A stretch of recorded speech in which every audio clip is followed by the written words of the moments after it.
First of all, thank you, eHero Stratos, for the continued amazing support, dude. I really appreciate you. 18 friggin' months. Goddamn. Means a lot to me, dude. Secondly, no spoilers, Kisara. What the hell? Let me... I don't care if it's already been revealed. I love the mystery. Let me live in the world where this continues to be a secret. God dang it. But yes, hello and welcome everyone. Here we are, once again, centered by popular request, with hopefully equal distant amounts of space on either side. If I didn't get it right, I'm sorry. We're here for another week of the Rush Duel Grand Prix number 28, as we sit on the cusp of Copium, when we should be getting leaks, hopefully, of a Super Mini. If they were to come out with a Super Mini box, like a lot of people theorized, we should, in theory, probably know about it sometime this week, if I had to guess.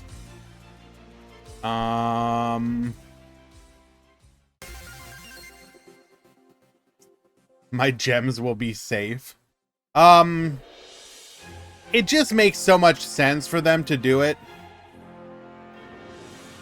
Both from the fact that a lot of those archetypes definitely feel undercooked with their current release, but also from the perspective of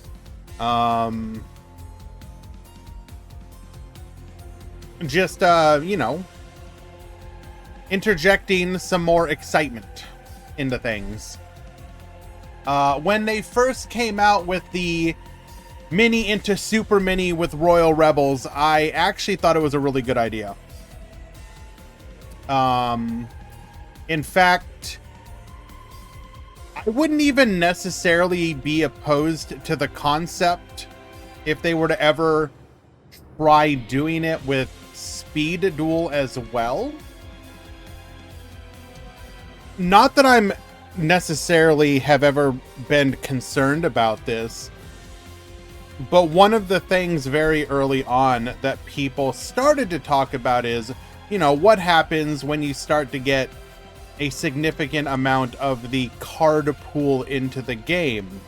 And there were a couple ways that, I mean, the initial thought, I guess, would have just been, you know, that's a problem that we'll deal with when we get there. 10 copies of a card in a box is not cool. Well, if you don't have to spend that many gems to get them, what does it matter? So there was the initial potential concern of, like, what do you do when you start to approach a point where you have to release either broken cards or find some way to solve that problem of not putting those cards into the game. And one thing was, and they've done a little bit of all of this, number one, of course, being slow down release schedule. It used to be, for those of you that don't understand, they used to release pretty much a set every like 3 weeks. They finally stopped doing, or they stopped doing that and pushed it to like 4 to 5, depending. Which may not seem like a lot, but it adds up over time. The second thing that they did is they started doing reprints in boxes, which they used to never do. Everything from every N, R, etc., every card would be uniquely whole. What they started to do was to reduce the amount of new cards coming into each set which on the one hand dilutes the set, makes it less appealing because quote unquote you're getting less new cards. But realistically speaking, the cards that you would be getting new are all like the trash chaff fluff that you don't care about. At the end of the day, whatever they dictate to be the super rares and ultra rares, which are usually the best cards, those are going to be the ones that you actually want. So it comes down to how many of those are in a box. So that helped slow things down as well. And the concept of the Super Mini is one that further allows you to do that while still interjecting change into the game. Because if you think about it, if you aren't wholly introducing a new deck, the addition of the handful of cards in a Super Mini that are actually going to change up the metagame, you just need a way to get them into the game, and a delivery mechanism like a Super Mini just works. And we have seen metas shift just because of the inclusion of a couple cards. Now, if you don't include, it depends on whether or not you also include an archetype in there, which is possible. But I don't know. I'm rambling just basically to say that we should, in theory, be getting information in the next week or so about any potential plans to have the Super Mini. Hello, Mozart. The other thing that I thought was interesting that I did in the most recent day, I actually had a chance to have a little chat with British Piper over on the Master Duel Meta Discord, and which I had never actually done. I don't know why, but for those of you that don't know, they're one of the ones that are involved in the data mining side of things. Excuse me. And one of the topics we somehow ended up getting into was the tournament mode system. And I basically, asked, like, isn't it just like a repurposed like version of their WCQ stuff? And they kind of gave the indication that no, well, yes and no, but that there was stuff in there directly related to like the current dual room system, which just kind of seemed to lend a bit more credence to the idea that the copium that we've been engaging with about the idea of a tournament system in Duel Links may in fact be more real than some of us were giving it credit for. And so I guess here's hoping.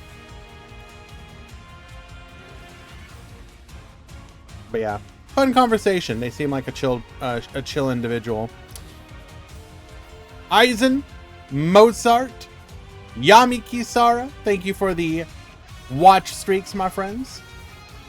If you guys are interested in participating in today's tournament, ! Discord, head on down to the Rush Duel Swiss channel in the tournament part of the Discord. This is not secret, Sakadetsu. Oh wait, no, you're right. I forgot what I had on the blocker. This is not a secret stream. What was I saying? Oh, right. You can go sign up in the Rush Duel Swiss channel. Should use it for True. We've also seen Acceleration Gate experimenting with some of the Empire Point battle rooms. We had one on Friday, for example. If those continue to do well, I might give some thought to doing them every once in a while as well. always interested in different ways to engage with the competitive community. All right, let's go ahead and take a quick peek as well on the signups. How are we doing with that? Looks about average. Very nice.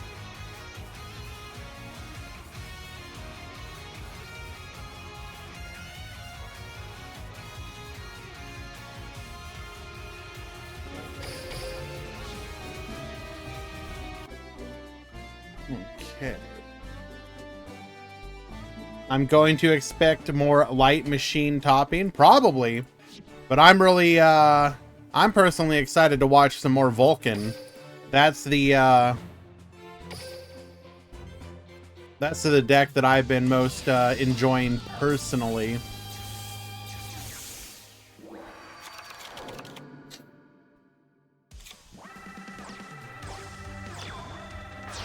Mudball Man seems bad for a fusion card. Well, I mean, yeah, you have to keep in mind that when it comes to this initial release, a lot of it is meant to be nostalgia. But at the same time, 3000 defense is not nothing when it comes to people having to overcome.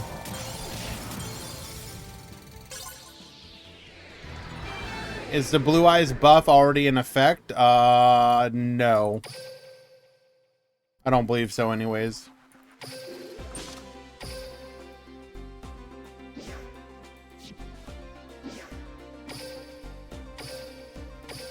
Still leveling up my Gavin to get the Shitotsu Talismanic Warriors I need for the Vulcan version that I want to run. The DC bug is kind of annoying for point battles, but it is what it is. True. I actually messaged Konami about that, by the way. I literally just went into the contact us, submit game, and I was just like, yo, your duel rooms are kind of ass. Could you fix them? And they were like, could you please send some of us examples? And I'm like, do I really have to? Let me see if I can bring up the message that I sent. Received from Konami.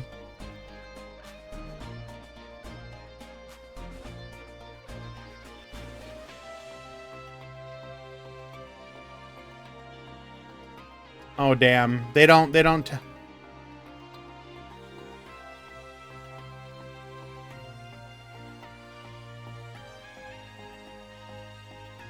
Oh wow, I actually just reread it. They want a video. I guess I could go clip out some examples of it. Hello, Cyclone.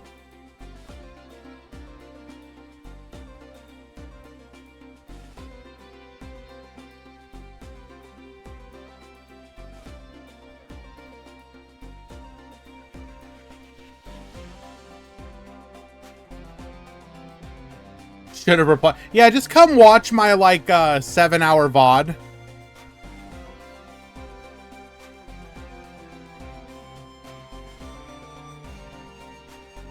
I also told them in the message that I'm a tournament organizer and it was me watching replays.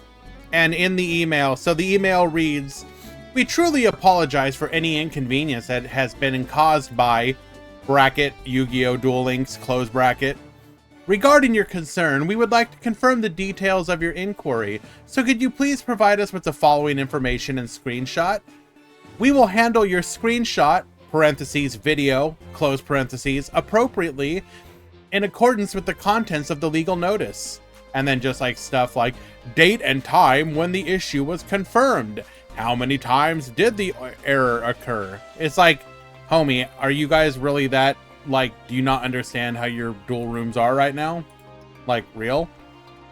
Can't I just say, yo, play in a duel room? for like 10 games, you'll probably run into it at least once. But I haven't done it yet, but I am pretty motivated, I think, to actually put together a video of the various bugs.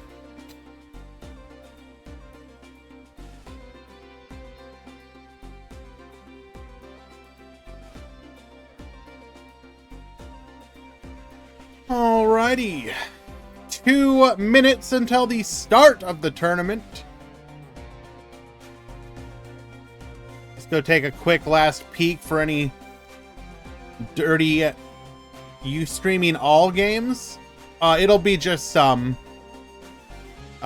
It's pretty impossible to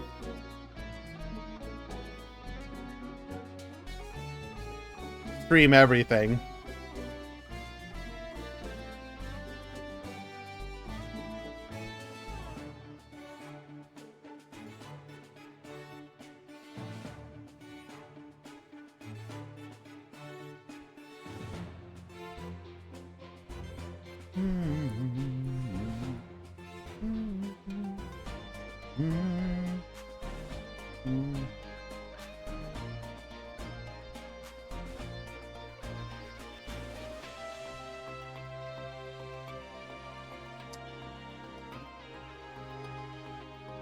You're a speed duel player.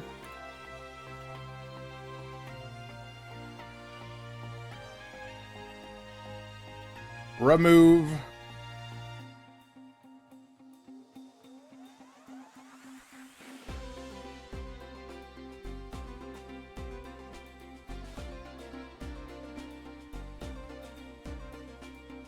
Don't mind me, guys, just doing, like I said, one last quick little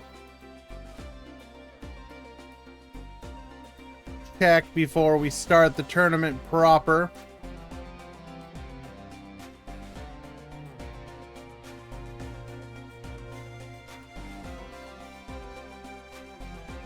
Alright, looks like I think only like one. That's a nice change.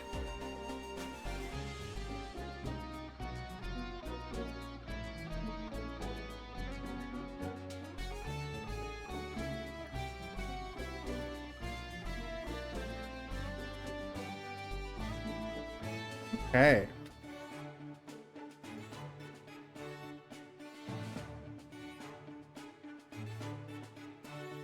Well, we will be right back, guys. I'm going to go ahead and get the edges out of the way. When we return, we will have the start of the tournament. Stick around.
Okay.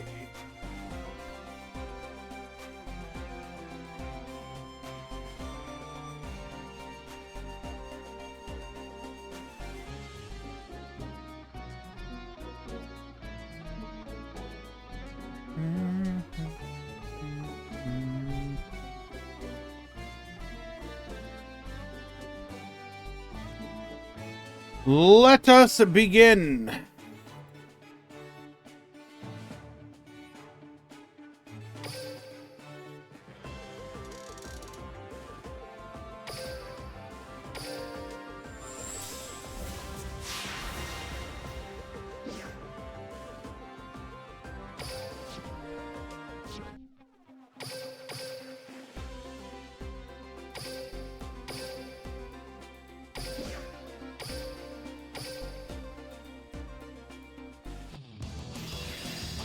Okay, game number 1. This should be an interesting one.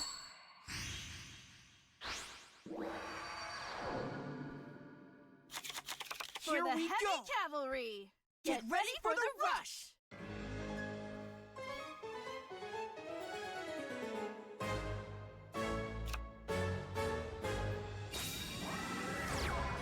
We have Manarchist at the top. We have Sos at the bottom. We're going to get a set 3 back row, set 2 up front. The perfect set.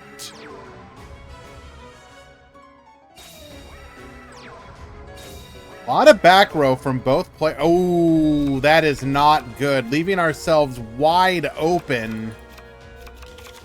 Likely drawing either high levels here or more spells and traps. That is a very unusual brick.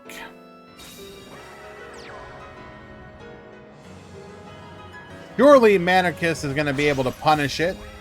Distributing over for our Neo Plandish. Activates a giant Tortoise of Greed here. Drawing 2 cards.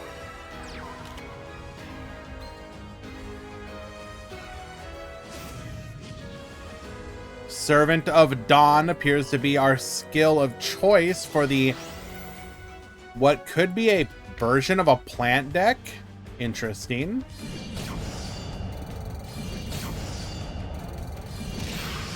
And that will just be lethal damage. Manarchist takes game number 1. I don't know for sure, but knowing I always forget how to pronounce their name. Sos. They may not have a fully complete rush deck. I don't think I typically see them enter the rush tournaments.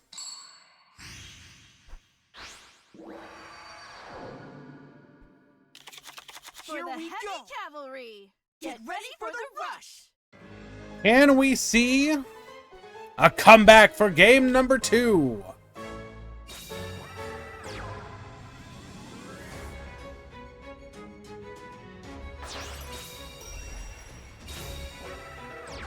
Distributing over for the Cybertech Alligator. We're going to get 2 back row. Keep 1 in the hand. Pass to you. How many people? 32. We're going to go double Sorcerer. Both in attack position. Interesting. Does open us up to taking damage from the Cybertech Alligator, but it will require 1500s or tributes to be able to deal with them otherwise. Nature's Invasion. Pop 1 back row, hitting the Recovery Force. Pop 2 back row. Goodbye, Talismanic Seal Array. Leaving just 1. We've hit 2 bluffs. Will the 3rd be impactful? Distributing over for the Flame Cerberus. We're going to go for the Baboost. There is a delay. Widespread Ruin. We will get to keep 1 of our monsters and only take 1,000 damage here. Time for the clapback. Magical Stream. Say goodbye to your only defense. And it is negate attack.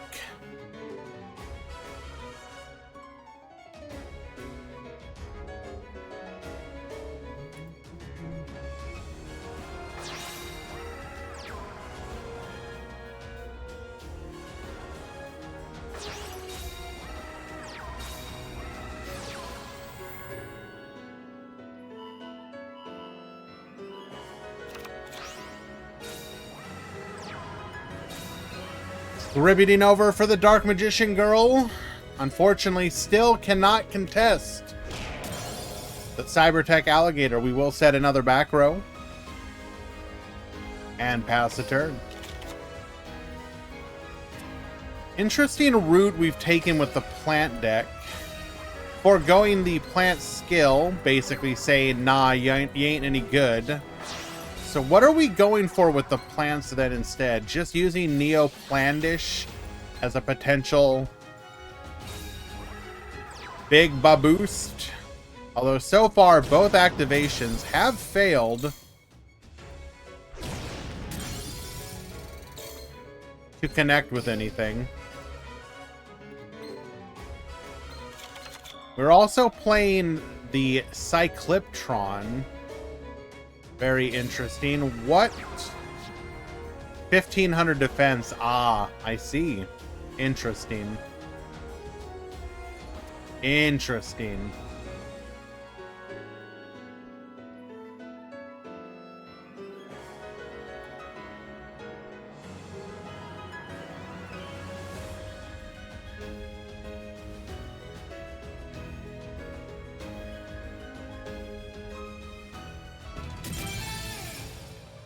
We will get the concession scoop, or at least I assume so.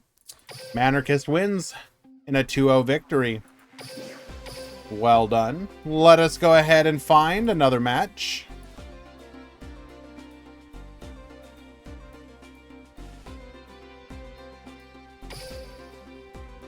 It was used in Noodle Stall at the World's Qualifiers. Ah, I see. Okay. I mean, yeah, if you think about it, anything that stops one, even just one attack, is pretty devastating.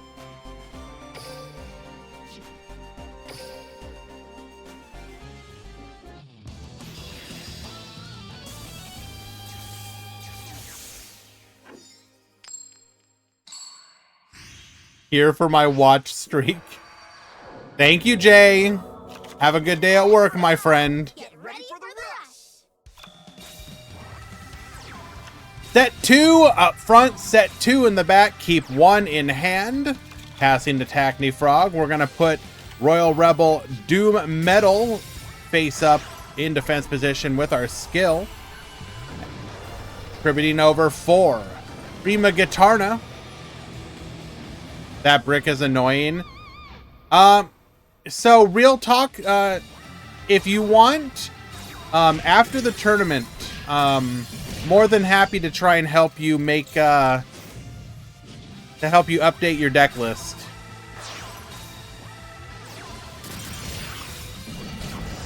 Ooh, we get to pull off our Royal Rebels Doom Metal here, burning for 2,500 damage, although we are running a certain something. We may be able to trigger it on this turn. So do keep in mind, due to the fact that it is 32 players today, we will be doing 3 rounds, top 16, which means all X and 1 will talk.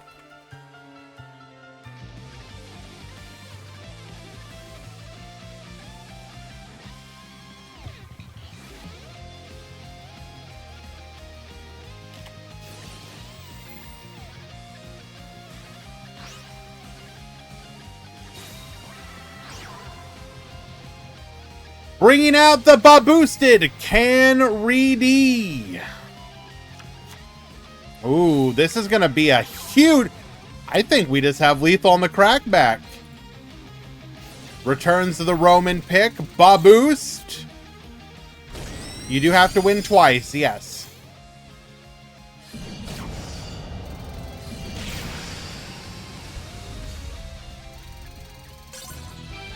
With a wombo combo turn, we are going to see Rorschach bring it back, putting an incredible amount of damage onto the field against no back row and a single monster. Able to take advantage of the all-in strategy that Royal Rebels sometimes partakes in. But yeah, what I was going to say is after the tournament, if you want, you can post your deck and maybe your bit of your collection in the Rush Duel channel, and we can see if we can get your slim down that deck list down to 30. I think that's going to be, I think you will see the biggest benefit from that alone. Let's go to game 2. Rush Duel really isn't at a point where 40 cards make sense for it. Not yet. Duel Links, for example, used to be play 20 in everything, pretty much. A few decks broke that rule. But we're at the point now where you can justifiably play 30 cards in a bunch of different decks now. But yeah, Rush Duel really isn't there yet.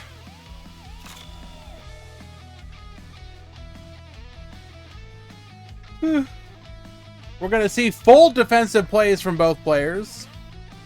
It's not just Fleur, there's a bunch of other decks too. That is certainly one reason, but even outside of Fleur,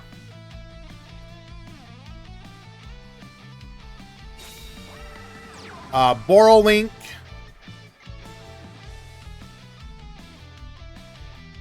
is a good example of one. Chadal is another good example of one. There were some versions of Mayakashi, some versions of Shiranui, although those tended to be more like 25. Agents. Basically, any skill that gives you a bit of consistency tends to allow you to play a bit more thick in the deck, if you know what I mean. Double Feral Imp, Royal Rebels Invasion.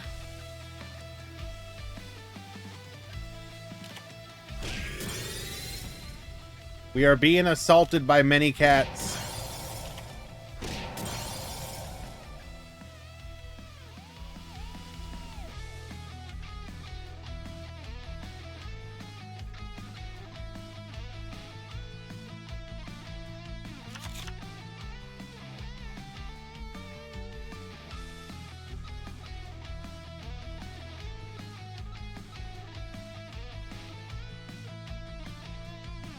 Is Magical Mallet good? Not really, no.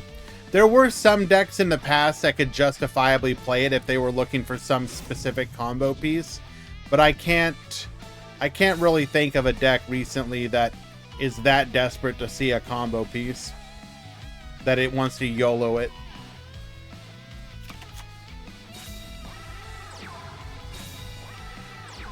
Yes, Tinkerbell.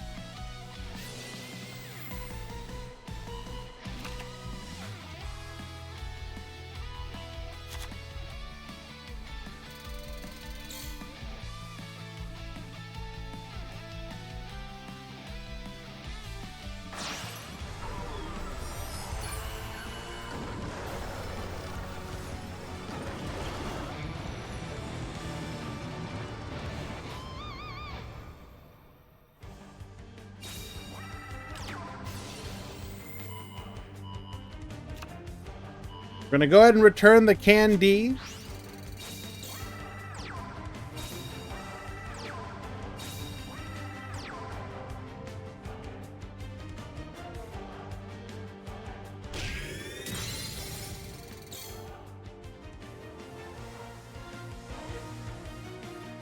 Hello, Tinkerbell.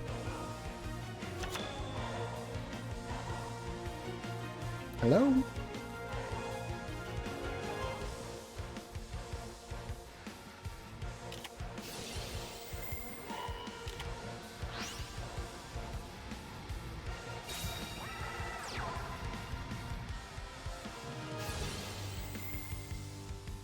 We're going to go ahead and send one of those back rows back. Shadow Buyer gets the recycle here.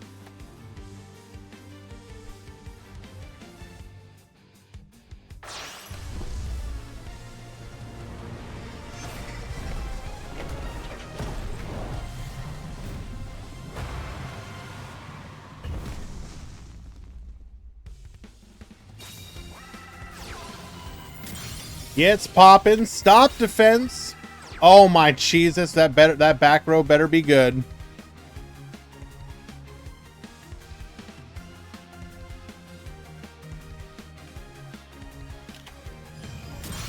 Widespread ruin will do it. Still gonna take a bunch of damage though. I got a lot of life points though.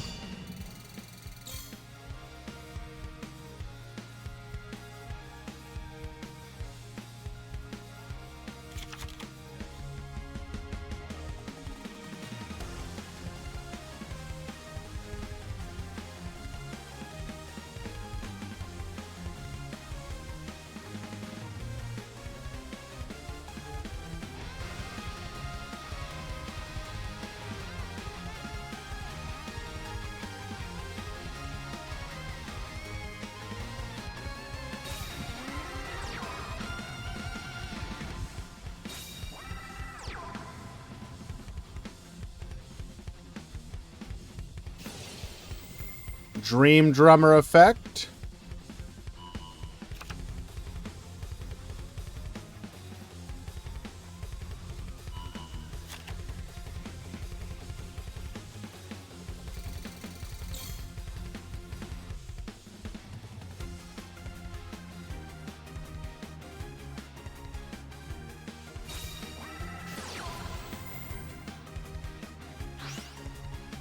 Activating Jam Up.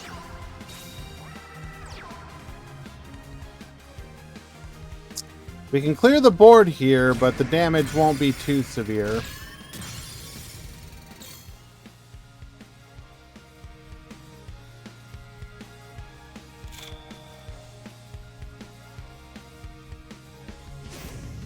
See if we can get this to stick for a second.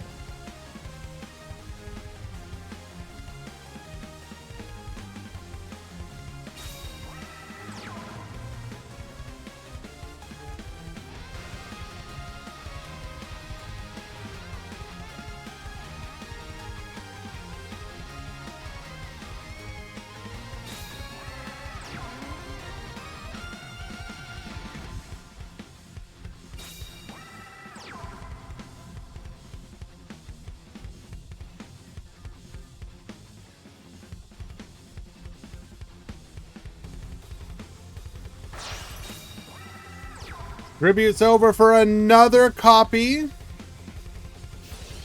of the heavy metal. Get poppin'. Boost to 4K.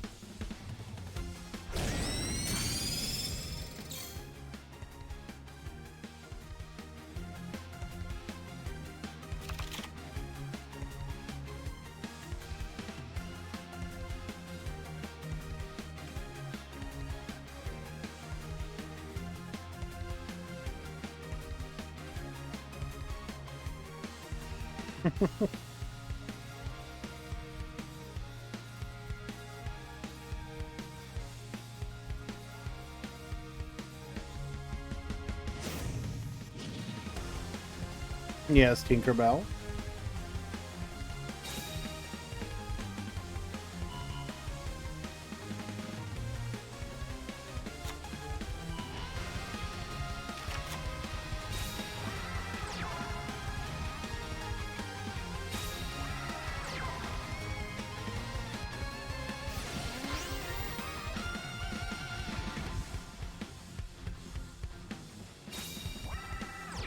Would you like to make yourself comfortable, please?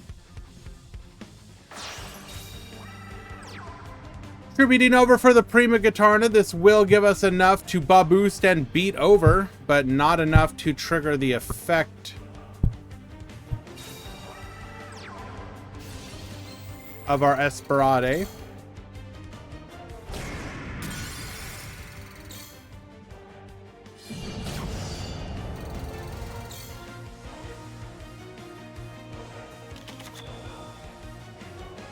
Putting our opponent down to 1,800 damage, leaving us on 21.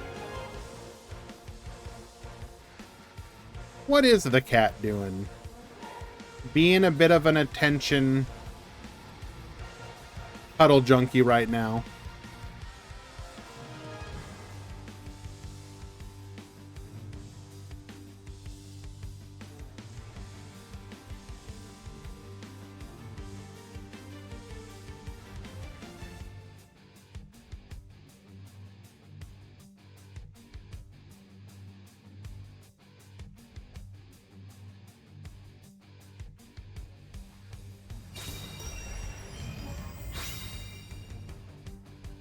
Who's the other cat? That's Moo.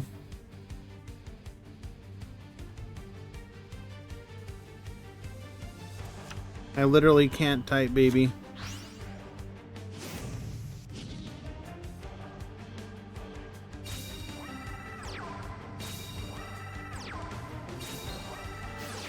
Goes for the Fire Genie's Breath here. Okay, are we gonna try and OTK here?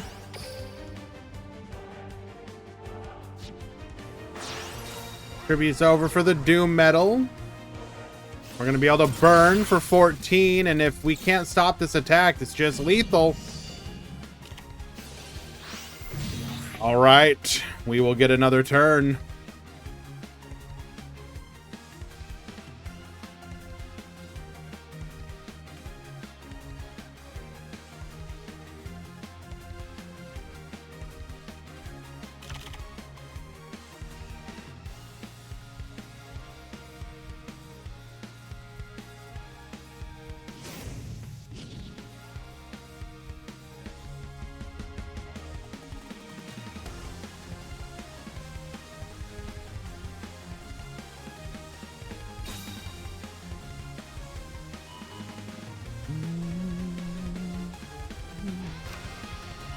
Hello, by the way, Metal.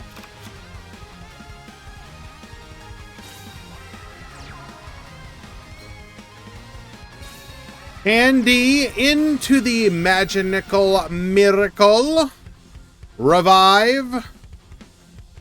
Bring back the Esperade, whose effect is now live.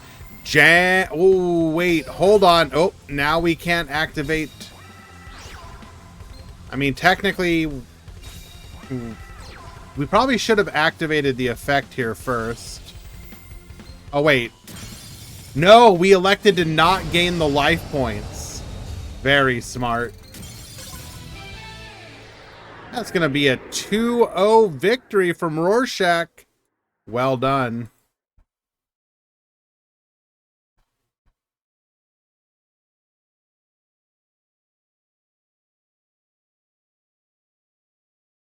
You EQ'd at 10.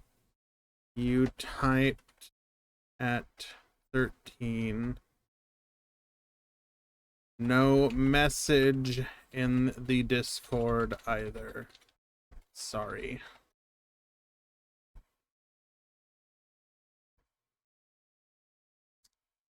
Okay. Go ahead and find ourselves another match.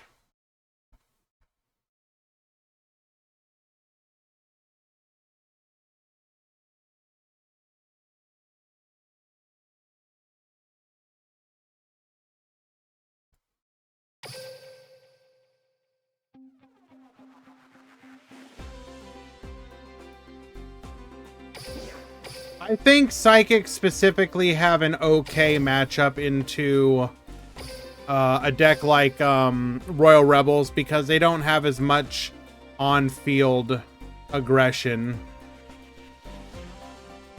They tend to give up a lot more resources. Which match was it that I was going for? Are you making... Tinkerbell, are you laying on the key that I need to use?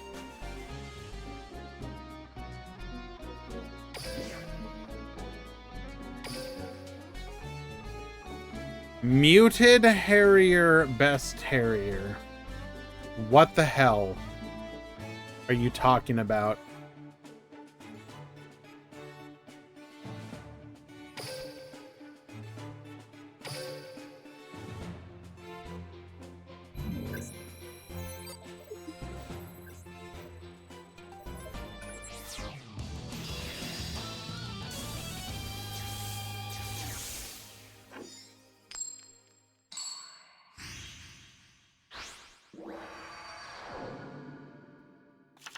I'm curious to know what will happen in this duel. Get ready for the rush!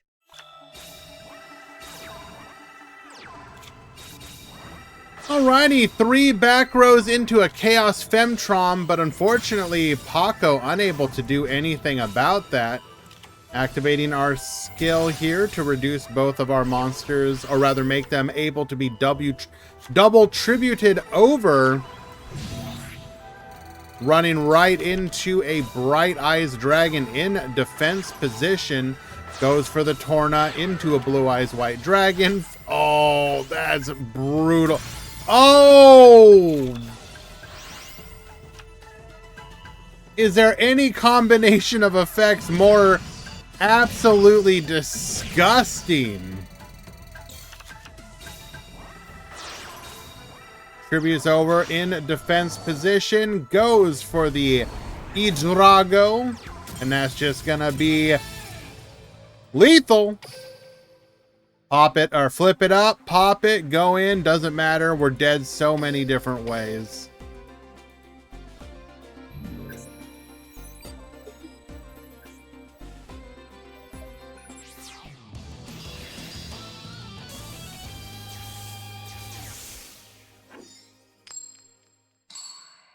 I will play Rush when they add fusions. There's a lot of theories that we'll get fusions this September update.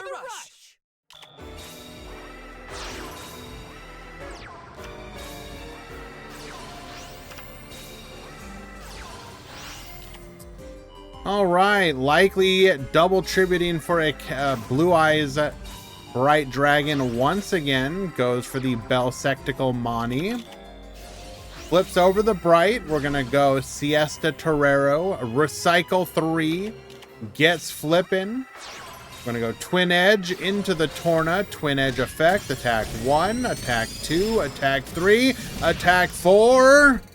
Pass back to you.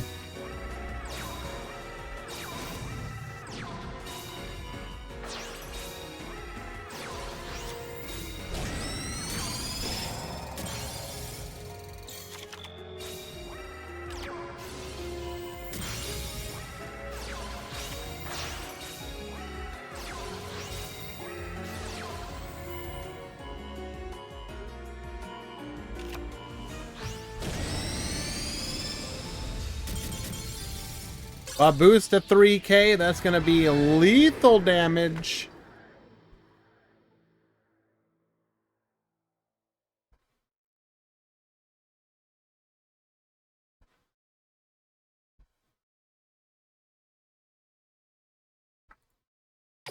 Game 2 for Paco.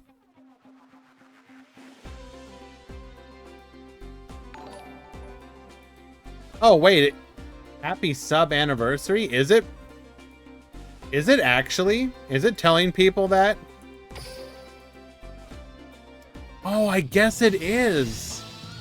Or like it's near it anyways. I recall getting approved sometime in the summer. Thank you so much, Fan Luna. Appreciate you. I'm curious to know what will happen in this duel. Get ready for the rush!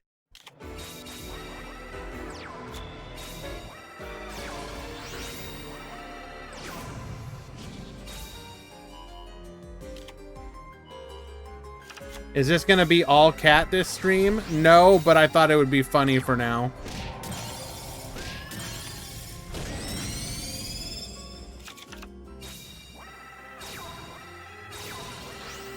Alright, clears the board. No damage though. Get reduced in here.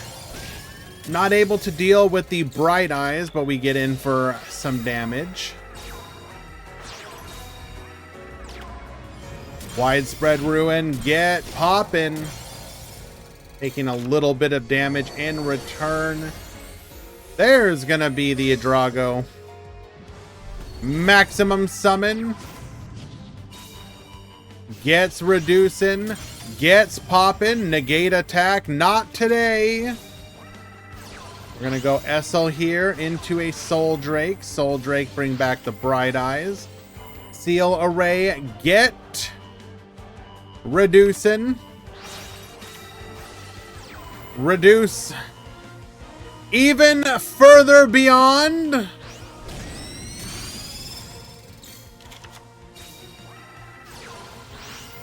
Chaos Femtron adds back another Idrago. How many monitor screens do I have? Technically 2.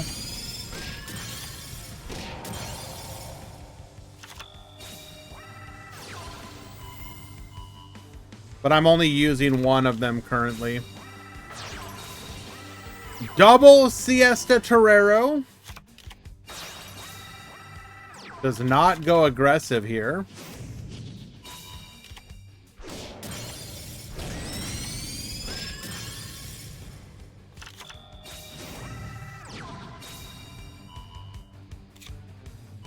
Adds the Blue Eyes Bright Dragon to hand.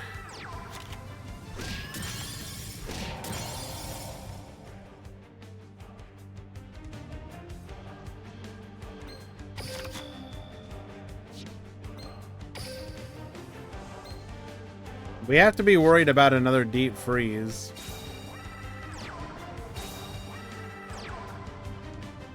You really gonna try and stall them out? Do we have the potential for a maximum here? 1, 2. We still have the potential of a maximum.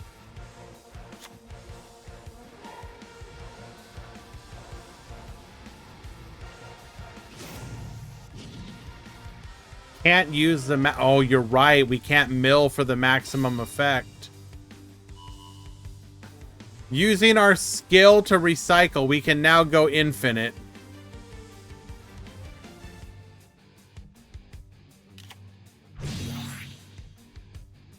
Uh-oh. Was that a mistake?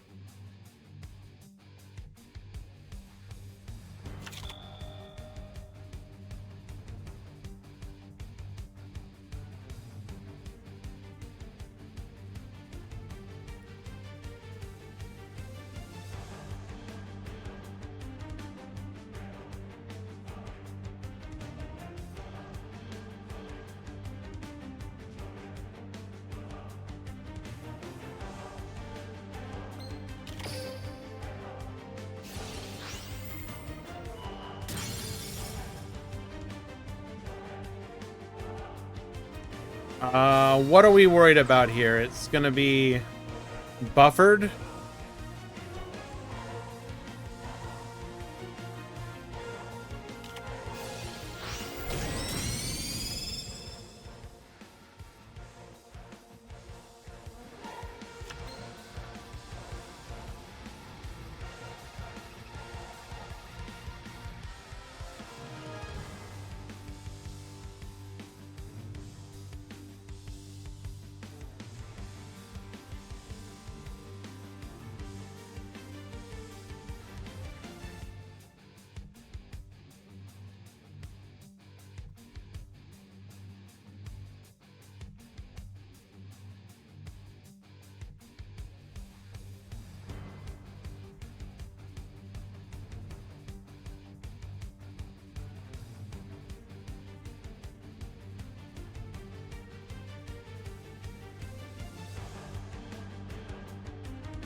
Show us seals.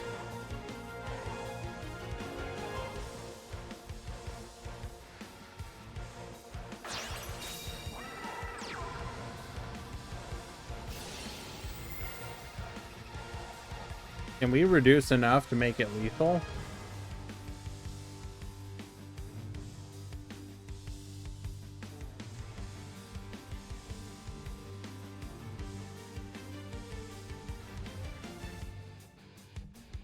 It'll be top 8.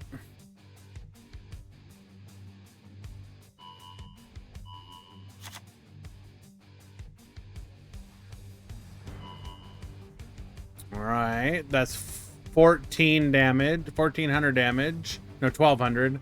I can't math. We need 600 more damage.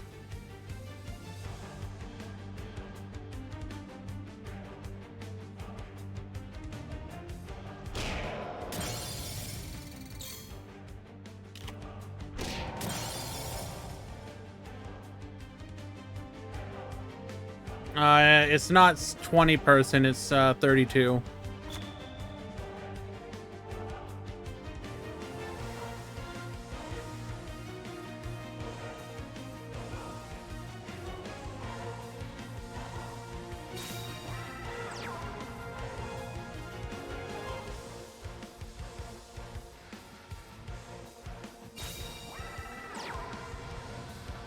We can go for the revive of Bright Dragon here. Thank you, Guy Bassis, for the 15 watch streak. Forever streak. Or forever freeze, rather. Brutal.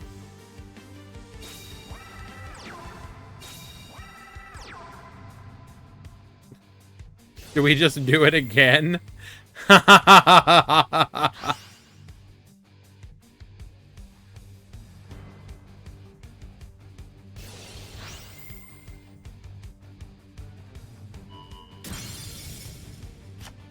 Get poppin'. Either of these attacks is lethal. Finish him, Blue Eyes.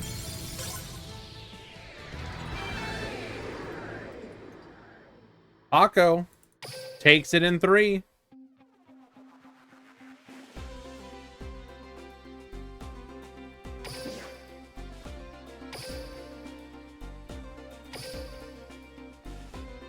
My guess is Cybers.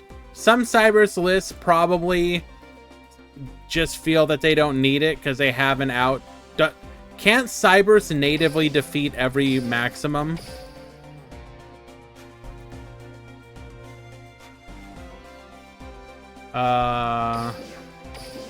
Room ID is invalid with a match that is 1-0.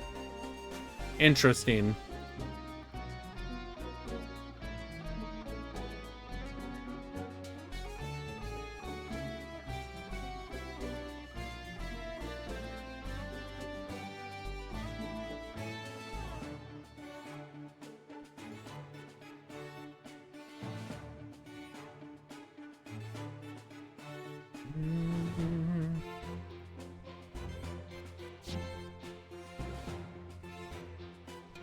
I would have liked to have seen that match.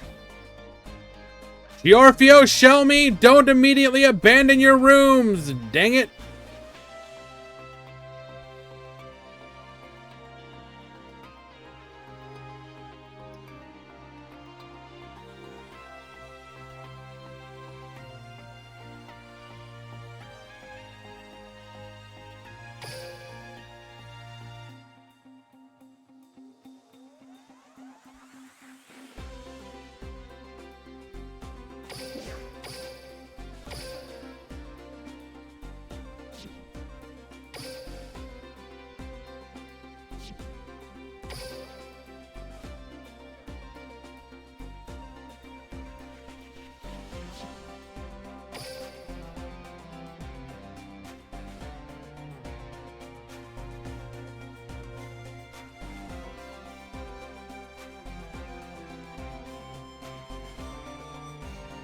Alright, what's going on here?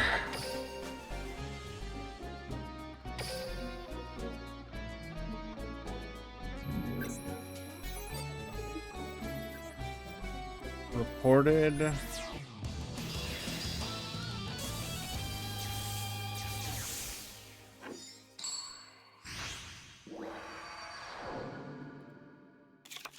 Here we go! Get ready for the rush!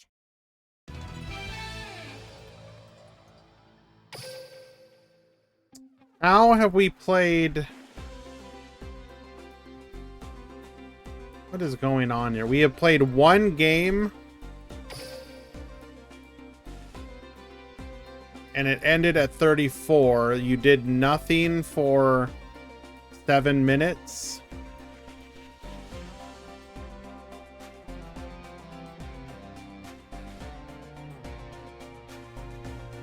What is even going on? We didn't even start the match until 16. Come on, people. Yeah, so I don't really want to punish them, so We'll go ahead and just deal with it this time. So, Jaeger is currently up a game.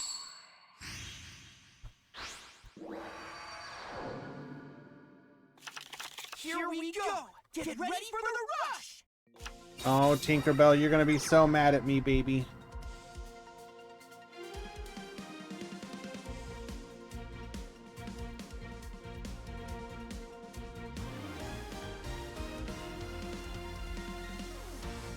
Okay.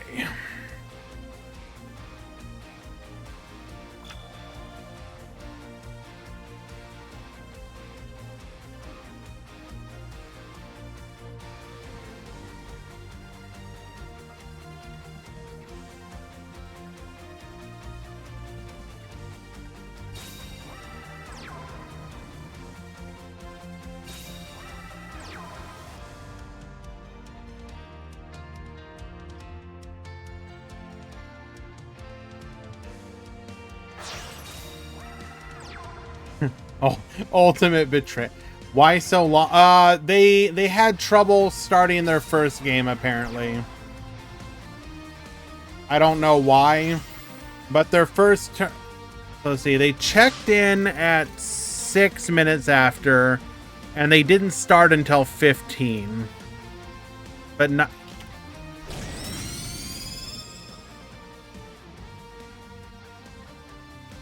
Well, regardless. We're going to give them the benefit of the doubt this time around.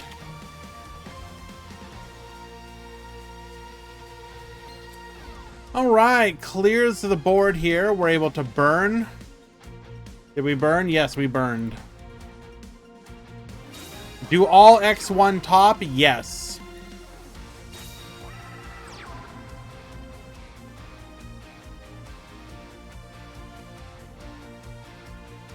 What's your deck on Master Duel? I mean, I play a bunch of different ones. I did purchase, not purchase. I had the gems and crafting material for both Ubel and Centurion, so I made those. Before that, my most recent deck was Vanquished Soul, which was the deck I played most of the time. No, Tink. You don't get to come back. Not right now. The betrayal continues. We're going to go for our Sevens Road Magician here. Bob Boosting big enough to beat over our Summoning Sorcerer Dorotheo. Dude, let me tell you what. I'll be honest with you guys. I have absolutely no idea. Well, I have some idea what I'm doing with Ubel. That deck, like, single-handedly is like an example of why Link decks are a problem. Hello, Bad Moon Arcanine. Or rather, why generic Links. Why can, like, a Dark Beckoning Beast and a Ubel go into a Yama? Which should be... an Unchained monster. I played Ubel and it felt like Mikonko, but actually using extra. I don't know about that, Chief.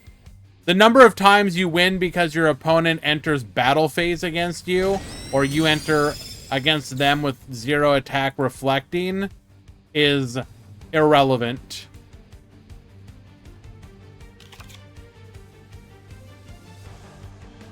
Also, Phantom of Ubel feels like the kind of monster that should have a clause that says you can summon this once per turn. Is Ubel Gluebell in Master Duel? Yes and no. Good players can do really cracked stuff with it, but you could literally just click yes to every effect and probably still beat most people.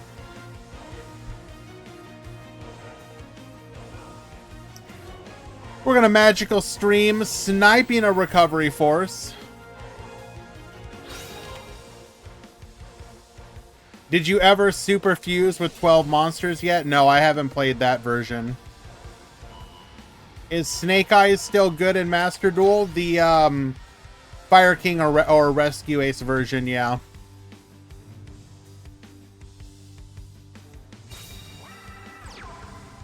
I will say, I never had a chance to play Centurion in paper because I wasn't going to spend the money necessary to buy like 9 ultra rares for a bad deck. But I will say this, having actually had the chance to finally play that deck, it's really fun, but it's sad how bad it is in comparison to everything else of its time.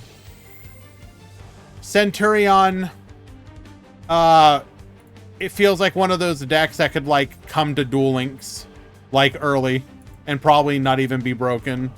Just don't give them everything. I don't care what support you give it, Shui. It's still that deck is still an incredibly fun, incredibly mid deck. All right. Don't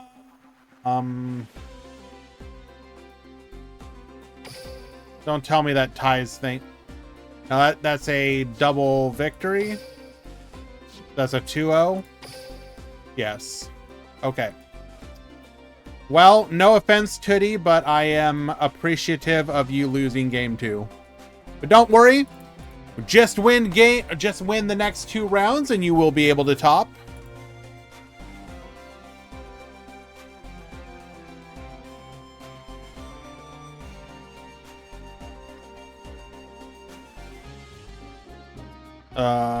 Round 2 has begun.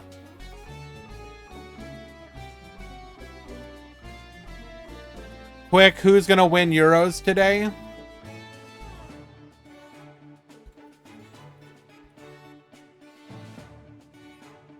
I'm gonna go with Spain. Just because as an American, I have a natural desire to see England lose. Even though we're allies.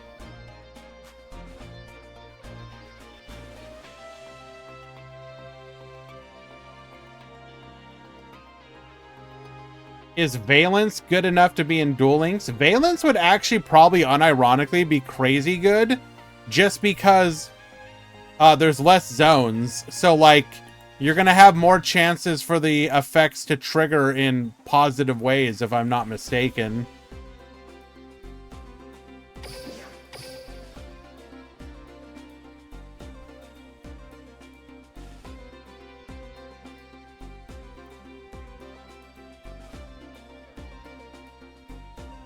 Don't worry, Grand, the world wants England to lose. Just a fact like taxes and death.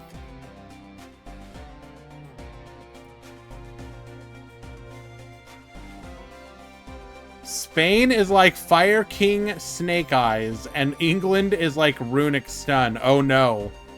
That tells me that England is gonna win. We won't like it, but England is gonna win. Oh, why'd you explain it like that?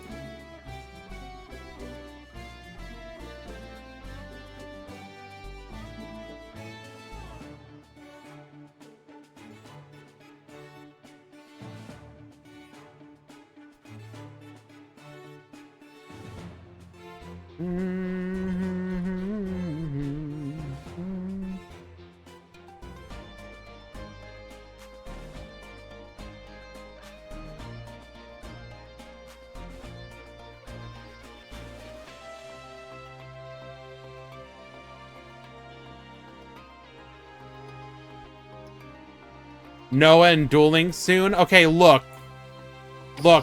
Arcanine, I'll get to your comment in just a second, but I think I commented on this. The fact that Noah has skill cards in Rush or a Speed Duel Physical is a literal crime if they don't give him to us in Duel Links. For the love of God, I kid you not, every single survey they ever do, I'm always like, they're like, what would you like to see in Duel Links? No Akaiba. No Akaiba. No Akaiba. No Akaiba. And it never happens. And then they go and they're like, well, Speed Duel is being canceled for the time being. Here you go. Have no Akaiba. They thought you were referring to the Speed Duel TCG. Apparently so. Unironically, I'm not even lying. I'm probably gonna pick up that box just to get them. I want a no Akaiba deck. So, I mean, it'll be what? It's gonna be friggin' Shinato's Arc. Like, how are they gonna make no Akaiba good? I'm genuinely curious.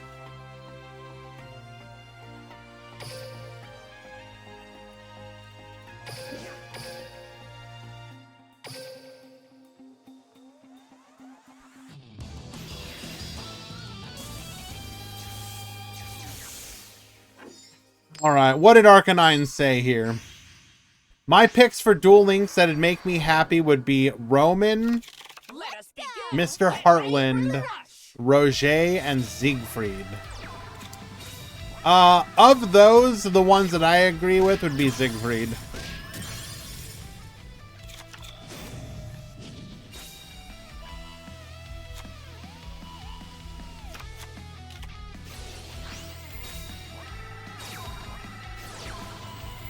Alright, pop the back row, get boosted, goes in for 1500 damage, pass back to you. Magic and Old Miracle goes for the Can-Re-D. We're going to Speedy Performer, boost into another. Ooh, there's a delay there. Negate attack, that's going to be devastating here. We're going to get absolutely decimated on the crackback. I always ask for Masked Sarah. It's funny to ask for, like, different versions of the same character. Because on the one hand, it makes sense, but on the other hand, in some cases, it doesn't. Hello, Grand. Can you say England sucks, parentheses, in soccer, close parentheses, period? I got you, fam.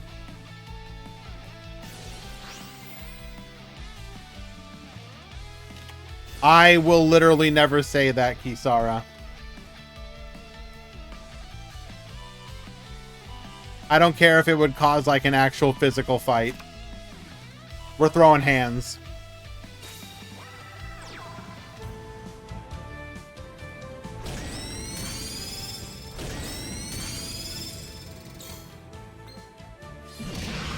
Rising Light Angel Essel will finish things with 1,000 damage over the 100. Blue Eyes Devastation counterattack after that negate attack. I hope they give us a Dark Jessie so we get more Crystal Beast. Crystal Beast will be unfortunate. There's just certain decks where it they'll be very difficult to ever translate to Duel Links. I mean, it's like how we got the Maha Velo that has effects up to 5 equips, and it's like, in what world are there ever gonna be, is there ever gonna be a situation where you have 5 equips?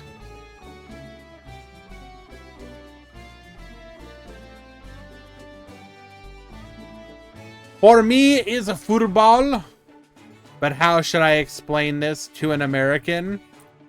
Talk to me like I'm 5, ICU. Imagine I'm your young, disobedient child.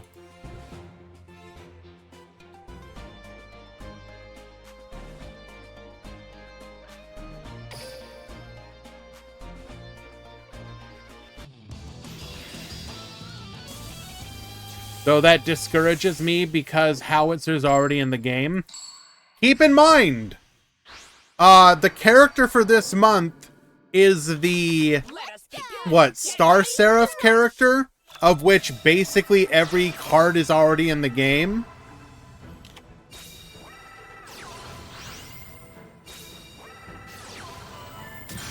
Pops the back row here, gets Bob boosted, and we're going to get in for an additional 2,700 damage. As if I would at work. Yes, I see you, as you would at work. Like a child. Ball gets kicked.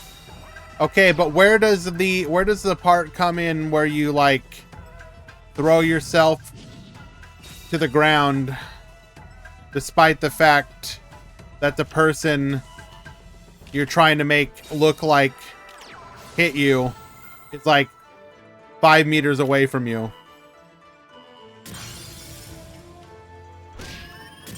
Gets popping. Are we gonna... We can't go for the... Oh. You almost want to go for the crash, but you can't. But now we're gonna get blown out on the crackback.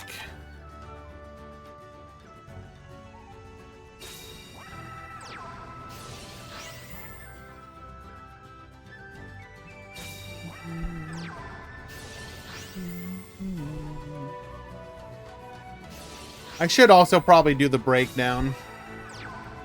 One moment, friends. I'm going to take this opportunity to do the overall breakdown. I will be right back.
Let us begin! Get ready for the rush!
All right, just about done.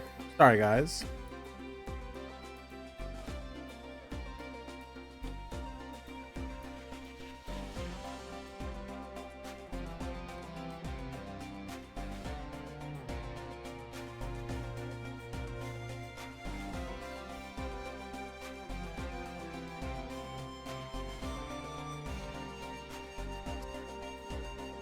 Alrighty.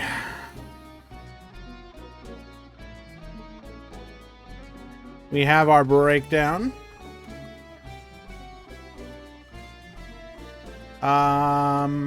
Nothing too surprising other than I think we have a couple more new, not new, necessarily new players, but people who don't normally play more so than usual. So we have a lot of aggro, which is just people playing with like what they have.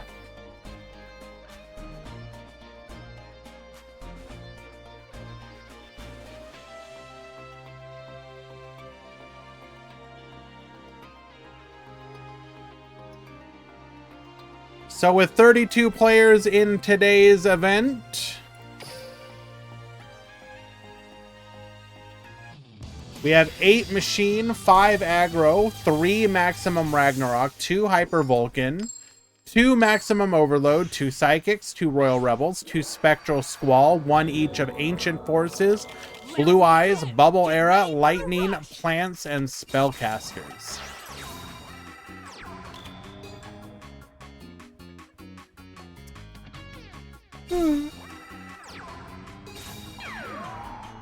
Konami would do well to maybe look at machines a little bit. Methinks.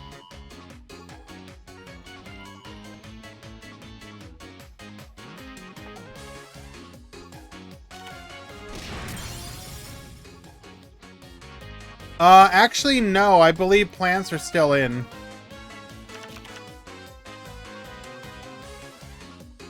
Plants won their first round, and they are currently up a game in round 2.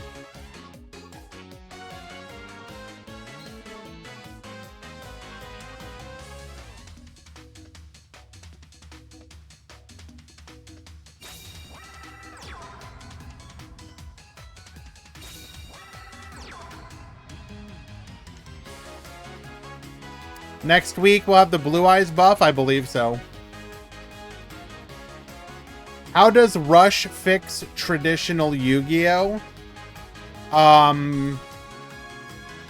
Well, the idea being that I can only speak from my impression of Rush and not somebody who's like a dedicated Rush a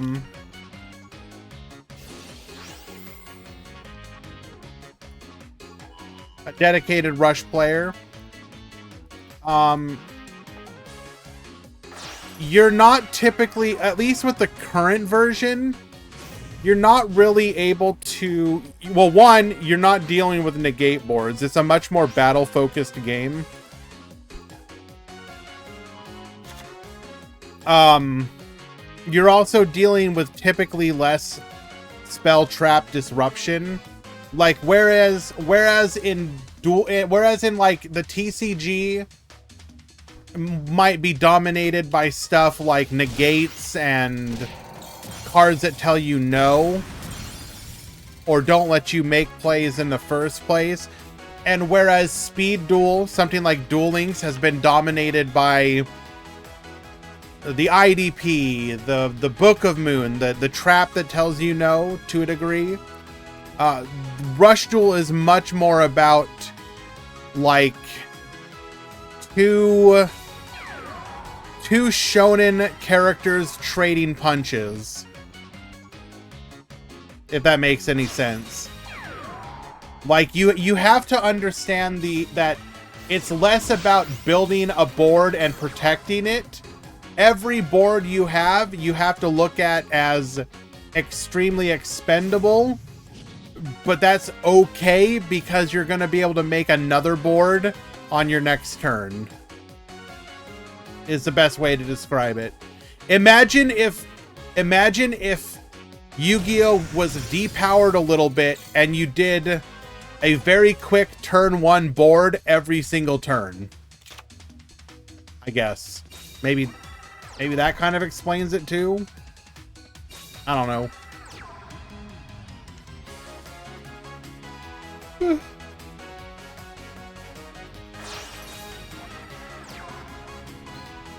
Going for the Izark, the Unequaled here. We're going to activate our effect. Sending 2 warriors from hand or deck to graveyard.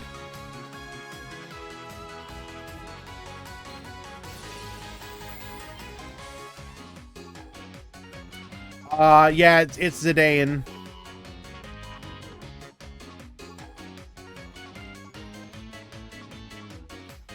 Less strategic and more aggressive. There's still strategy to it. It's just a different kind of strategy.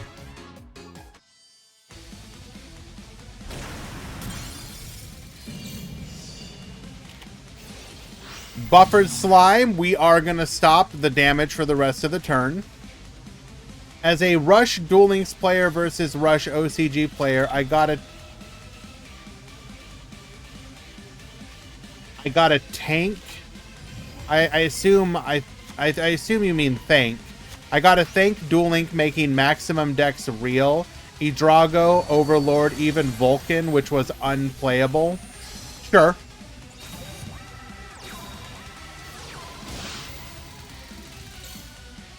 I do agree. Ooh, double Ignite, Hyperdrive, Get Poppin', hits both of the back row.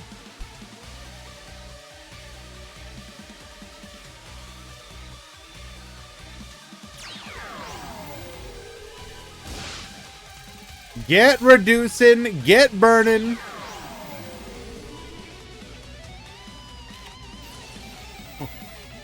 Bro, chill! Activating Talismanic Seal Array.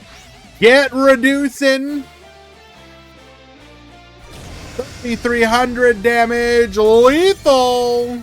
No chill, only burn. Real.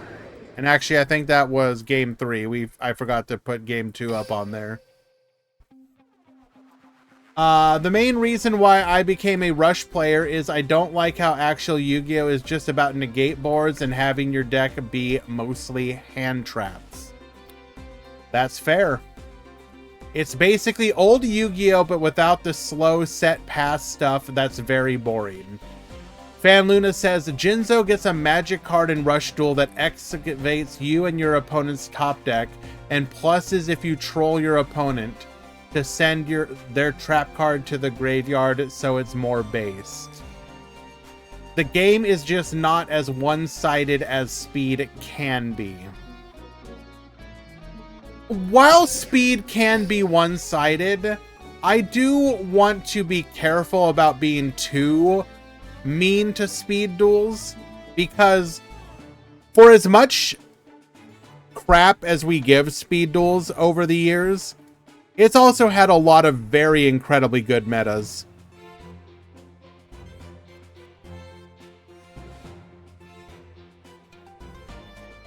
There are so many metas where I feel like I can win going first, going second.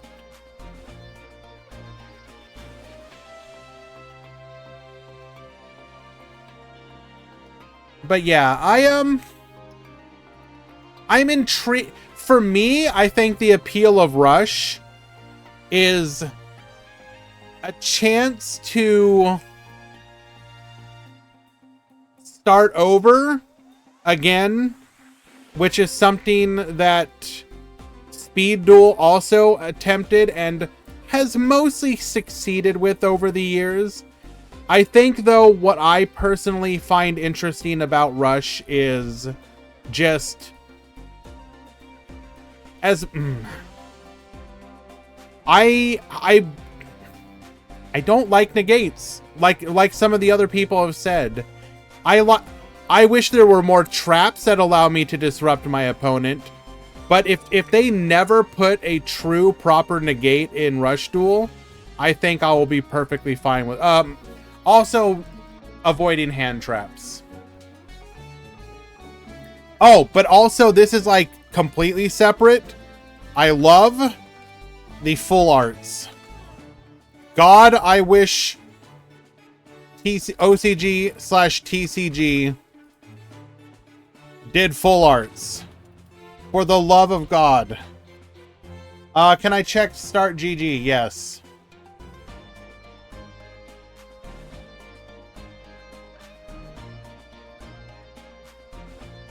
Hello, issue.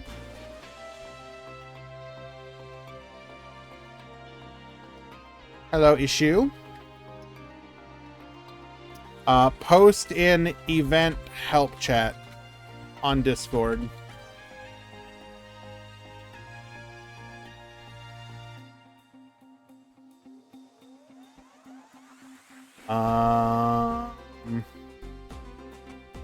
Reset that game.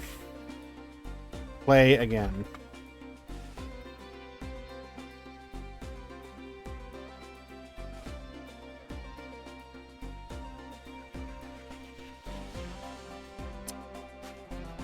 Your opponent had the spectator bug.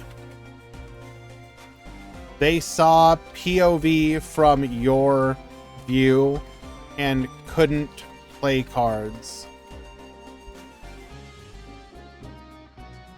It's a known bug. It's a known provable bug. Okay.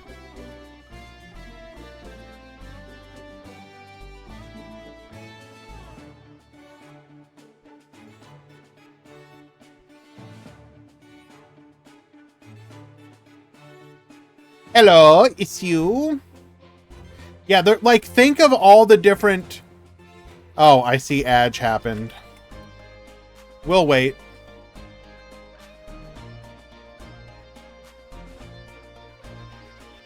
Hello, Nepeta.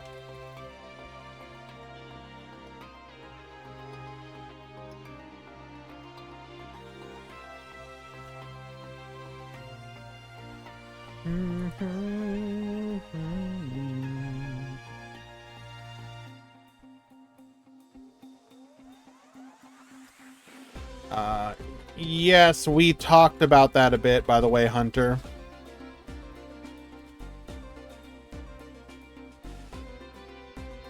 We're surprised they are doing different servers entirely.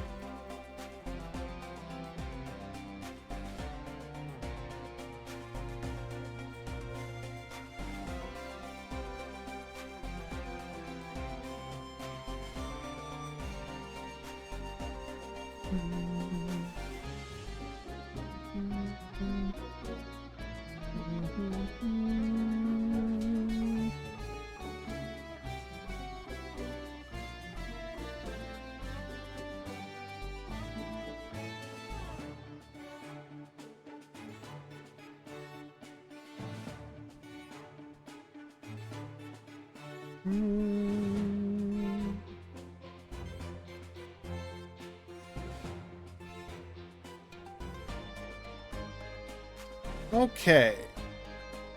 Just another minute to go. Go ahead and find ourselves another match.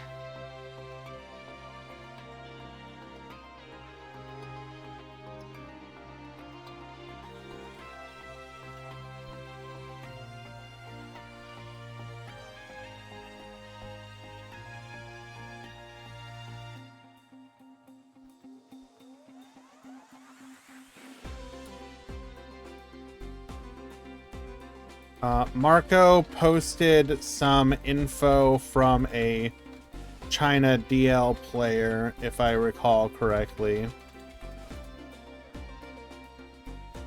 And apparently their player base still has some legit grievances.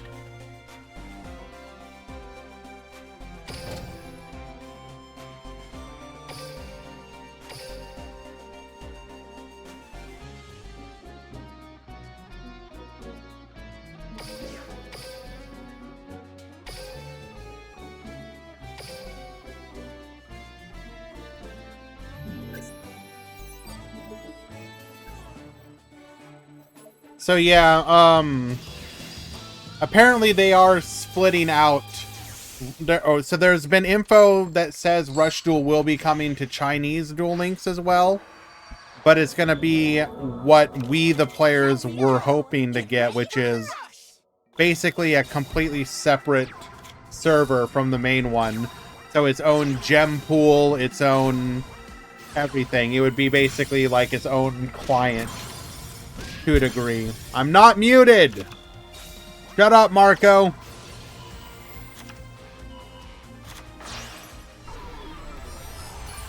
It's all based on legalities. I don't know, probably.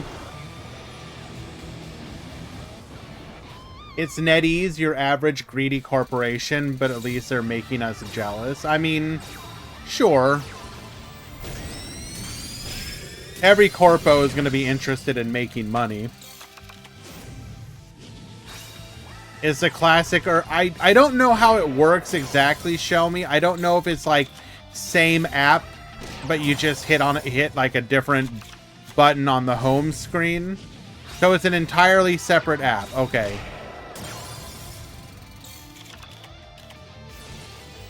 We're gonna go jam start here. Go ahead and add the Candy back to hand. Gain 1,000. Go for the jam check. Well, I'm pretty sure we're... Oh, wow. Yeah, we're gonna pop one of those for sure. But the devil you do, the devil you don't, I suppose. Buffered slime will keep us alive. I don't even think we needed to activate it there. We will just scoop it up, though.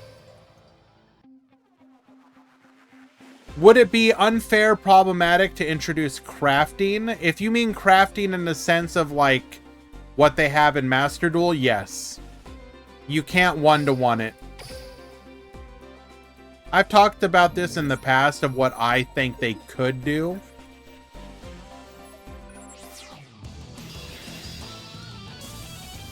I think, unfortunately, the ship has sailed, and instead they need to go the route of box chips plus Get ready for the rush. more dream URs.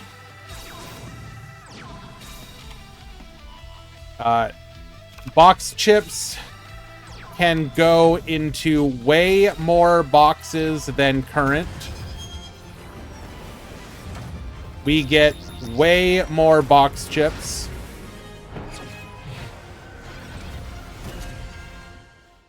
Dream URs given out for more stuff. Example,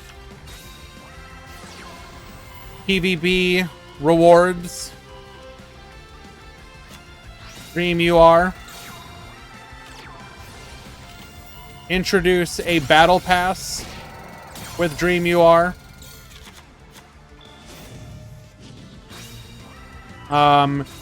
Dream UR on monthly login bonus, etc.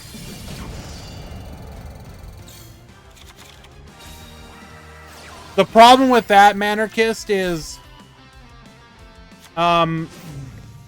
they're gonna want to avoid anything that technically punishes people, or rather not punishes people, but what do you do about people like me who are sitting on like a billion URs that if I'm sitting on them, once we get a new system like that, I could just decraft them all and basically never have to do any, like, I can just craft everything until the rest of goddamn time, compared to other people who were already decrafting them just because they didn't care. You would cause a pretty big kerfuffle if you did something like that. So that's not really an option, at least in my opinion.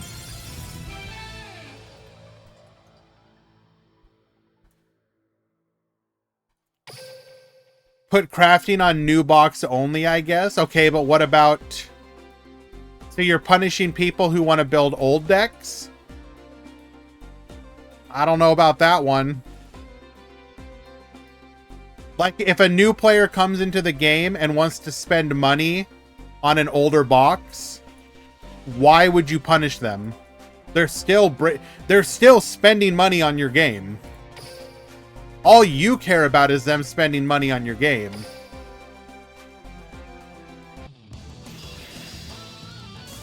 Box chips and tickets for old box. I agree, Hans. That's basically what you do.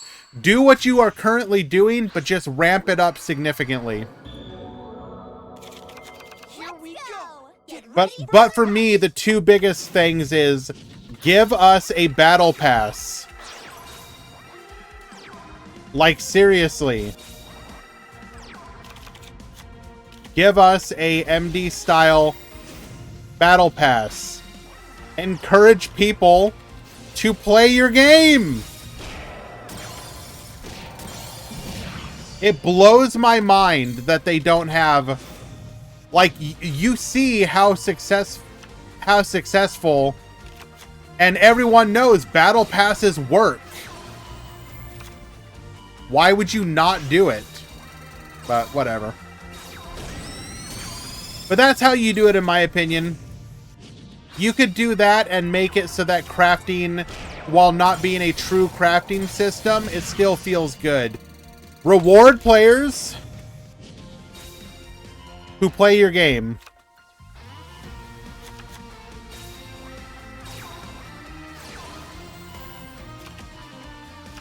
So encourage PvP.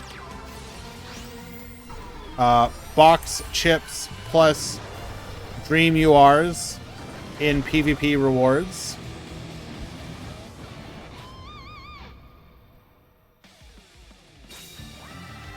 MD style battle pass with sleeves, mats, box chips, dream tickets, etc.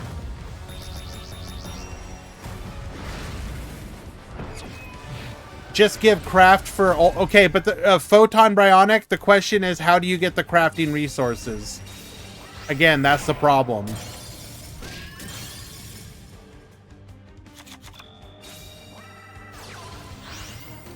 Roman Pick adds the Esperade to hand. Oh my Jesus, are we going to be able to come back? Will we be able to lethal this turn?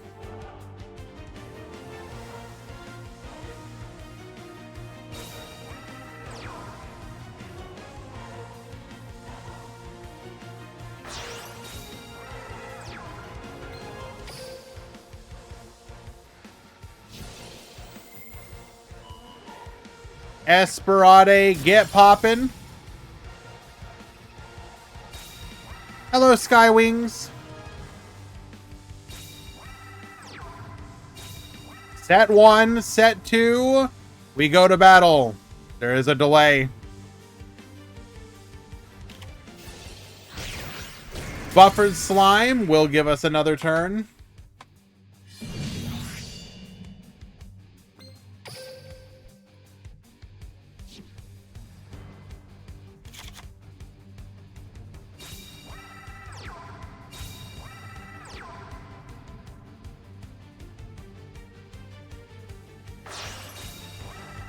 Repeating over for a 7's Road Magician, Baboost.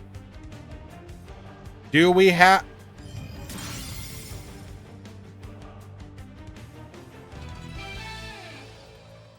All right, Rorschach takes it in game number 3. Well done.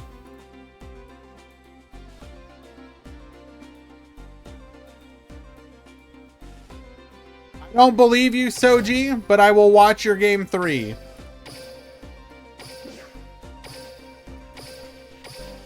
We hop into a game 3 here.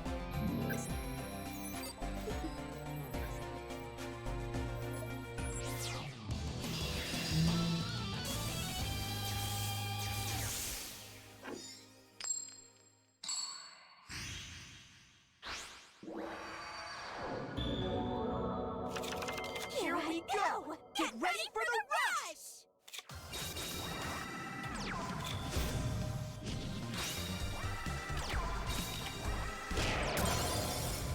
All right. We're going to go for the hydration. Pops the back row. Disco Fever. Boost. Get walled off by the Magician's Valkyria. We're going to activate Maximum Overlord. Gets reducing. Light of Sanctity.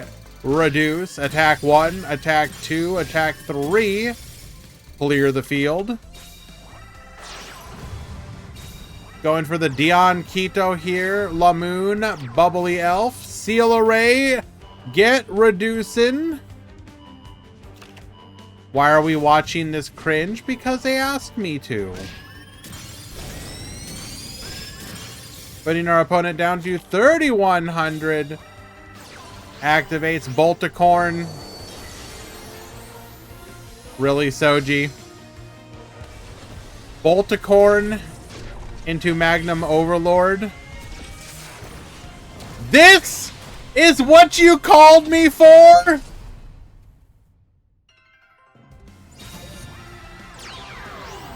Boost! King's Majesty will keep us alive here. Fashion of Faith. Get boosted. Boost! Hall of the Earthbound. Okay. Bubbly Elf into Dion Keto again. Contributing offer. Okay, this is a bit more interesting now. Why did we not use... Wait, we had Triple Threat Thunder and we didn't use it? Was our third monster not...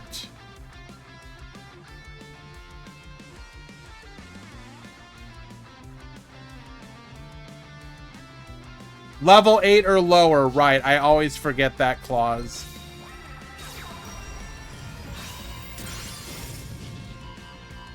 Disco Fever, Boost. I swear if you go, do not maximum. Okay.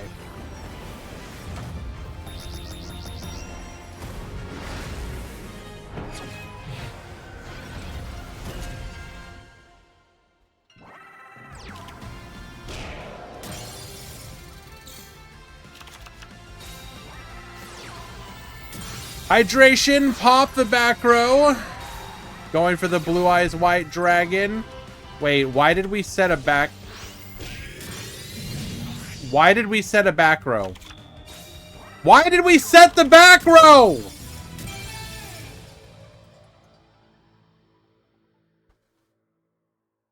Marco, leave the card in your hand.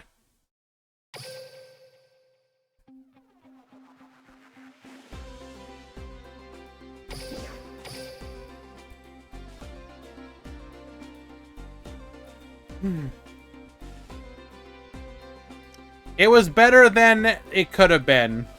I will give you that, Soji.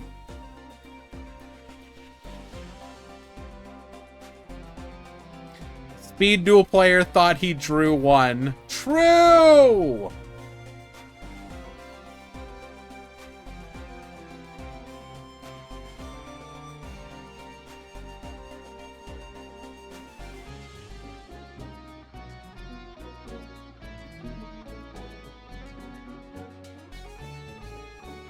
Ah!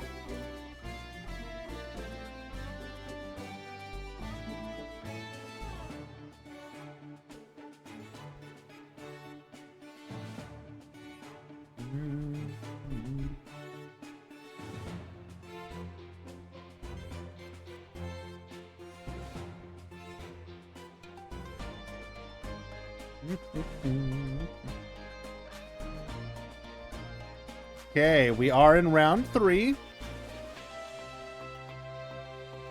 Marco was distracted by Lady Labyrinth's armpits as Soji sent him on Discord DMs. You know what? I believe it.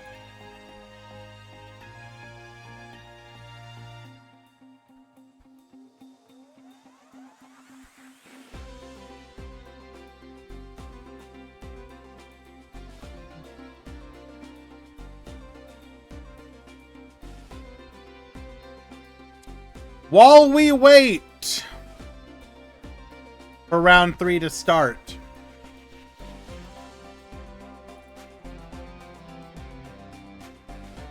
let us see if there are any good memes this week.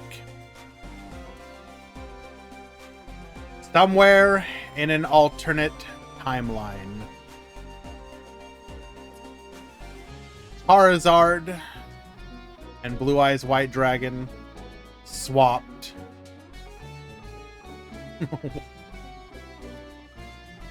All right. How it feels wanting to unironically use Uriah in the deck. Hey, this one is actually true. You're like, who invited this guy?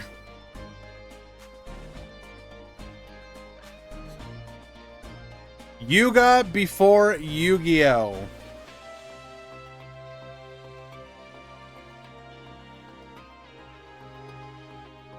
Wait, is that real? Is that actually real? Ape Escape P.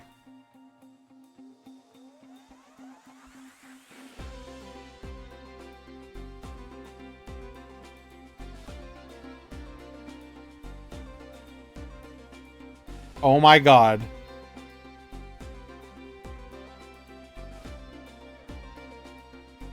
Oh my god, it's literally true.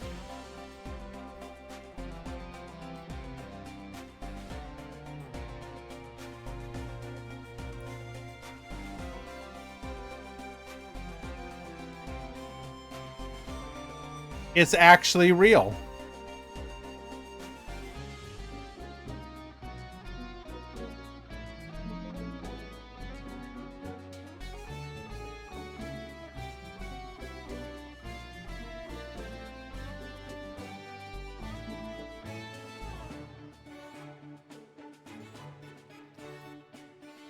It's actually... All right.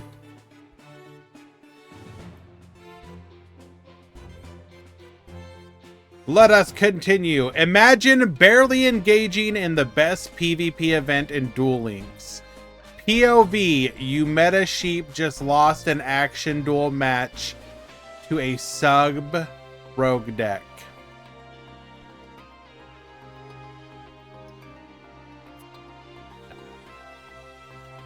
Also, come on, Ray!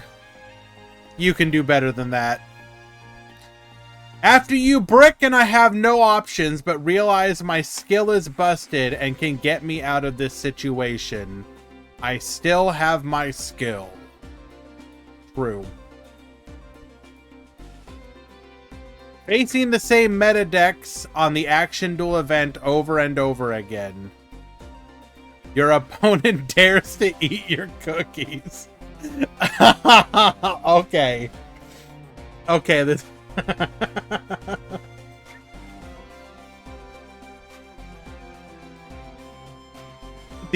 So one of the action duel abilities is called energy biscuits, and you can use your opponent's energy biscuits.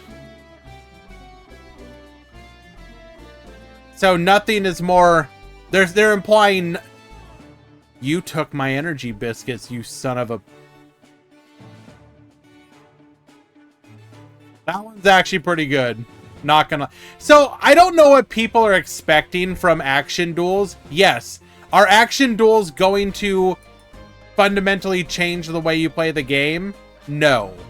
That said, there are still some really cool abilities in there that should... Even if you're playing just a strictly meta deck, some of the abilities are unironically kind of good. They're busted. As soon as they put action duels into Duel Links, duel rooms, I'm hosting an action duel tournament. You better believe it.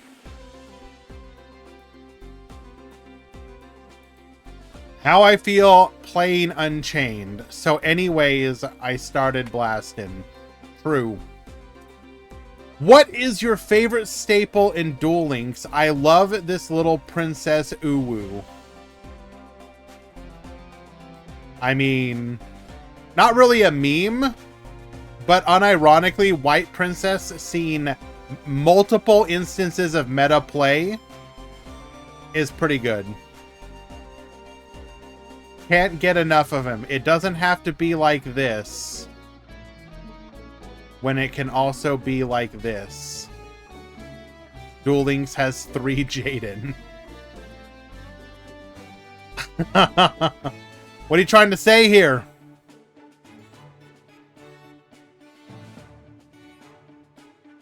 All right.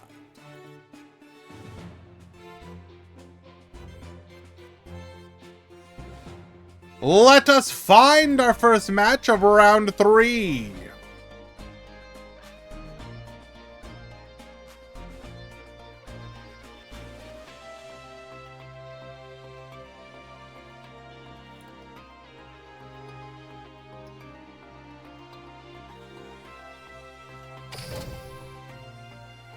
Shouldn't Alexis be on the bottom of the last meme? Technically, yes.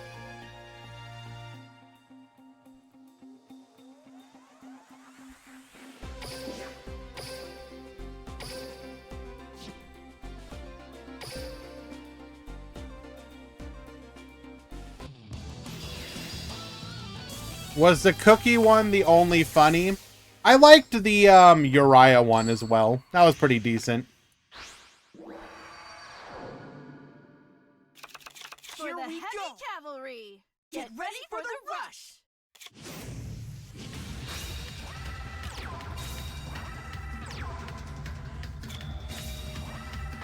Do Master Duel next? Don't they do theirs on a different day?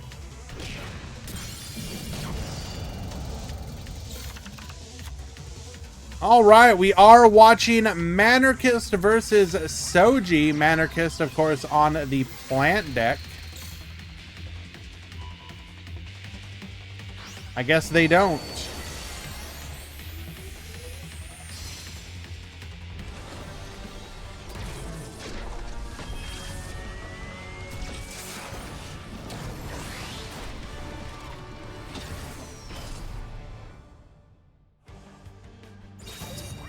All X1 will top. Omega Lol. Grats to Serena.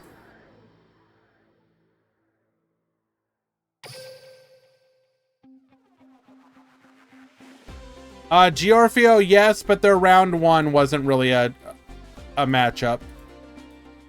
If I'm being honest. They kind of were able to just sort of walk to victory in that one.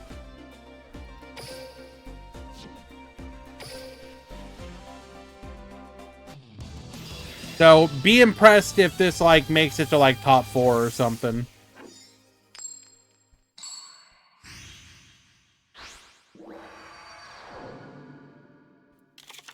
For the heavy cavalry, get ready for the rush.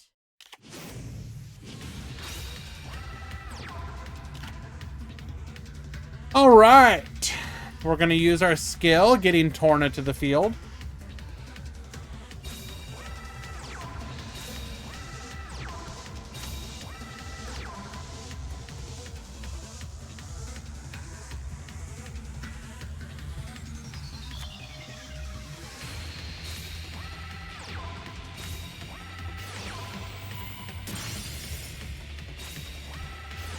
Activating double Nature's Invasion. Get poppin', taking out the Recital and a copy of Seal Array. We are going to go Neo Plandish here, milling our buffers. Manarchist, has your Neo Plandish given you a boost one time during this duel? Hello, Draghino. You're lucky that I said hello back. I am not a Pepega.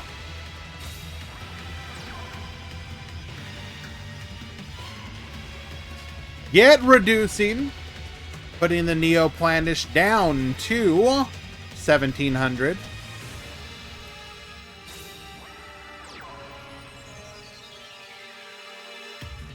If we don't have the ability to get over, if we don't have a bigger tribute, we can put it to defense and still get in for some damage. Hello, K-Brock. Ah, we do have a way to reduce. Activate our effect here. Wait, what? Couldn't we have just... I guess it doesn't matter. Not that much. Wouldn't have been that much more damage. Gonna put our opponent down to 3,300 damage. One back row recycle. The right piece. Back to you.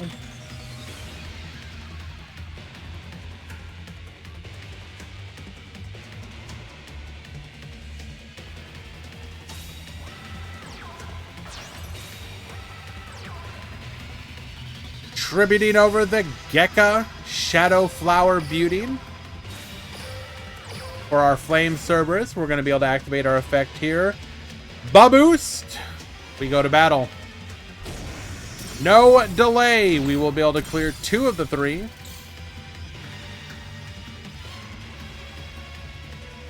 Quantum is not on Psychics, but he is undefeated currently. I lied. He got destroyed by machines.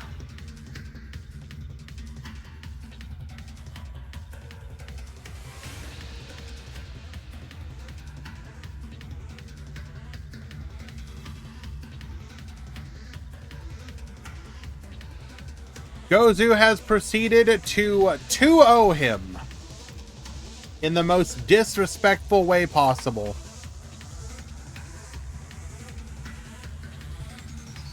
I don't actually mean disrespectful, by the way.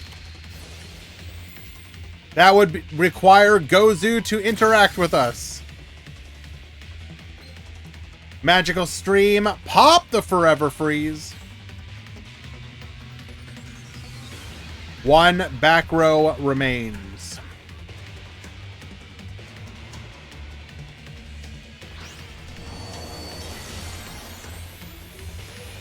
Come forth.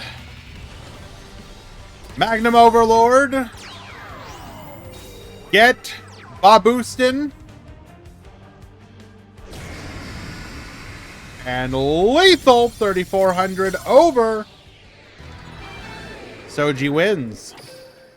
Game number 1.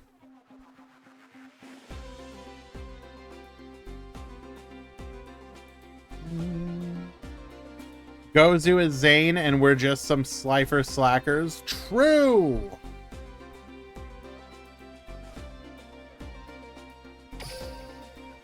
I lied, that was a 2-0. My bad.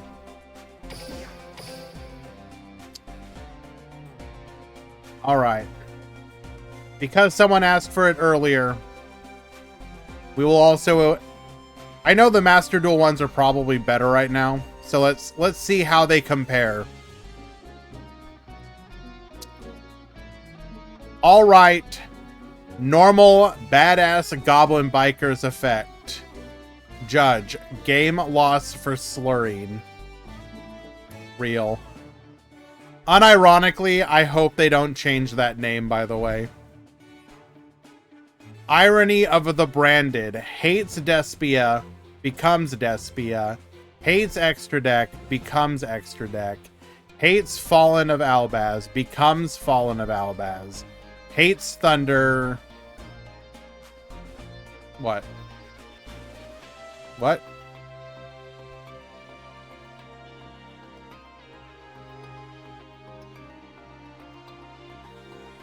Am I missing the joke here? Rejected Blue Eyes. Rejected Eyes. Rejected Eyes B Dragon versus Biased. Okay, this is just worded extremely. She's racist to thunders. Got it. Sure. Blue Eyes. We love Blue Eyes. Thanks for not keeping King Calamity legal when you added Centurion. I know that took restraint. Counterpoint, Centurion is a bad deck. And that would have been a way for them to actually win games. But sure. Thank you, heroic anti-meta players. We did it, Patrick. We saved Master Duel. True. Yu-Gi-Oh! Players sick of the current meta. Now I'm wrapped in both your love and power. Let's fight together against Snake Eyes meta that's leading the universe to destruction. Yes. When you're a new player and your opponent does a 15-minute combo, what the hell is going on here? Okay, that's pretty good. My unaware Dogmatica monster seeing the strange light in the sky after 5 summons. A blessing from the Lord. True. We all know the sad truth. OCG, badass goblin bikers. TCG, respectful of our Lord and Savior goblin bikers. Real. Is history repeating itself? Yes. Say goodbye to that card in your hand. Yes. What we want versus what Konami wants. Ban Maxi, put it to 9. For no, I'm aware.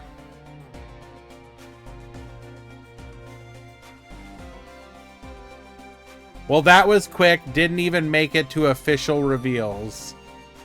Aurelia, I don't want to play with you anymore. With the good one. Yes. Now this card release to look forward to. Hey, B, catch. Yes. Okay, these... I'm not gonna... I don't like pendulum summoning MFers be like, oh, but this is fire. Okay, to be fair, kind of true. Kind of true.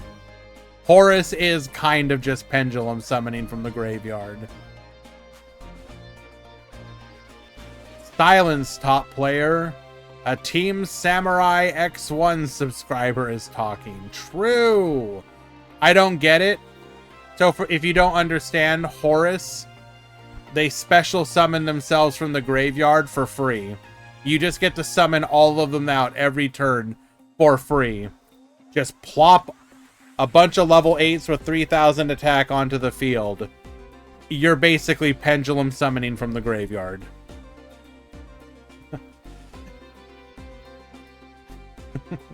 That one's pretty decent.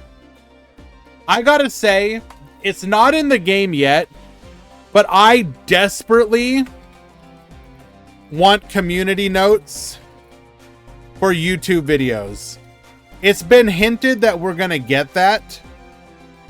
You do not understand how badly I want to see the community notes for stuff like Team Sam's videos. This deck will destroy Master Duel forever! Community note. This deck did not in fact destroy Master Duel forever. Not even for a single day. Also, he was playing against people in bronze. Okay, hear me out. No. Super Poly Go Burr. Okay.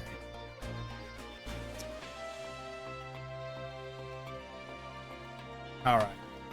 Back to the games.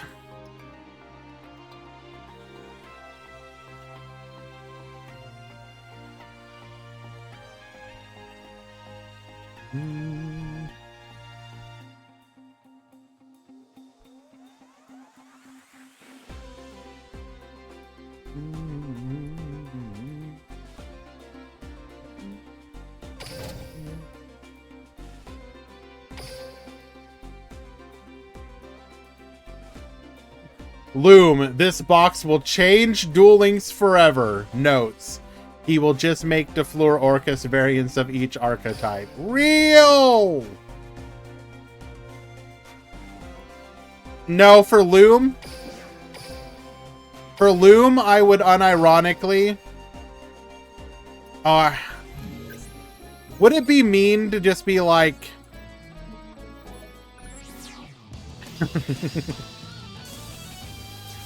This video will contain playful yapping, followed by theme music with slow-moving image into ironic counterexample of what was talked about,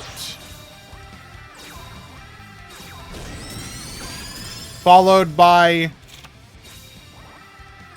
delightful, snarky looking Loom afterwards.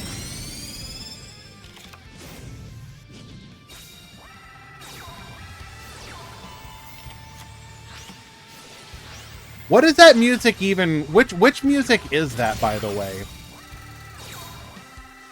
He uses the same little, like, theme song. What if we had community notes, but for Twitch VODs? Nobody watches Twitch VODs. They do, but you know what I mean. Not quite lethal here. We're gonna go Roman pick. Adds a copy of Dream Drummer to hand. Oh, come on now. I love what Loom does. We have to be appreciative of people like him and Playmaker still actively making content for decks. Adds a copy of Candy. Note, next video I was wrong. True! Goes for the Esperade, gets poppin'. Not quite lethal. Monster Reincarnation adds the heavy metal back to hand. Another Shadow Buyer. Into the heavy metal. We're going to need something to keep us alive. We have it! Widespread Ruin. Re-D adds the Peace Holder back to hand. Attack 1, attack 2, attack 3, lethal!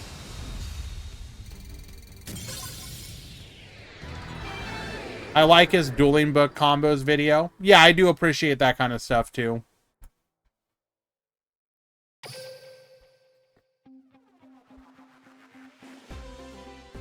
Oh, that wasn't a bash, just hard to know whether a deck is actually worth getting. I mean, that's where you should just like... So you should never determine if a deck's good to get from any video. Use the videos to get an idea of if that's something that you want to... If it's something that interests you, then talk to other people. That's always been my recommendation when it comes to that kind of stuff.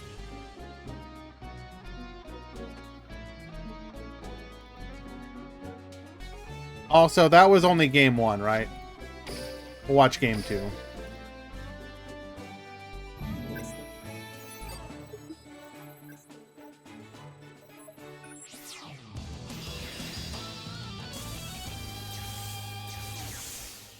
Like every YouTube content creator is incentivized to just get you to watch, which oftentimes is going to clash with being entirely objective. And to be fair, most of the time, if the content creator is going to be like truly good, they won't lie. They may gaslight you with the thumbnail and intro, but once they get to the meat and potatoes, they're usually much more honest.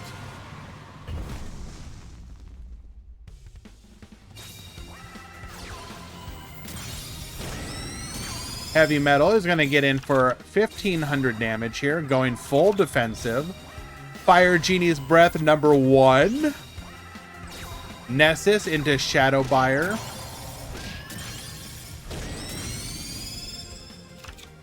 allowing our opponent to only draw 3 here. Magical Miracle brings back the Re-D.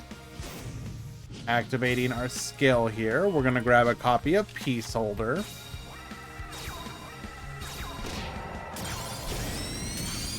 The problem with, so tournaments are good, but also not.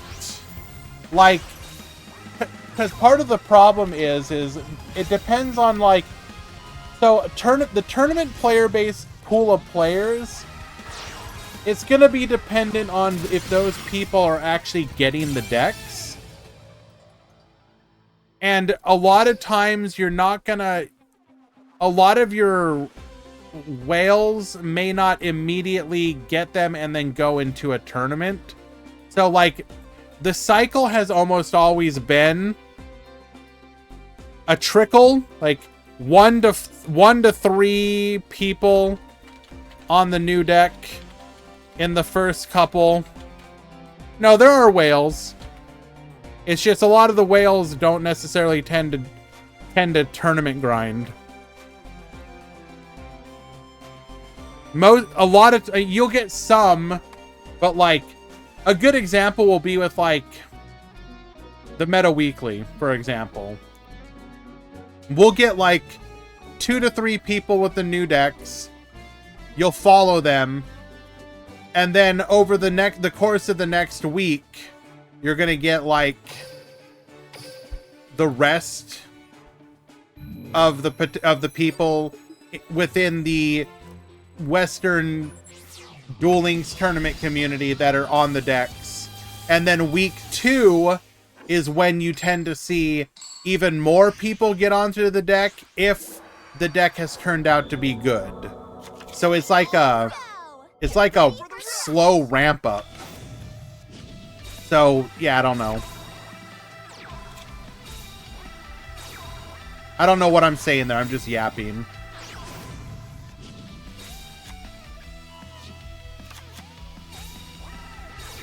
Okay, we are going to be able to clear the board here. 1 back row. Fire Genie's Breath, removing our 1 potential defensive play here. Goes for the Doom Metal, gets popping. 1100 into 25. We're going to go defensive once again. Stop defense, get flipping. Fire Genie's Breath is going to remove that back row once again. Reincarnation, adding a copy of the Heavy Metal. Gets poppin'. Stop defense number 2, and that will just be lethal. Stop defense, unironically sealing the game. 2 activations. Well done.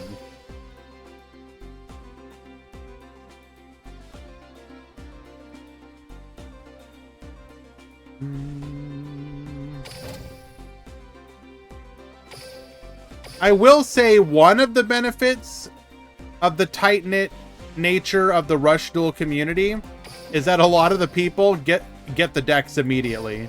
So you almost always have a lot of people on the new decks, like, immediately.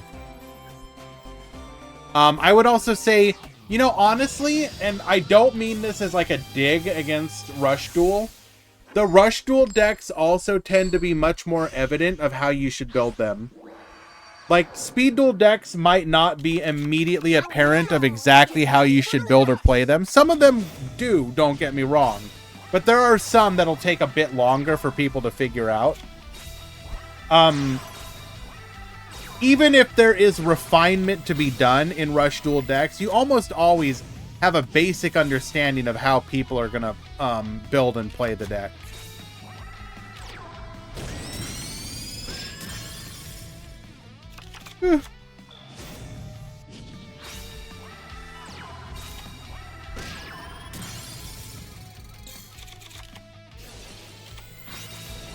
Okay. Using our skill here, we're going to add a copy of Peaceholder back to hand. Goes to battle, recital. We will go for the crash. I like trying new. Well, I mean, sure, who doesn't? One of the benefits of Rush Duel is that it's very easy to play new decks because they're usually not too terribly expensive, especially if you focus on Rush. You almost always have the cards. Or rather, have the resources to get the cards. We're going to go for the check here.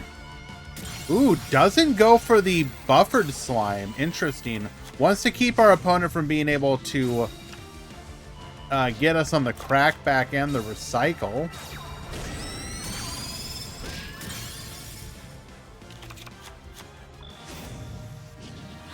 Activating our skill again. Gets reducing. Light Sorcerer. Successfully attacking in. Recycle.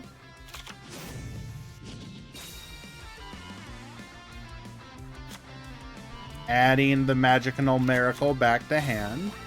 Candy into Miracle. Miracle effect. Bring back. Goes into the Candy. Goes into the Diviner.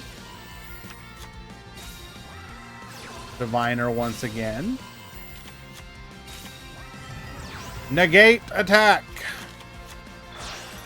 And we still have that last back row that we know that we have to deal with.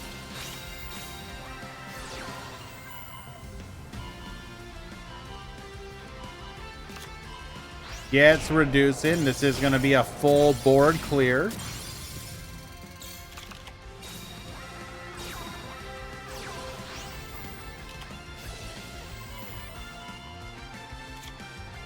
Activating start. We're going to get a Candy back to hand. Goes for the Esperade. Activating our effect here. Goes for the Peace Holder. Attack 1. Attack 2. Pass back to you.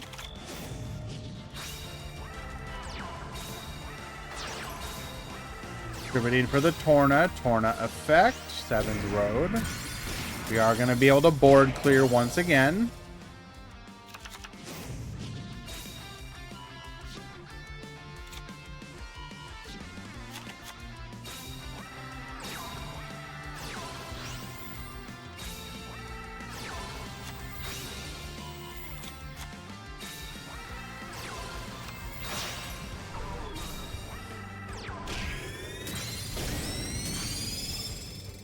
Alright.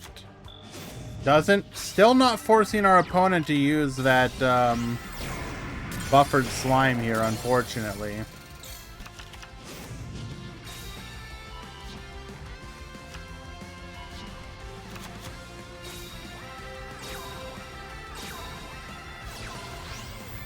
Miracle into the Esperade.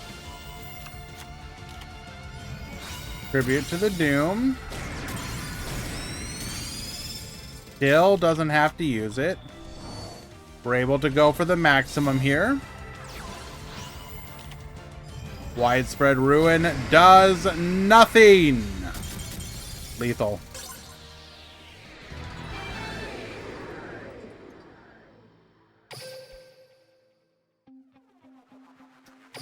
Unlucky.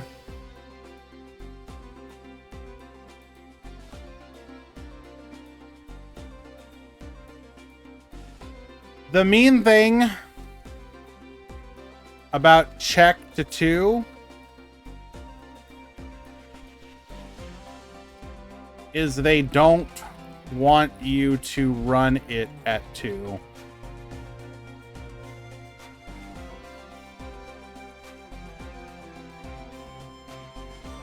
Hey, the negate tax.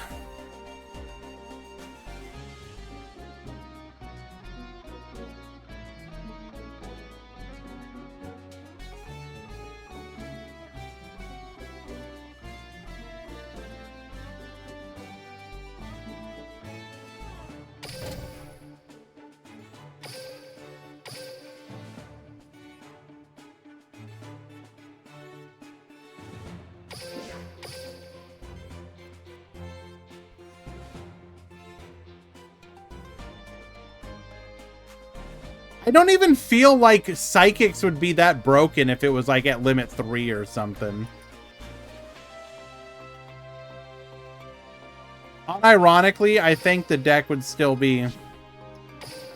It would be like good, but it wouldn't be great.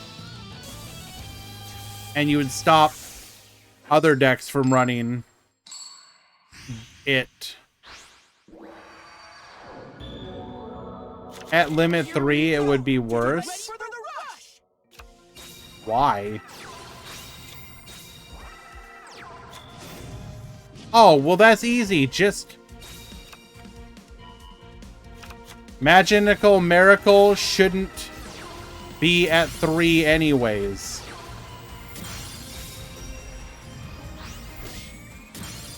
Put check to 3, Miracle to unlimited. Solved.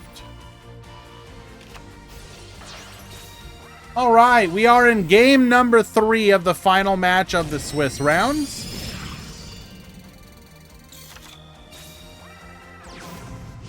Ultimate Bond here. We're going to add a copy of Aim Eagle. Summoning out the Innovator. Get in for 1400 damage. 2 back row. Ultimate Bond of our own as an aimed Eagle here.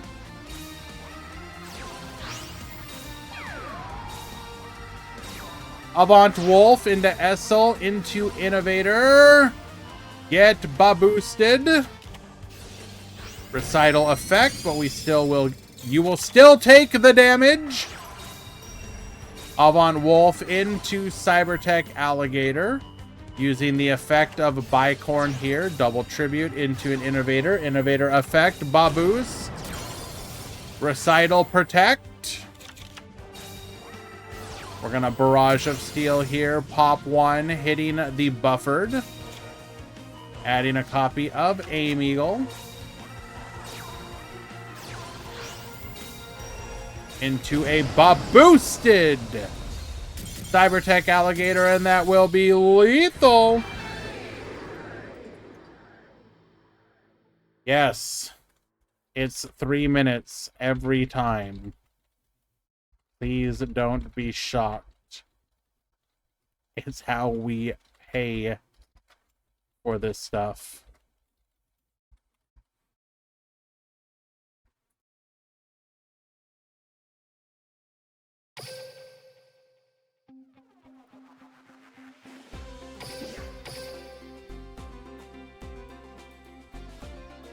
Alrighty. Let's go ahead and push these through.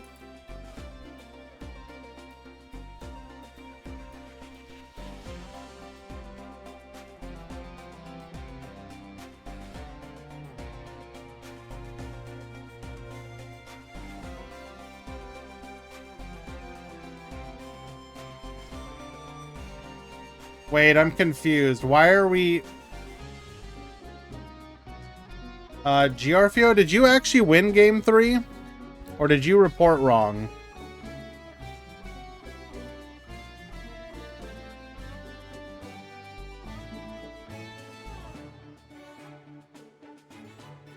Oh, I just didn't watch your final game. Okay.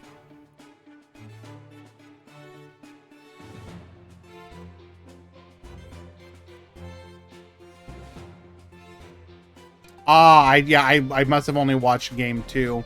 My bad. For those of you who are unaware, I am recovering from like a summer cold or flu or something, so I apologize if my attention is a little less than focused. Cut. It wasn't a major one. It was kind of minor, to be honest. There's no need to be... It was just like a... I woke up like a couple days ago and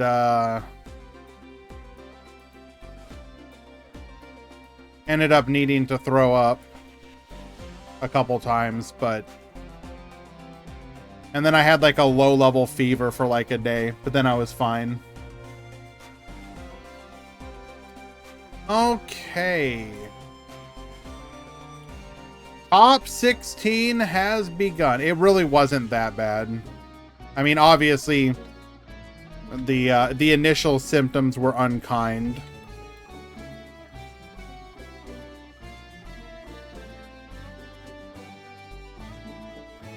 It wasn't COVID, Kisara.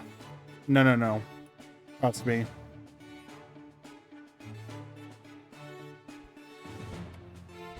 I have had COVID twice in the past.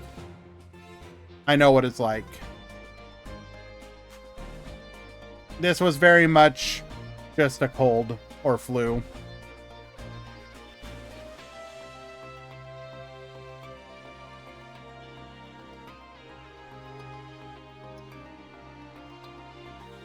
Imagine how many benefits you could have, I could have if you were a mod. What do you mean? Can you give me an example of one benefit? Does it involve being called a papega every single time that I see you?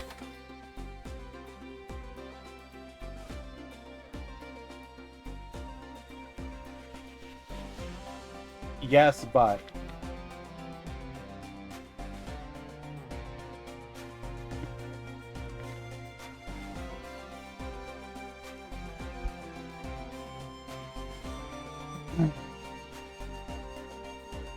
All right.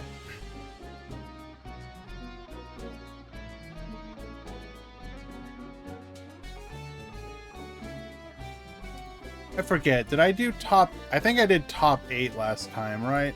For the breakdown. Rush Duel Grand Prix. Yeah, so we'll wait for top 8.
Let me think about the benefit. Oh, all right, looking forward to that. Tomato will have to include both psychic tops in his next meta video. Not if you don't make top 8. If you don't make top 8, I'm not mentioning anything.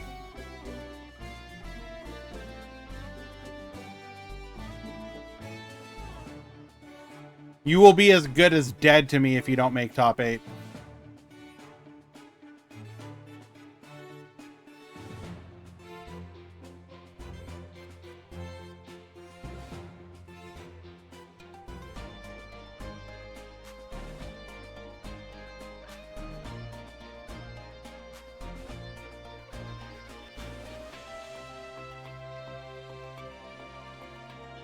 Rude. What's rude about it?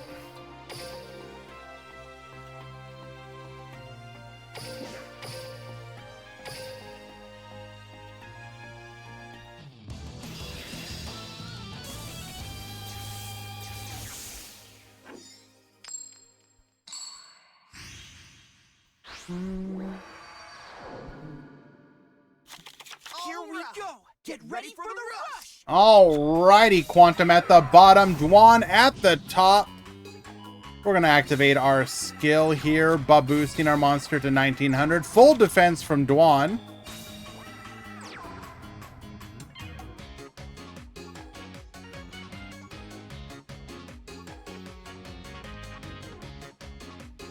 Whew.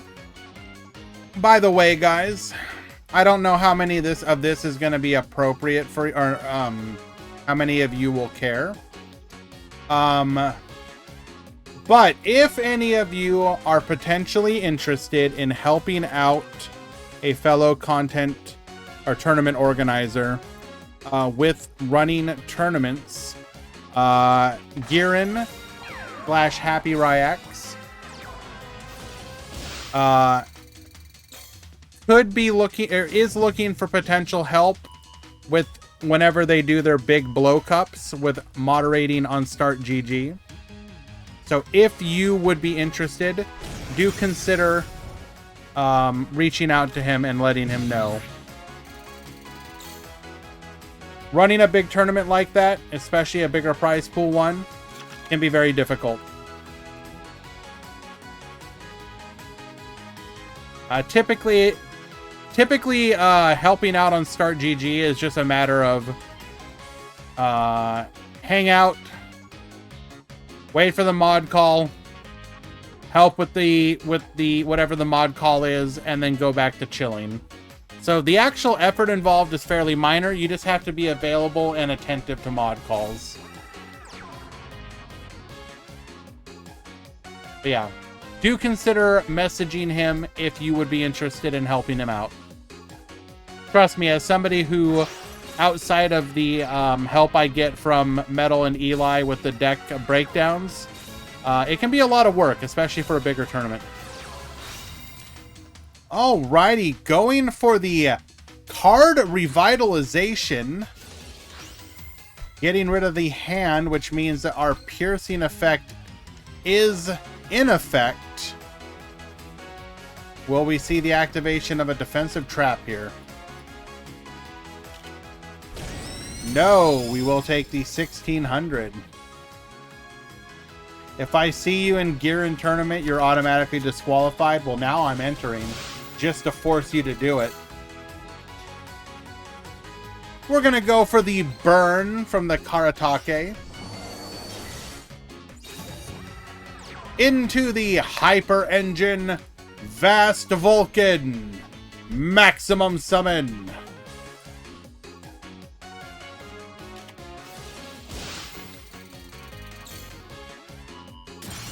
Off the back row.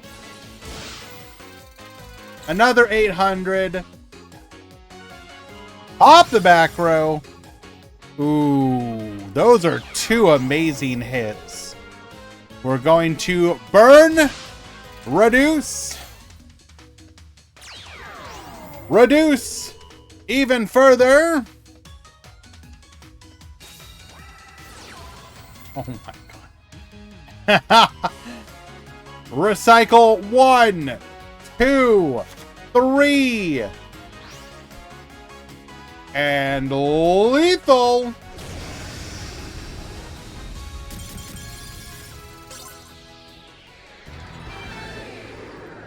Quantum takes game number 1.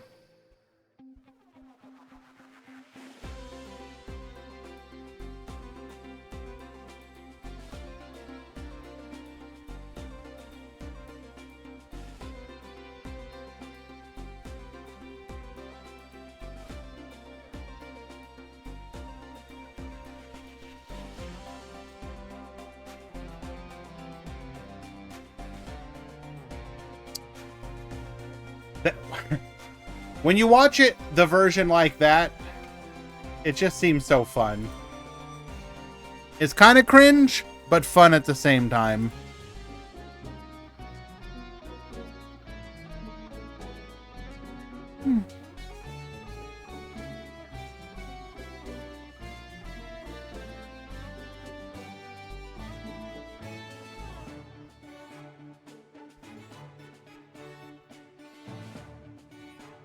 Waiting for game number 2.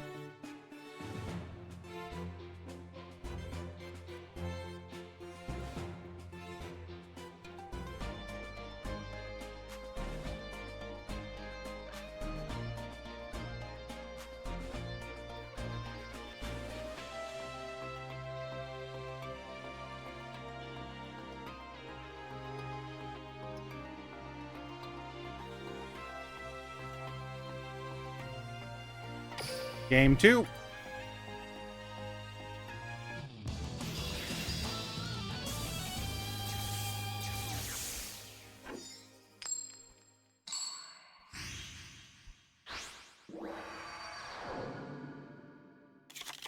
Here we Get ready for the rush! Alrighty, going defensive here. Hammer Crush deal. We're going to activate Get Poppin', hitting the Talismanic Seal Array at the cost of a Dragius in our hand. But that's okay, because we got the Essel Mill to revive the Dragius.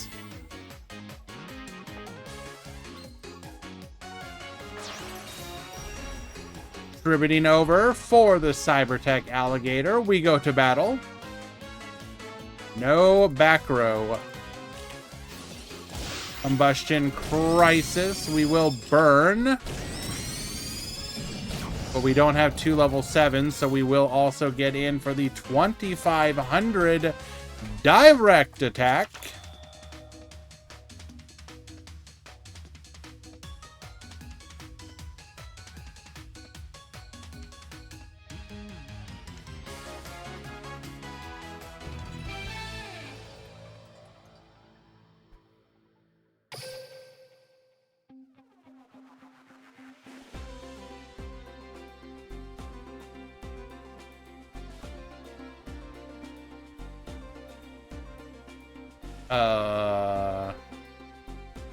Okay. Not sure what happened there.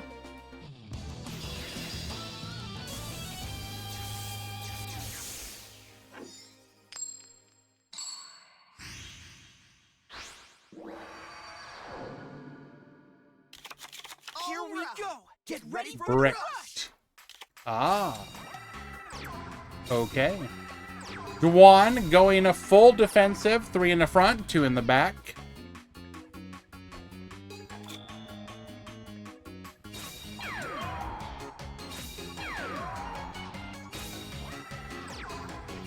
Summoning double Vast Vulcan L. Activating our skill here to boost to 1900. Attack 1. Attack 2. Attack 3. Clear the board.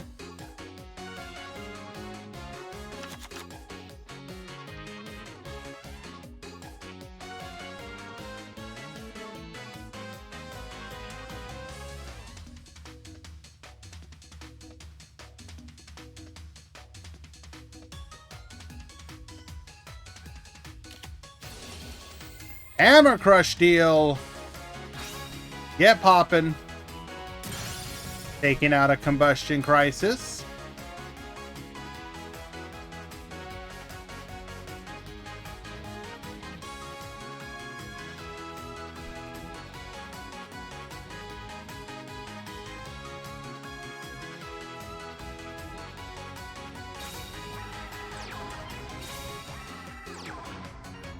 Oh no, that's not good.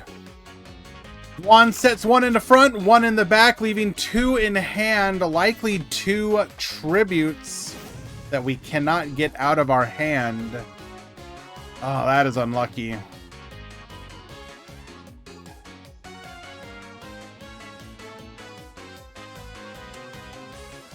Quantum, happy to keep the cards in his hand,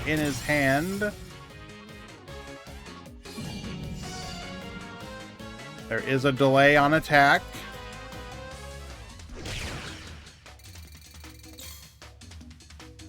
$19 and $12, putting us down to 2,900.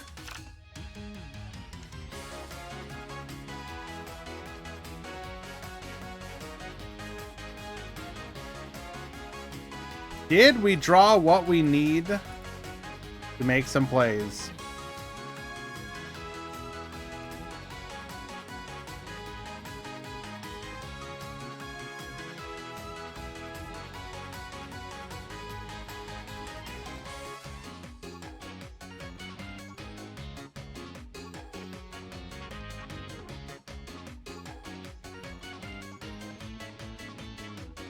Juan, please don't tell me we bricked again. There's no way, dude. Come on. Another normal summon. Another normal summon. Okay. There we go.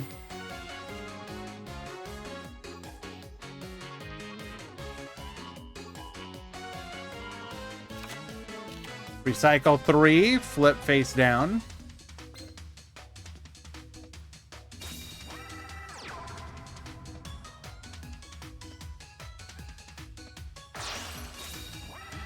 Riveting over for a Dragius.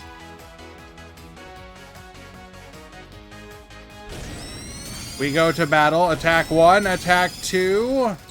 Dealing 1900 damage back to you. 2 cards on the field, and we will be at 6 cards in the hand as we didn't use up any resources on the previous turn.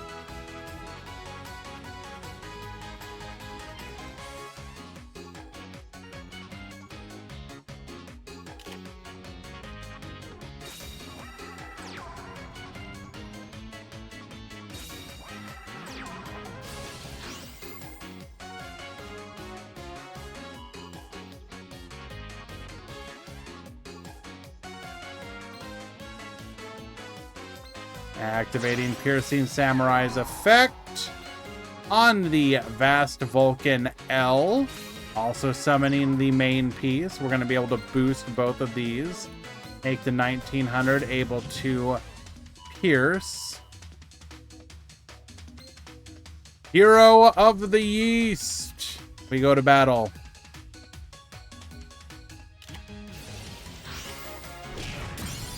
Buffered Slime. Will we crash?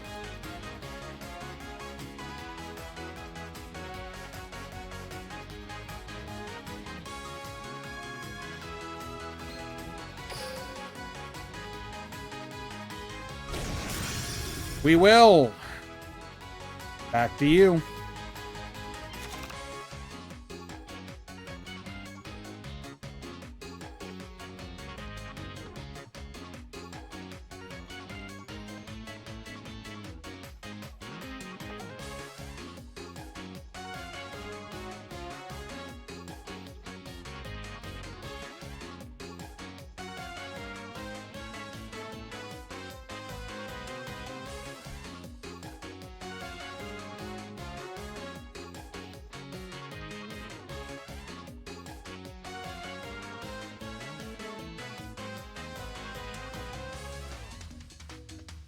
What do we got?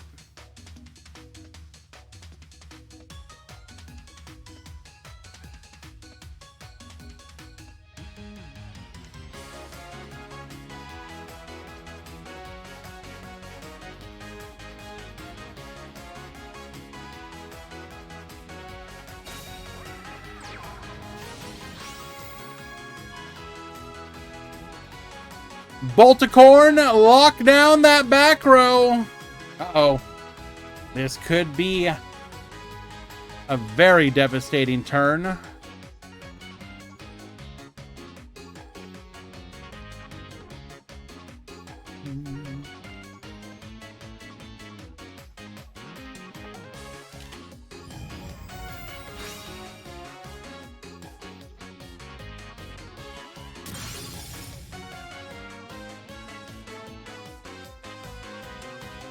Tribute to the Doomed.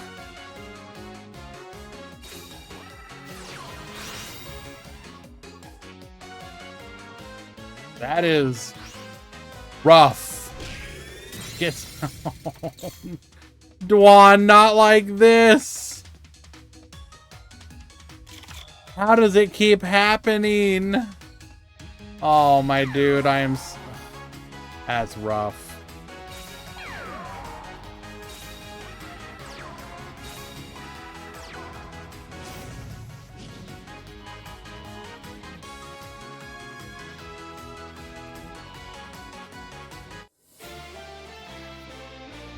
We go to battle. And that will just be lethal. Quantum takes it in game number 3.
All right.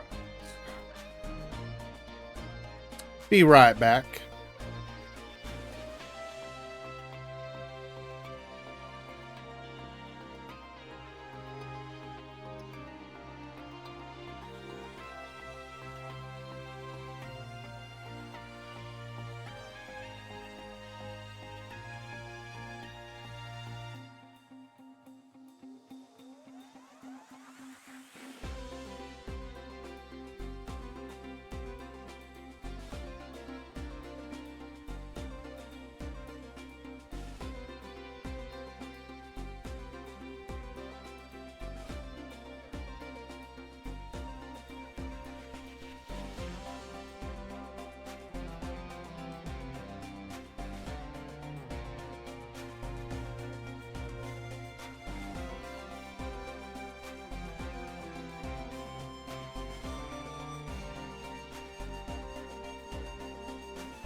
Okay.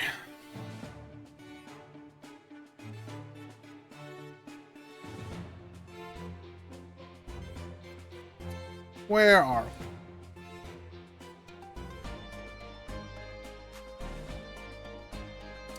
We have yet to watch Serena today, so I think we'll do so.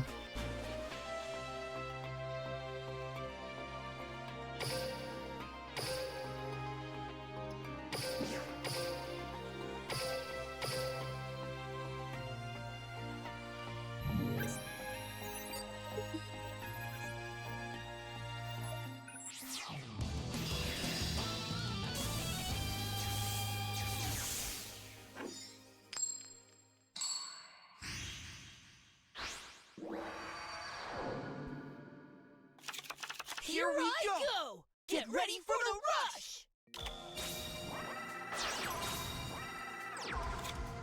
Alrighty. Triple set in the front. We are going to get walled off by the winged dragon here. Dragon's Inferno pop the back row. Going for a copy of Dragius here. Dragorite activating Ancient Forces. Get boosted.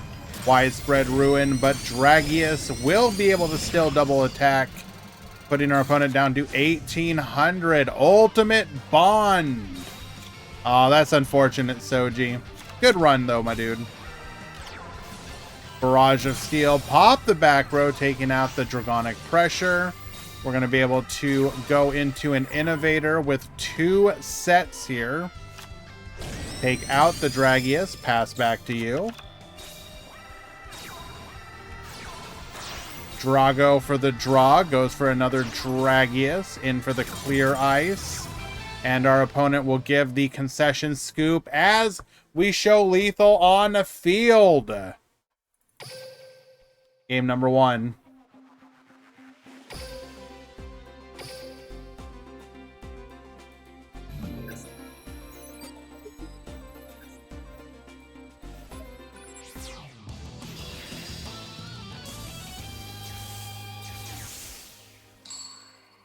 Game 2. Here we go! Get ready for the rush!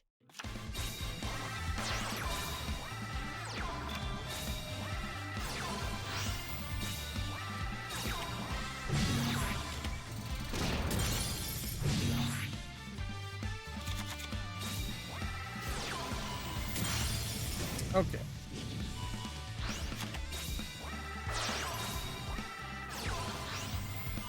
Going for the Arise here to go for the pop. Into the Dragius. Dragius effect. Buffered Slime, but we will be able to clear here. Hello, Serena! Thank you for the raid. Sorry you had kind of a not so cool tournament experience. Very unusual for that to happen to you, but thank you for participating today, and You know how it be. We're going to go Barrage of Steel, taking out the Dragonic Pressure here into a Crafter Drone, into the Mirror Innovator. Get boosted once again. That's one in the front, one in the back. Tributes over for a Dragius. Tributes over for a Clear Eyes. Activates our effect here. Gets a milling. Well, we have the widespread. We still get the clear, but we're most assuredly going to lose on the crackback without any defenses. There's the Mirror Innovator. We're going to be able to boost. Avant Wolf, Crafter Drone, and that's just going to be lethal. Unlucky.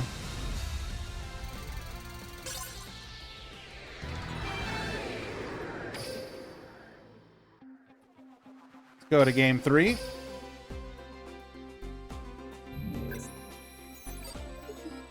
Machines are so cringe. I don't even think it's necessarily machines. I think the issue there, Ancient Forces just doesn't have, it's how to put it, it's the resource game. You don't have the same kind of cheats that machines have.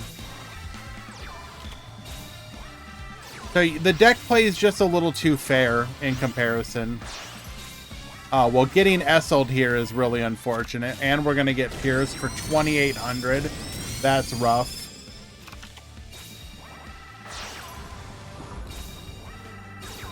Okay, we do have an Inferno here. So did we not mill for Dragius here? Oh, we didn't want to crash. Duh. We couldn't deal with the gold rush.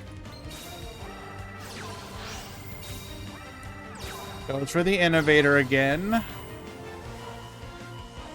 Electing for the full boost.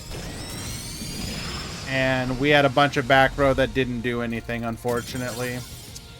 I'm going to take a look. My guess is you probably don't have a lot of defensive back row. Yeah.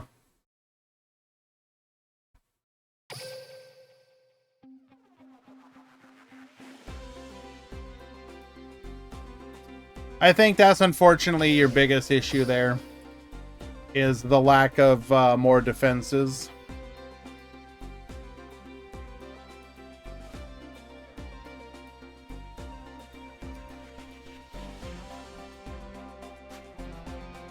Oh my Jesus. Psychic Bros. One must fall, so one must live. We have a Psychic Mirror match in the top 16, guaranteeing that one of them will put a Psychic top 8 up on the board, but at what cost?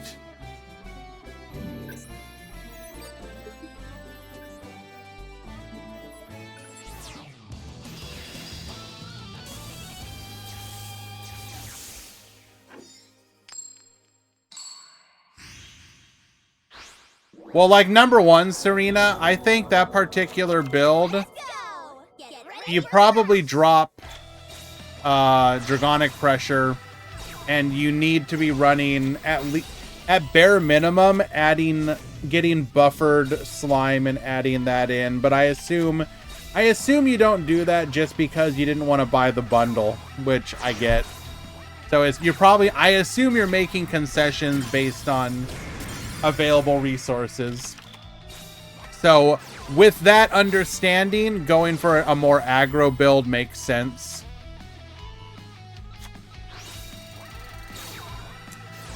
All right, jam check, pop that back row.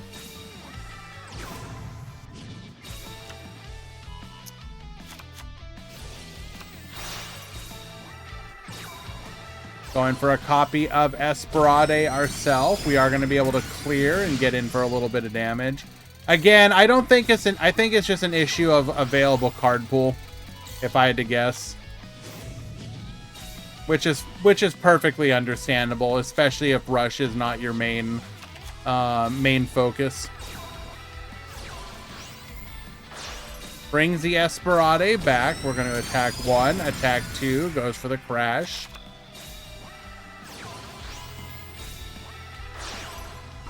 The worst enemy of the Psychic player, another Psychic player. True. Prima Gitarna to the field. Does not activate the effect, but we didn't need to. Orfeo takes game number 1.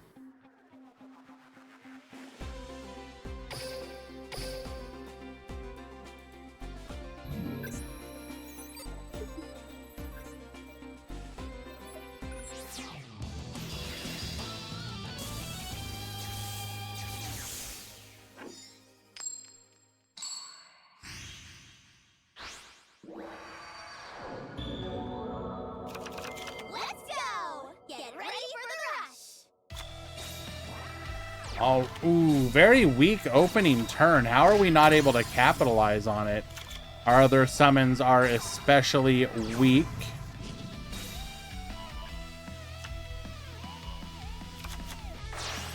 Tribute's over for a Candy Peace Holder.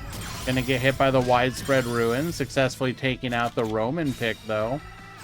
Speedy Performer, Baboost into a Prima Gitarna. Into another Peace Holder. You widespread me, I'll do the same to you, getting in for 1900 damage. Bring out an Esperade, dealing 2500 in exchange. Set 2 for a Candy, Forever Freeze, get out of here, go for the start.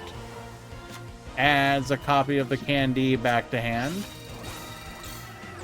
Full defensive here, using our skill. Gonna add a copy of Candy back to hand. Miracle for the recycle.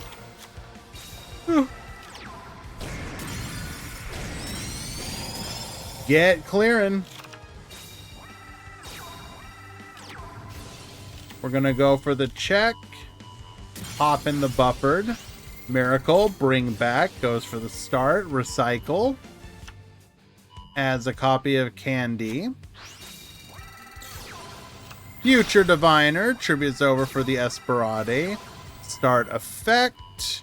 Recycle again, adds the Candy once more. Adds the Peace Holder. Activate the effect, Baboost. Getting in for a good chunk of damage. We're going to go Candy into Miracle. Bring back the Esperade. Oh no, bro. Gets popping here. Activates Tribute. And that's just 31, 34. Lethal.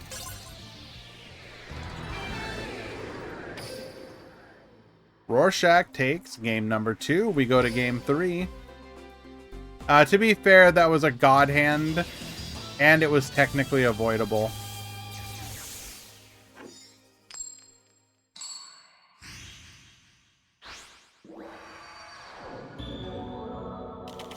Let's go! Get ready for the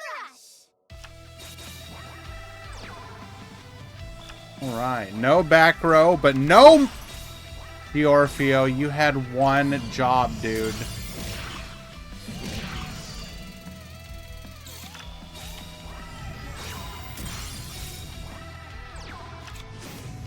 Trying to recover here.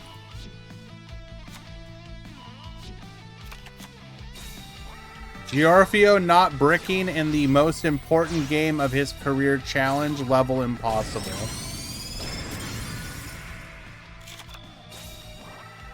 Going full defensive here. Speedy Drummer gets recycling.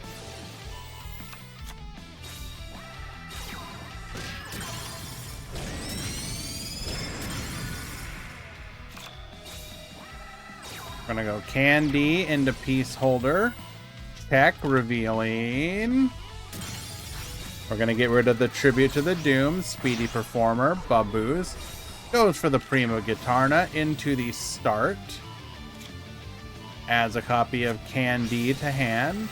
Prima Gitarna get Baboosted, allowing us to clear two of the three on the field. We're going to go Candy into Miracle, Miracle into Reedy, returning the Candy to hand. We're going to add a Peace Holder back. Attack 1, attack 2, goes for the crash.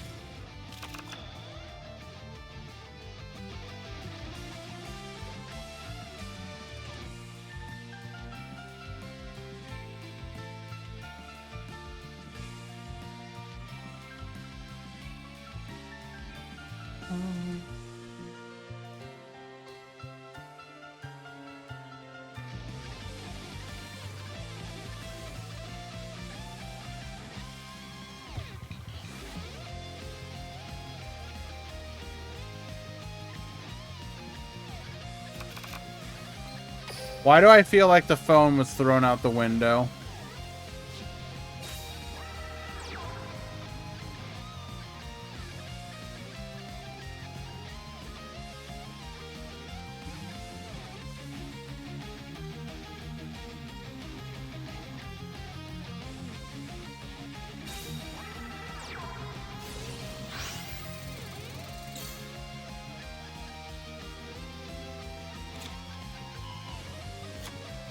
Finals are over. The evil has been defeated.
Don't have top 8 quite yet.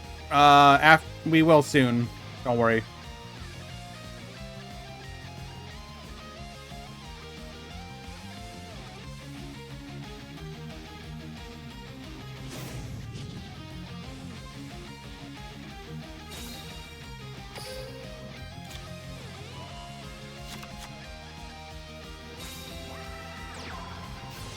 As the Roman picked a hand, what are we hoping to do here?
You got it, PTRG. As a Candy to hand.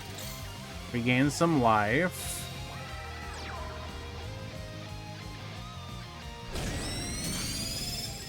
We are playing around the fact that our opponent has access to...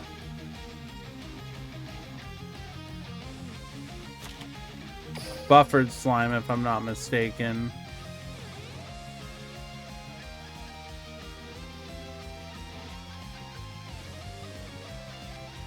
No, we don't. Wasn't there a path to lethal there then? Couldn't we have activated Prima Guitarna, tribute over, Esperat or another Prima Gitarna effect into Esperade. Activate.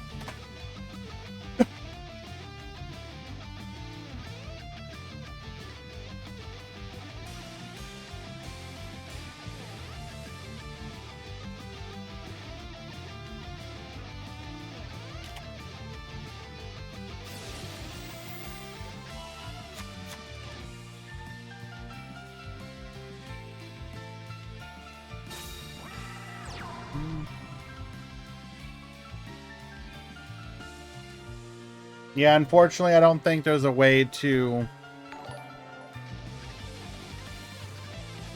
We're gonna lose to deck out at this rate. Our only real win con is like life point to trigger Esperade, but I don't think we can get there. Guy Bassis, thank you so much for the gifted sub, hitting up Giorfio.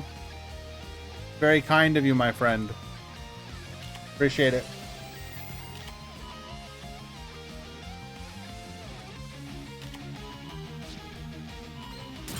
Pops a Forever Freeze.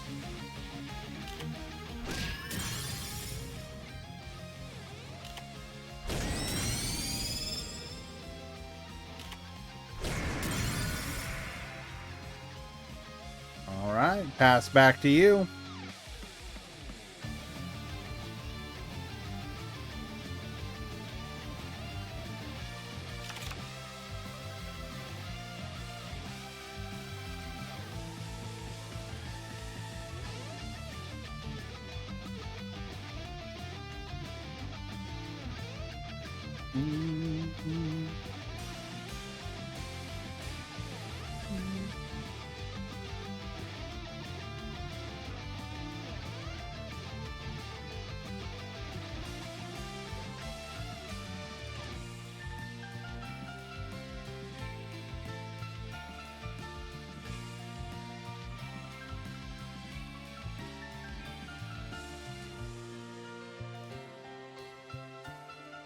Thank you, by the way, Quantum. Appreciate that.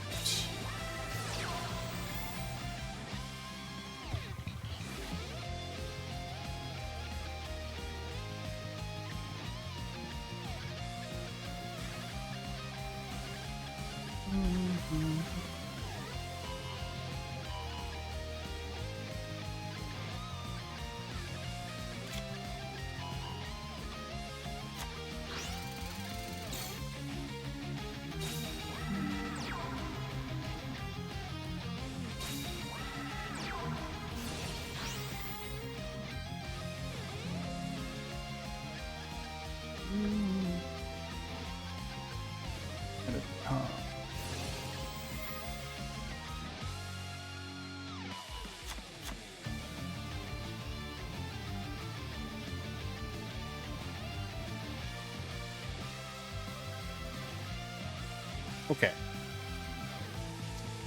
This match hasn't been decided yet, but because it's a mirror, we can already do the top 8 breakdown.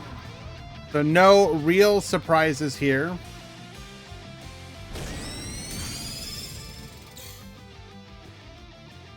You have machines taking up 4 of the 8. I mentioned that earlier, Giorfio.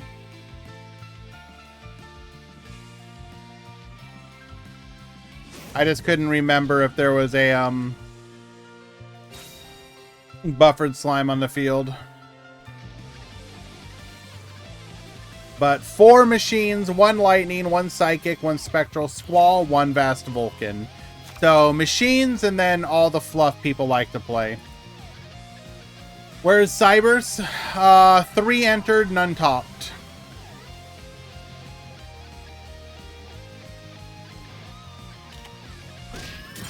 Spectral Squall is the one, it's the Winged Beast plus Warrior deck. Izark.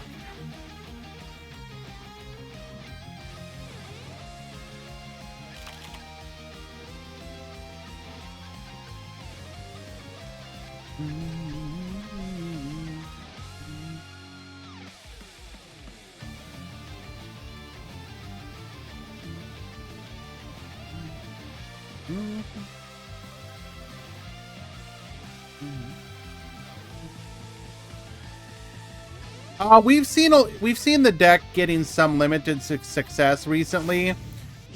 The main reason Izark has seen some minor success is due to the unlimiting of I forget which warrior it is. One of the limit 3 warriors. So they have better targets for the skill. Semi-ruler. Thank you.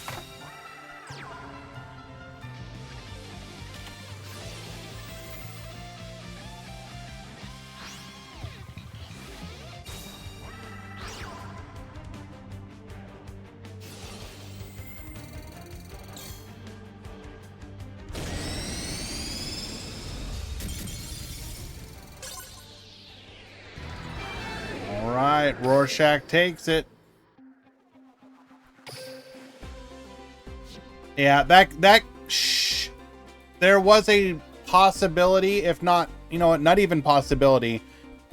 There was a lethal line Giorfio could have taken that in hindsight would have gotten him the game. Regardless, congratulations to both players. Well done.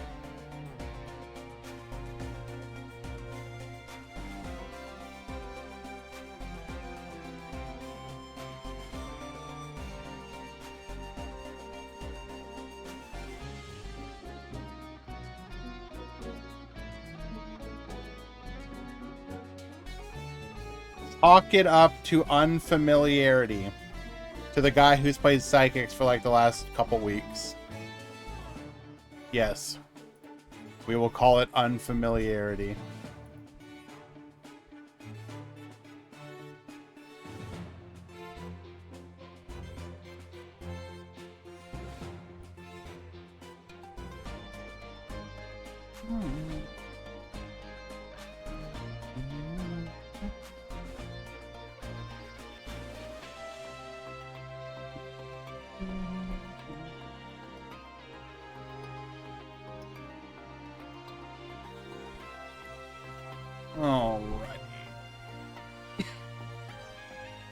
No. Hello, Tomato. Doing well, and the tournament has been very interesting. A couple more new players than usual, which was nice. Not like I'm not gonna lie and say it was a ton, but probably like 3 or 4 new players that I don't typically see in these events, which is nice.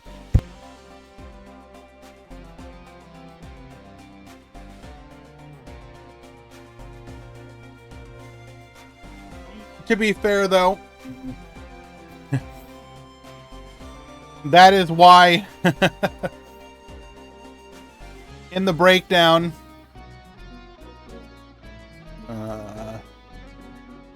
you will see aggro as the second most played. There's a reason for that. Basically, most of the new people were on it. There was one player who made top 8 with Spectral Squall, though. I don't know if they play in other events, but Kyosora?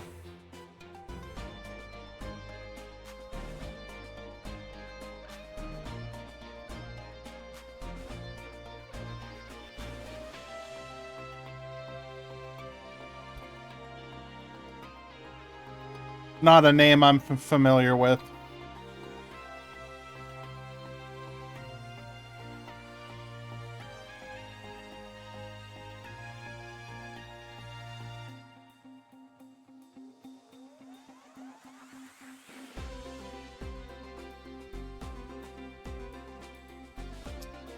And then this was the top 8.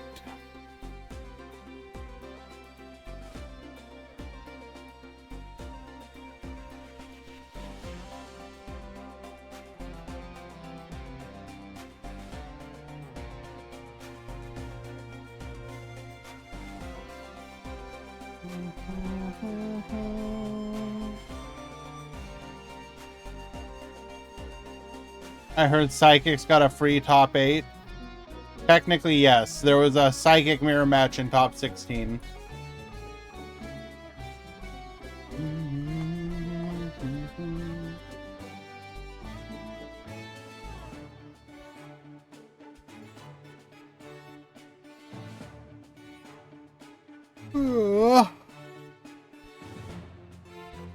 All right. We are going to wait for the matchup between Sora and Rorschach, as I don't particularly want to watch a machine mirror match, so it will be just a moment.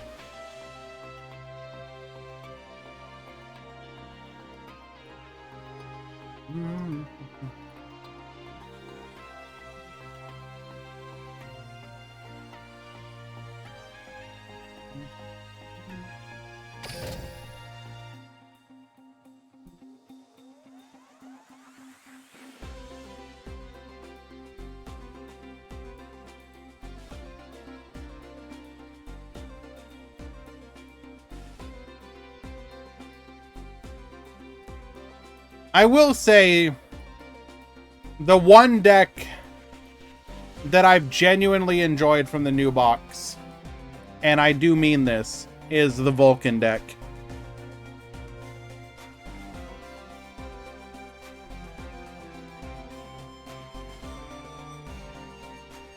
It feels like it's a super mini away.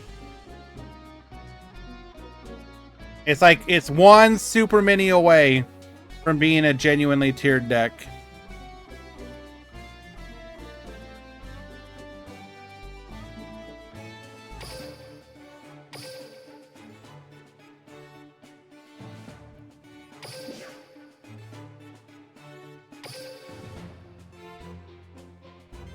I don't know what else it could get. Are there any other burn cards it could justifiably get?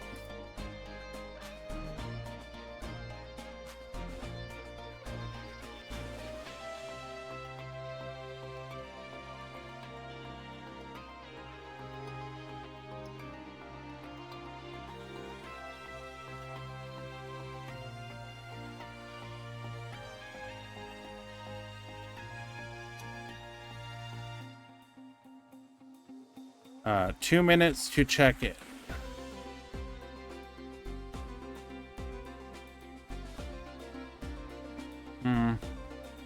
That's unfortunate. Well then, I guess we'll just have to enjoy it for what it is.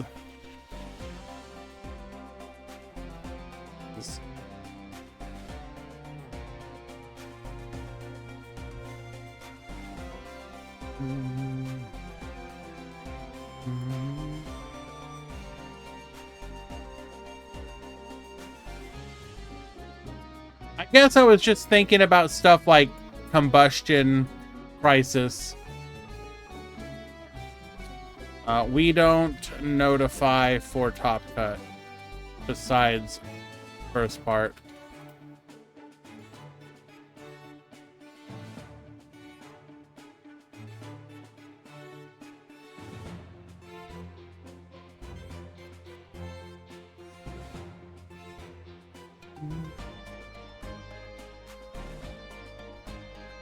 All right, we should have our match in just a second. Sorry about the delay.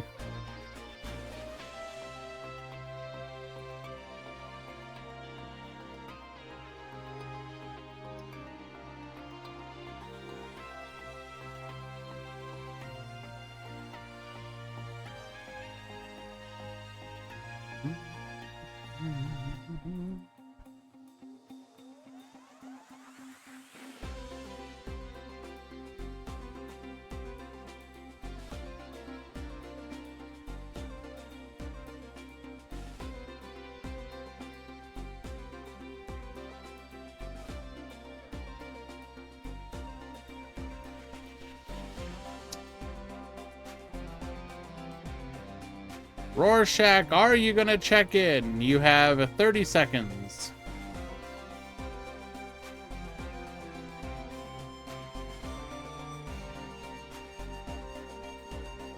It's more likely Super Mini will be Worm and Aqua with some other random bits. Surely they would add some more plant as well, right? Like, I would, like, do you really think they look at plant and think, ah, yes, this is my idea of a well-built deck?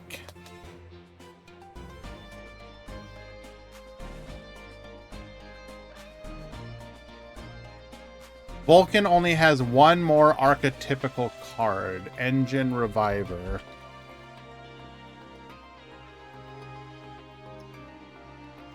Engine Reviver. Okay, level 4, 300, 700. During the turn, you normal summon this. Special summon up to 2 Engine Reviver from your graveyard face up to your field. Wow, that's both awful and... Why? What's the synergy with a maximum? Hello, Nergard. Like, it's great in theory on your second and third summon, I guess. But, like, what's the synergy? Weird. Alright. Rorschach has finally shown up. We will have our first game of the top 8.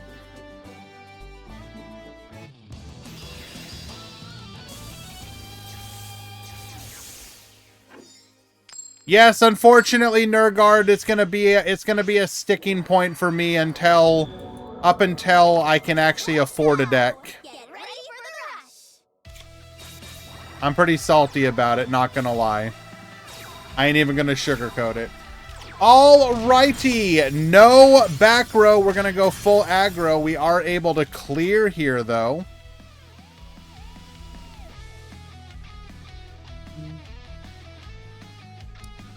I don't think you guys understand what Jinzo would do. Well, actually, Jinzo would be more for, like, kill turns, right? Just to ensure that your opponent... Yeah, you would, like... It would be like a kill turn card. Machines would just go from, like, overwhelmingly dominant to giga busted.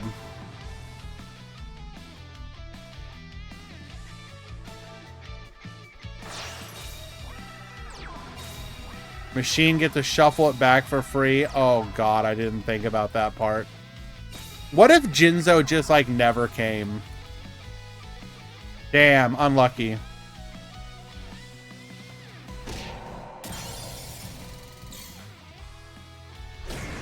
I had Dex mapped out with 1 engraver, but he's $90 right now. I really feel like it's gonna go up, too. I have this feeling like it's not gonna go down. Everyone's like, don't buy the pre-sales. It's just gonna go down. I don't know about that. I think especially after the WCQ, and if I'm not mistaken, didn't they announce like there's not gonna be an off season? So there's like even less reason to offload cards.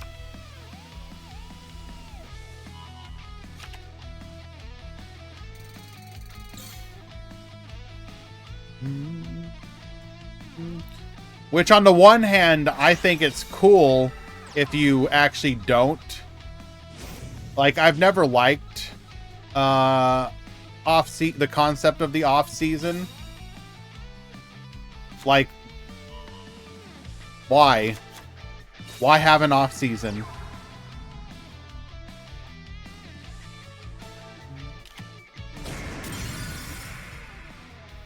Gonna go for the clear here. Not financial advice. So, in other words, sell the Molchummies and buy 3 engravers. Got it. Are there 3 Soras in the tournament? Yes, they're multiplying.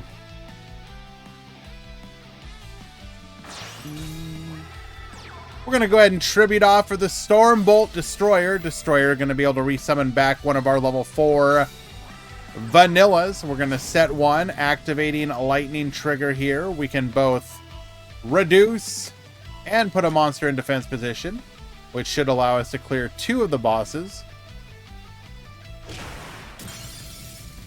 Mulcharmy has the risk of performing at NAWCQ. I just, like, in what, though? Like, realistically, what deck does it even genuinely punish? Like, the other Mulchummy, I agree, but that one, it just seems like... it seems so bleh. It's good versus Ubel.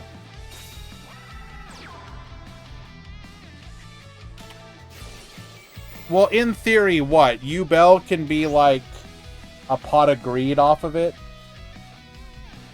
Because you're most likely going to normal summon, additionally normal summon. And then you can, after that, you can skip off of it. It would force you to not... It would force you out of your Sharvara line if you didn't want to give them another draw.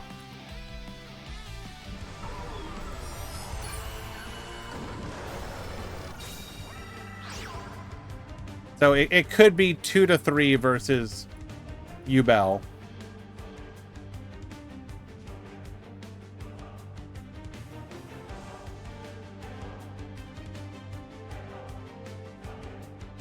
You can skip some of those, but not all. That's true. I guess I wasn't thinking about some of those.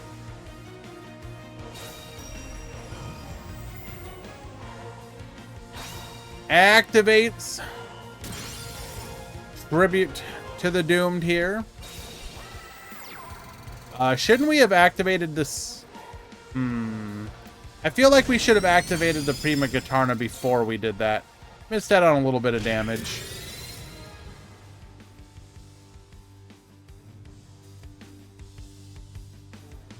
Setting another back row, passing back to Soramiya.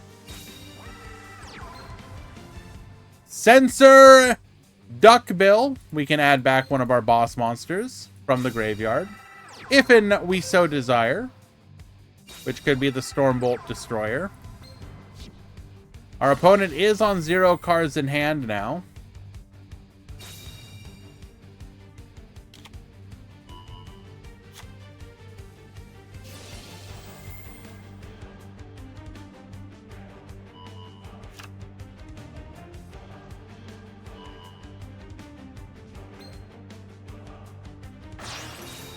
Distributing off for the Stormbolt Destroyer. We can also revive if we desire, instead electing to summon our Archfiend Soldier. Probably would have kept that in hand as well. Widespread Ruin. We are still going to be able to clear the field here. Ooh, another delay. Probably our...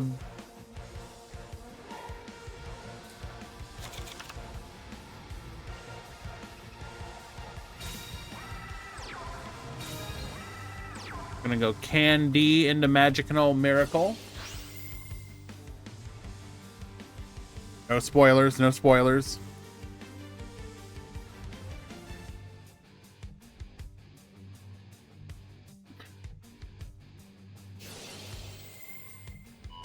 We're gonna be able to return the Candy to hand, but for what purpose?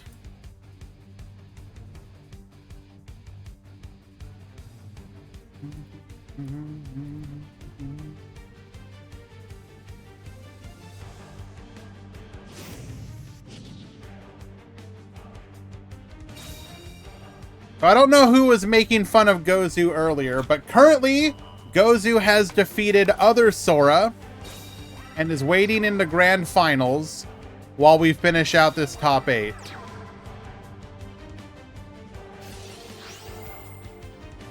Into a top 4.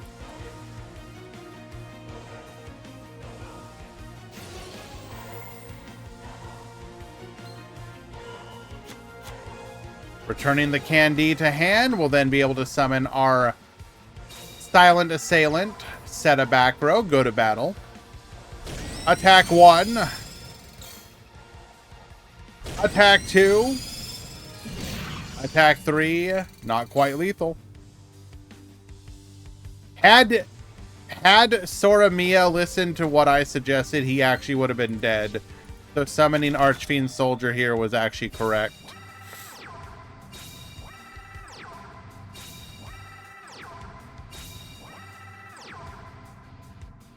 We're going to go full defensive here. And one of the problems with Psychics is not being able to break through a full defensive board.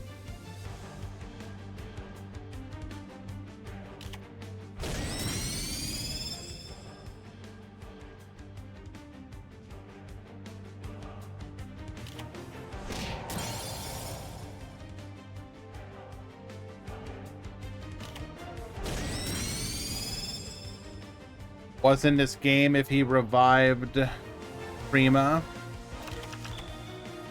Probably. We may have tunneled, though.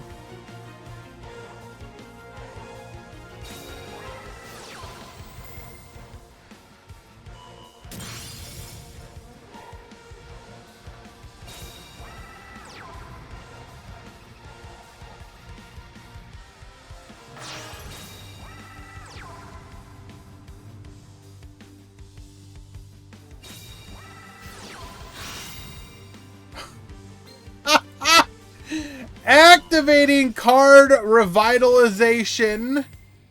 Get rid of your hand. You are gonna draw. Boost. Activating lightning trigger.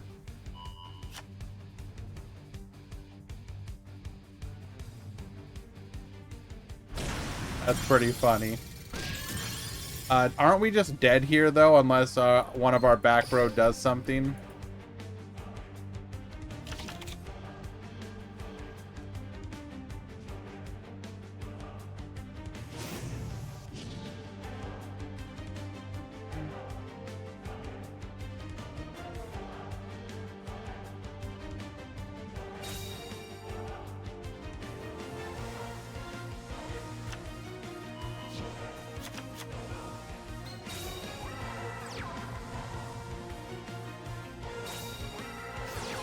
All right. Jamp check. Oh! I ain't even going to reveal what my other one is. Nah, I'm out. I'm out. Rorschach takes game number 1.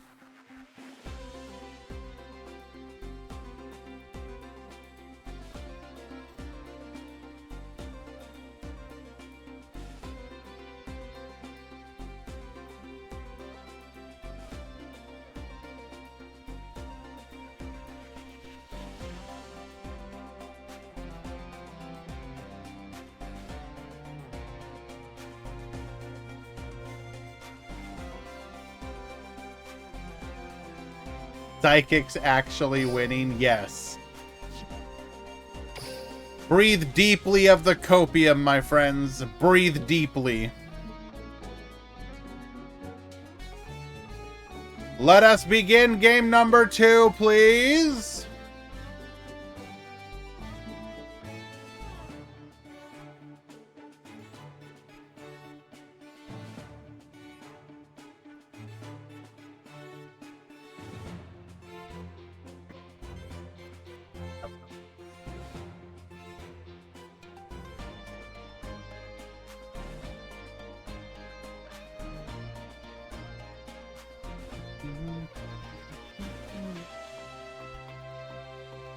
What is happening? Come on now.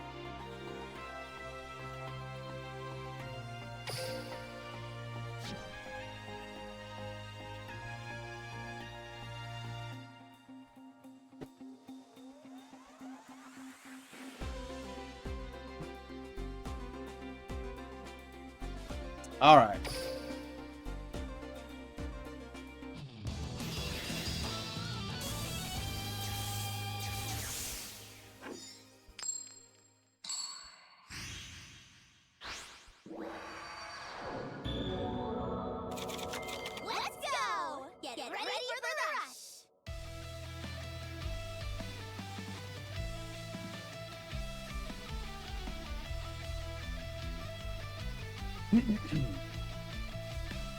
Alrighty.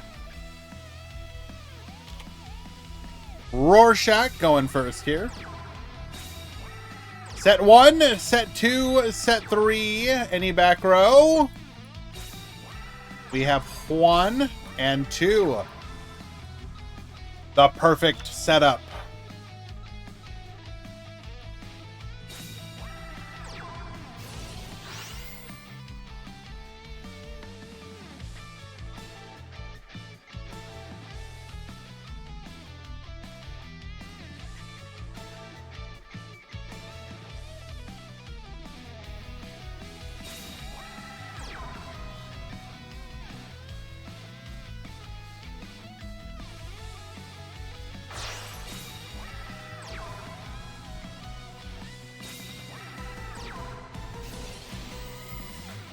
Activate the Thunder Gazelle here. This could be huge.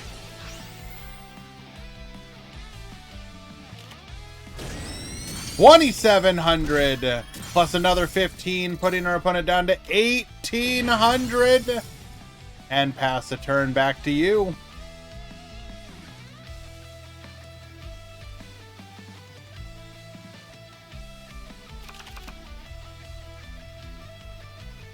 Sorry, Vanilla, we're locked in right now. We have no time for you. Psychics are on the edge.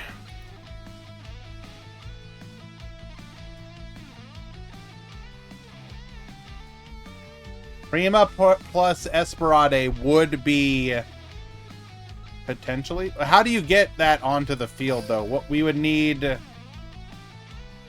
There's like no way, right? There's like no way. We would have to Roman pick and cycle, yes.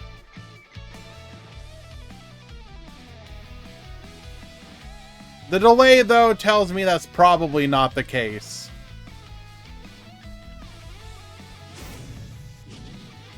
We will activate our skill here, revealing. Okay, there's one piece of the puzzle. Adds the magical miracle to the hand.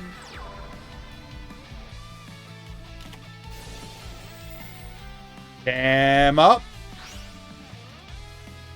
We will not gain any life here. Okay, hold. Hold. That's not what you wanted to see here. That is not what you wanted to see here. Okay. That is not a path to lethal.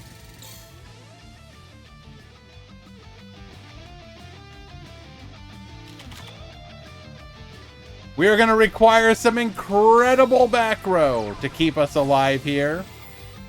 Okay, Kisara, you don't get to do that. You've literally been here the entire time.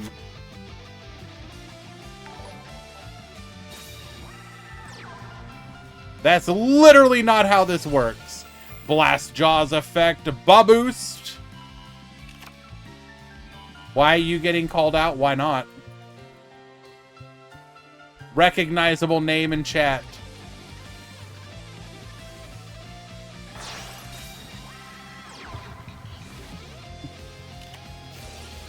Forever freeze. Get out of here. Okay. Okay, hold. That's actually huge. That is incredibly huge. Okay, it is now less huge. We need another back row again.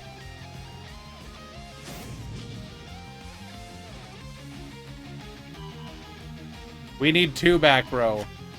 Why put it in defense? Didn't we just potentially throw? Well, we had lethal anyways.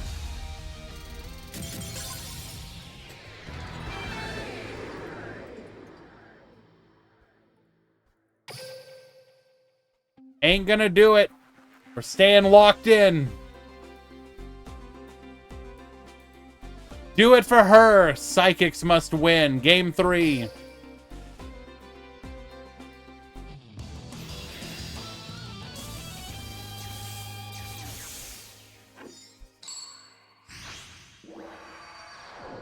Yellow button sack deck. Which deck are we talking about here?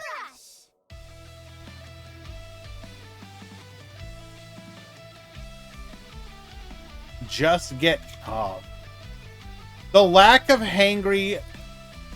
The fact that you put all that effort into making hangry Roman.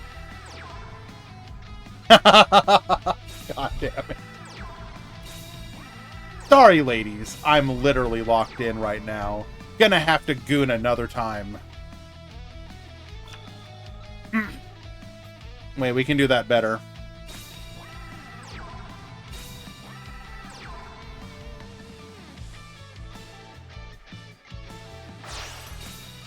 Sorry, ladies. I'm literally locked in right now. Gonna have to goon another time. No. Not feeling that one either. Needs more confidence. Unable to revive as we have no normal in the graveyard.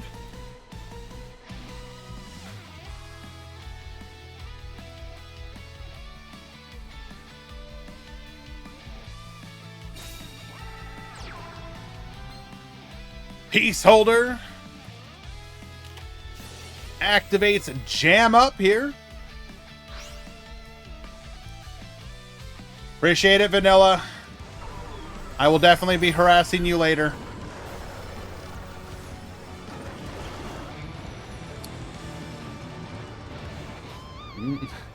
One little boat versus an army of band girls. True. Prima Guitarna gets, but you don't have it. Wait, hold. What are we doing here? Okay. Oh, adds the Roman pick back to hand. Activating the Prima Guitarna just so that we have the ability to activate the effect now. Gets milling. Candy to the graveyard. Hold. Magical Miracle. Wait. Don't we need Candy to the field, right?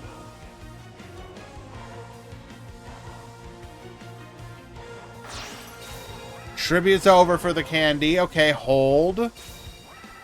Okay, this is not lethal. Wait, oh. I take back literally everything I said. We are going all in. Oh, no. There's a delay. Buffered slime.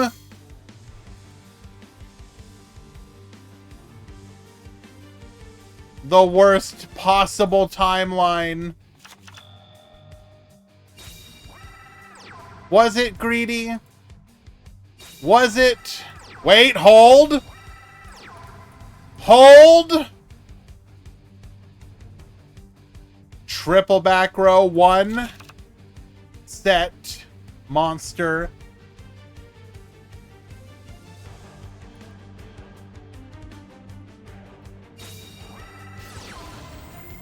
Oh, incredible top deck. Revealing card revitalization and negate attack. Easiest choice of my life.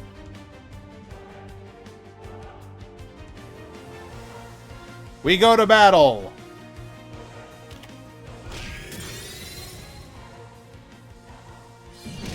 $15, no delay, lethal.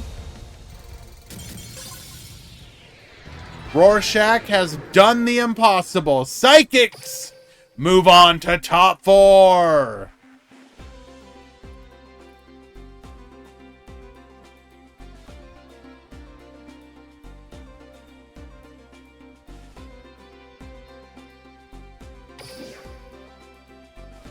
The greatest psychic player in the history of Duel Links. True!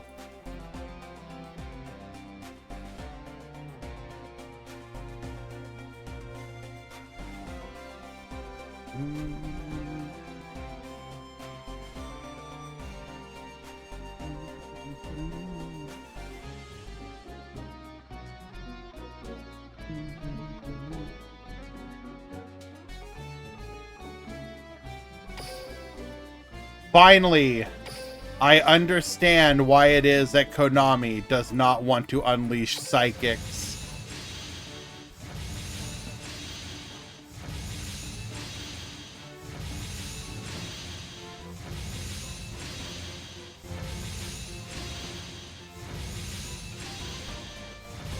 Rorschach and Samir, your match is live.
Auto Duel, are you good?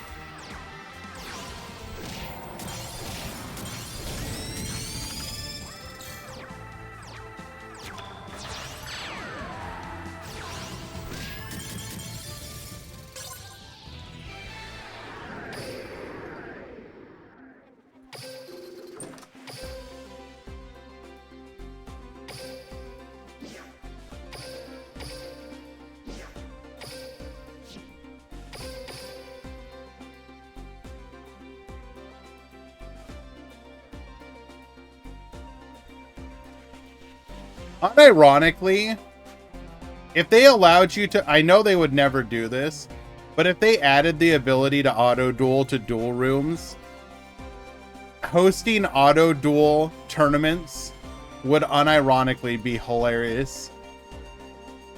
Think of the meta that people would develop in that kind of format.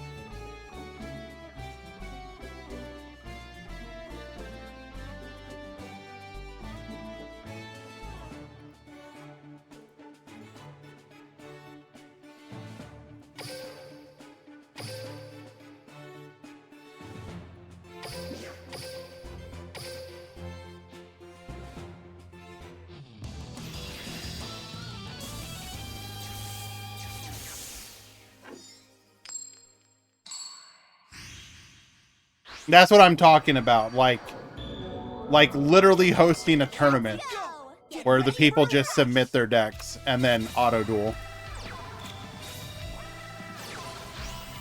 Yes, the AI is going to be a little bit different, so. All right, locks down the back row, and then for good measure, we're also going to pop it with the Barrage of Steel. Goes for the Innovator. Nothing like a little piercing to start things off.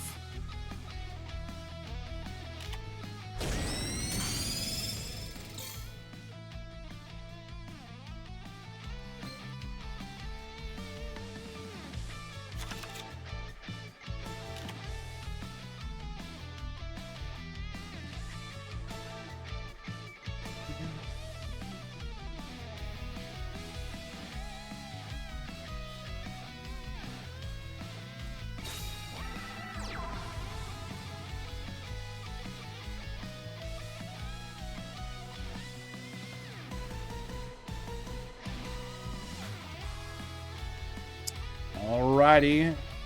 Dream Drummer flipping up. Candy to the field as well. Activates Jam P up. Bring forth the Reedy.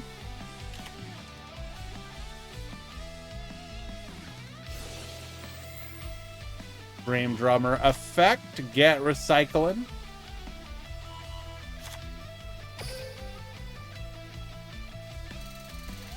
Gaining an additional 500 life points.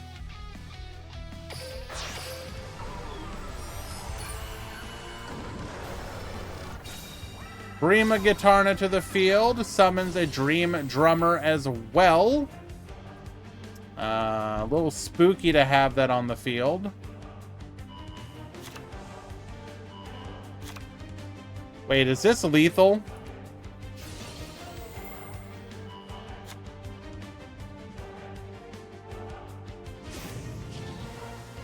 Oh my god. I think this is lethal.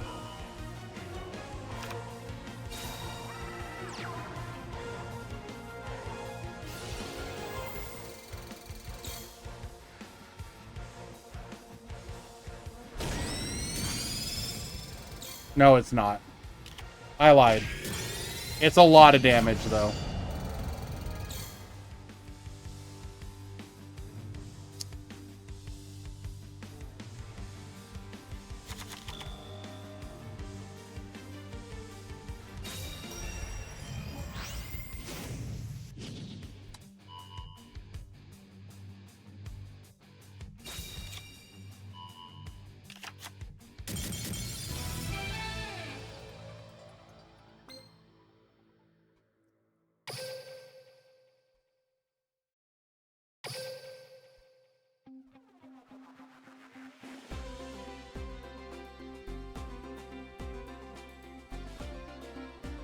We go to game 2.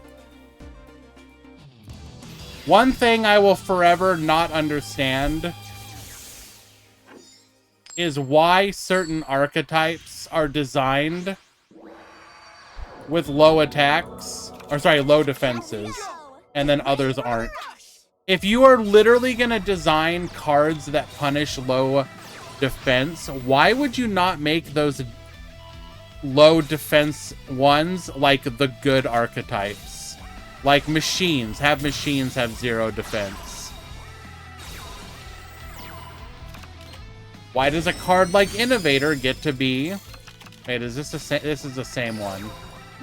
Why does a card like Innovator get to have a 1600 defense while Psychic Bosses have 0?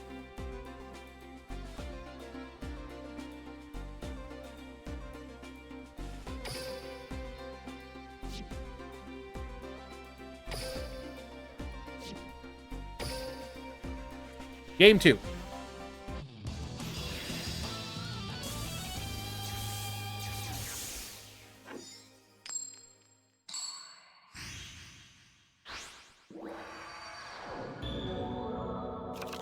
Here we go. Get ready for the rush. The more I think about it, the more I genuinely wonder,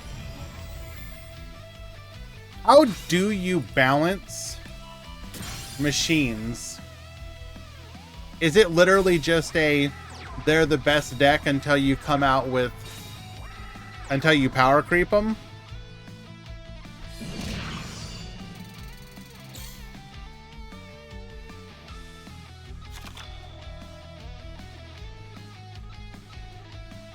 Put mirror to 2. I don't think they're gonna put a box UR to 2.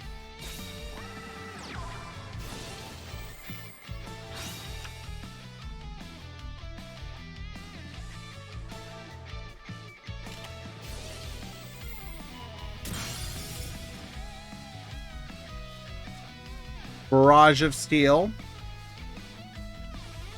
Hitting the freeze.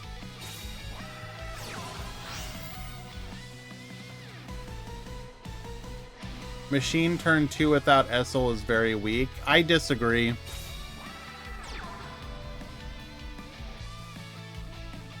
I don't think it's the... Machines aren't winning because of their turn 2. They're winning they're winning at every stage of the game.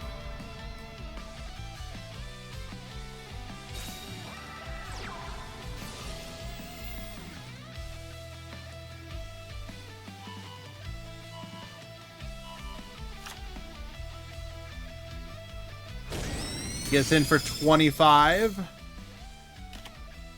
Takes out the drummer. Pass back to you.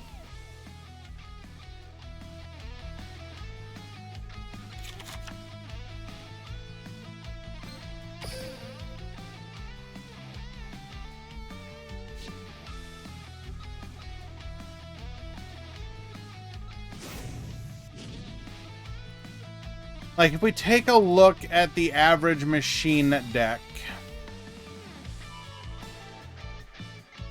like, genuinely, the problem is just Innovator. And I don't know how you fix that. Because even if you were to do something like put Aim Eagle to 3 to remove it from the deck, I don't even think that would kill the deck.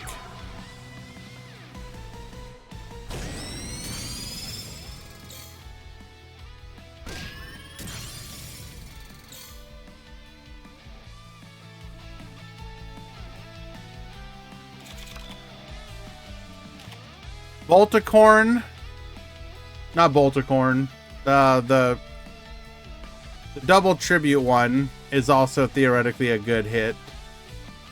Yeah, the Bicorn, sorry. Surge Bicorn.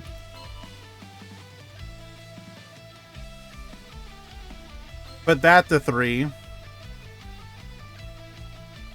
Remove their ability to get easy double big bosses on the field.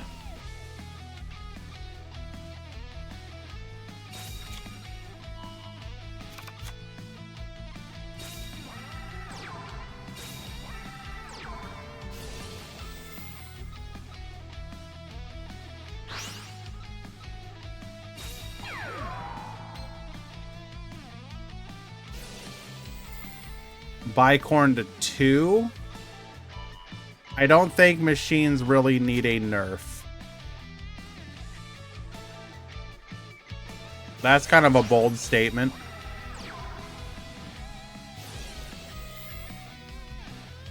Why do you say that?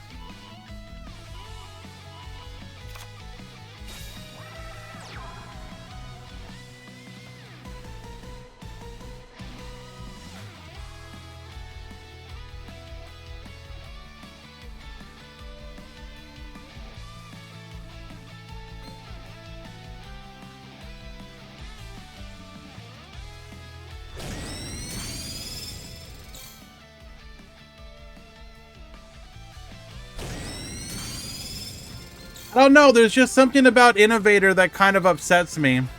I don't think a normal summon should be stronger than maximums. Like, I will never understand why this card does so much.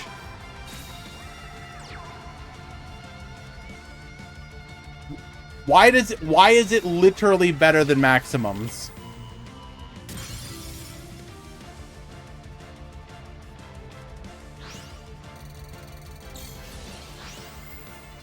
Like, you can get mad at Drago, but, like, at least that requires commitment. I don't know. Cringe for me to be complaining, I guess, but at the same time, you look at something like this, and then you look at something like this, and you're like, how are these on the same level?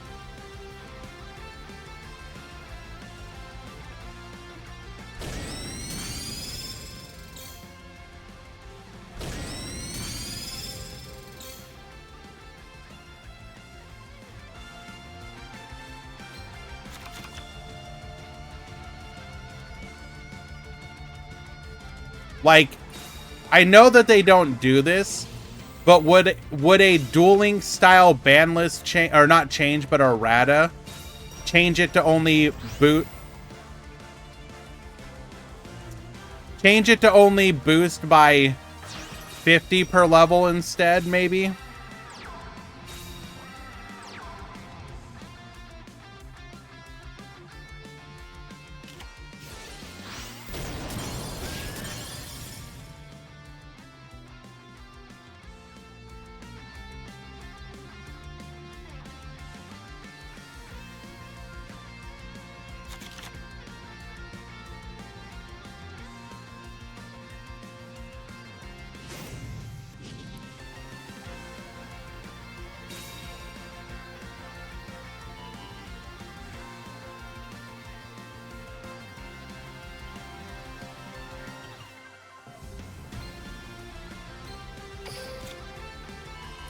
Gonna add the candy back to hand.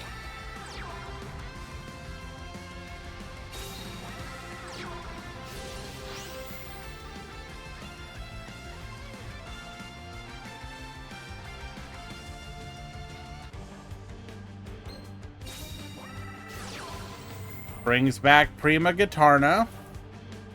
Jamp start. This should just be lethal. Wait, no. Never mind. I'm thinking up. I'm thinking up. That does give us a life. Oh. Okay. Scoop it up. We go to game 3. Why did the color change randomly? Are these different people? No.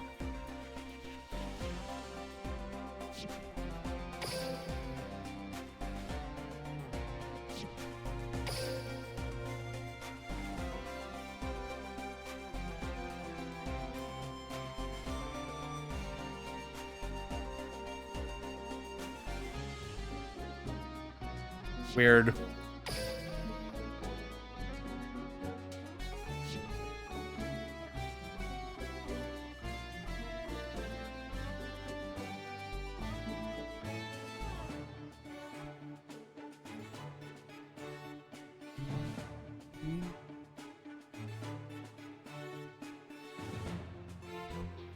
Why did he scoop? I had Esperade. Well, didn't want to let you have fun.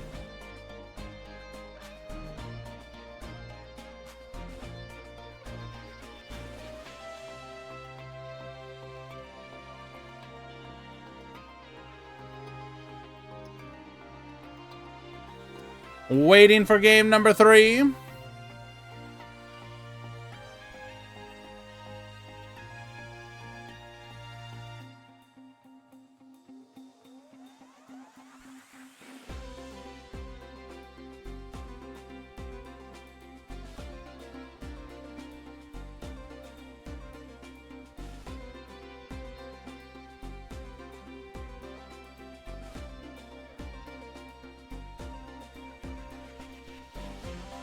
Damn, Soji. Can never believe you again. Unreal.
Okay, here we go. Hello, Murata. Congratulations on your homeland of Spain in their victory today. Here we go. Get ready for the rush.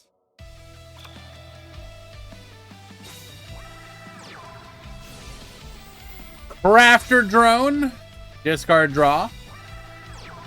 Set 1, set 2, set 3. Okay. Pretty big, pretty big. We can get in some good damage here, right? Copium.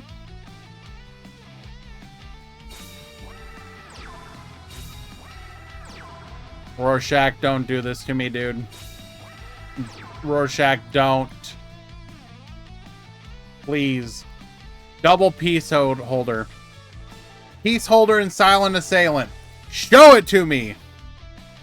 Do not pull a Giorfio. Okay.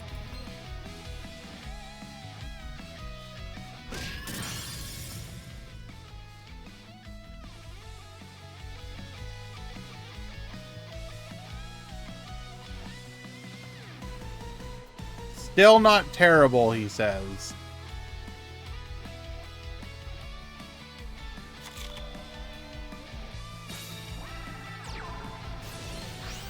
Bolticorn, lock it down. Aim Eagle.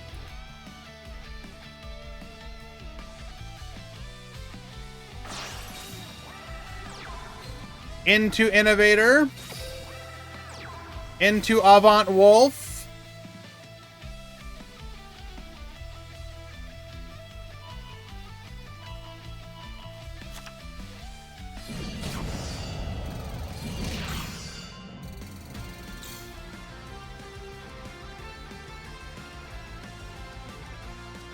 $5,500 damage.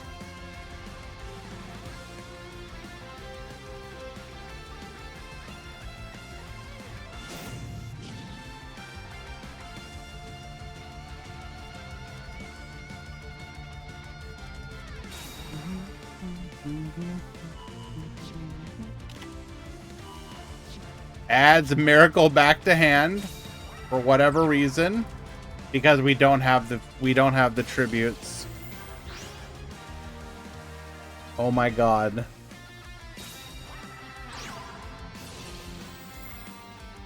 Hold.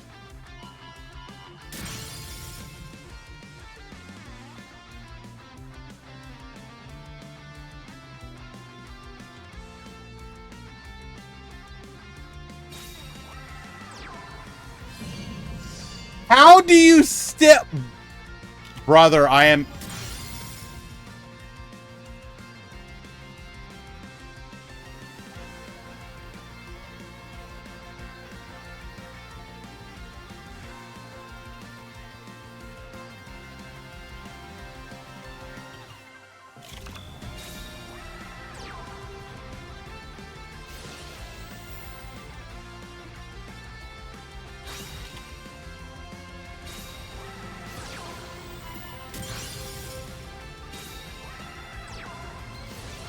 Jamp check.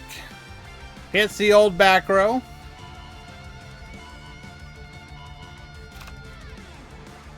It was locked down before, Paco. So there was a possibility it was something.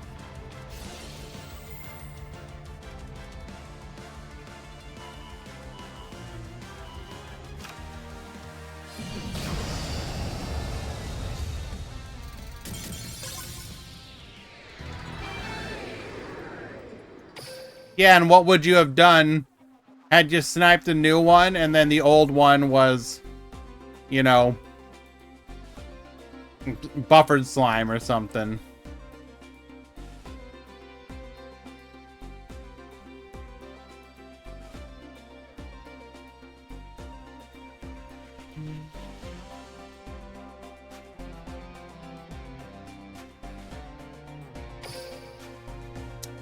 Unfortunate, but congratulations to both Samir and Rorschach. Well done.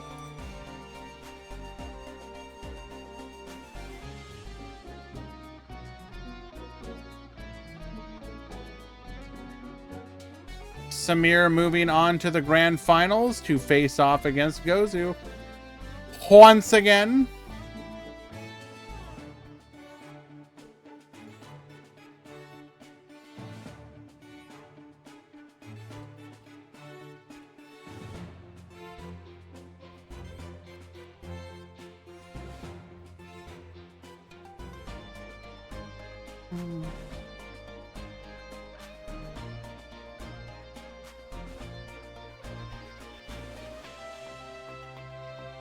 I don't know. At the end of the day, my biggest complaint with Psychics will remain their boss monster, the most recent one, the can reedy or whatever, in my opinion, literally has no effect. Can you, 1 out of every 10 games, will you get to do something goofy with it? Yes. But 9 out of 10 games, it's literally a vanilla. But I don't think they're... Well, I don't. I think that I think it is legitimately trash. The whole Can-D, Re-D, like the whole line of cards, in my opinion, is god-awful. At least the ones we have. I genuinely feel like the whole gimmick is not... The payoff is just not worth it.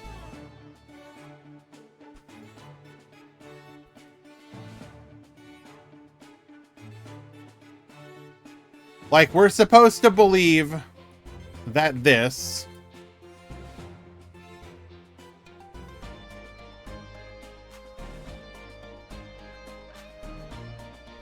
We're supposed to believe that this... which not only barely has an effect, but also locks you. Keep in mind, remember, if you use this effect, you literally lock yourself. This requires a harsher penalty than Mirror Innovator.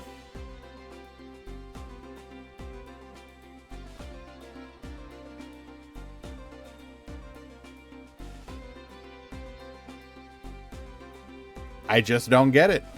I don't know.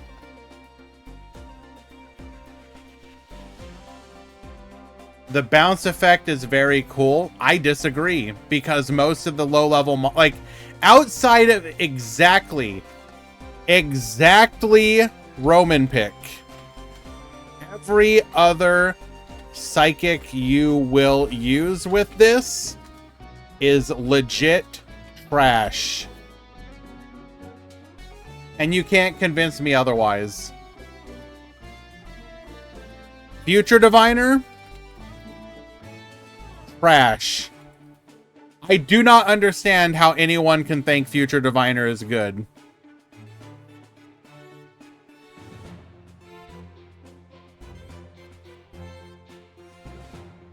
The restriction is meaningless. Why does it have a restriction at all? There is absolutely no reason why that thing should have a restriction. There's the draw one guy, which is Future Diviner, Giorfio. Trash. Genuinely trash. Speedy Boost. Trash.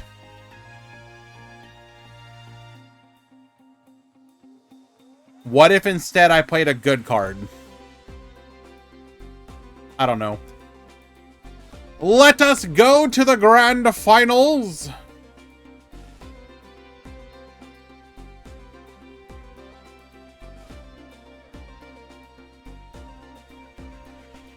Apologies, I apparently forgot to click start. Samir and Gozu, finals have started.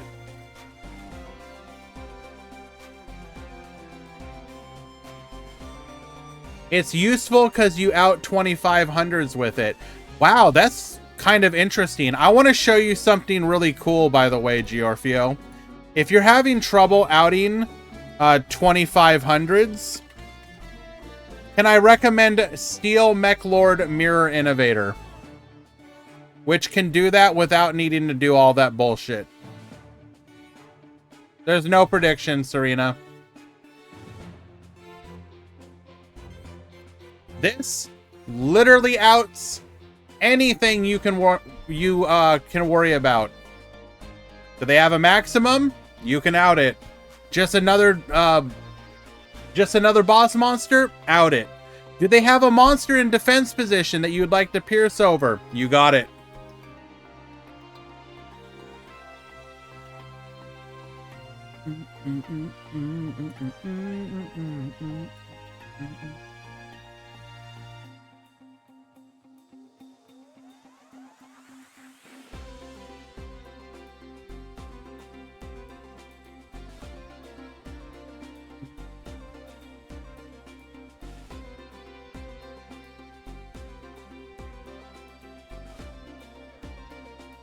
Like, if you wanted this to do something, the stats needed to be better. You remove this.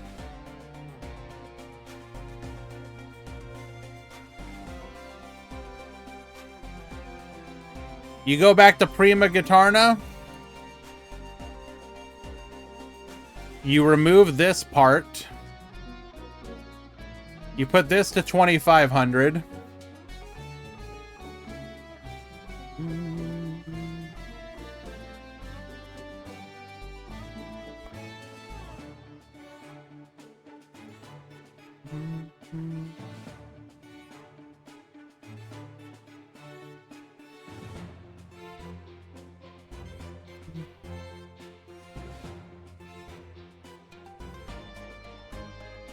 Oh.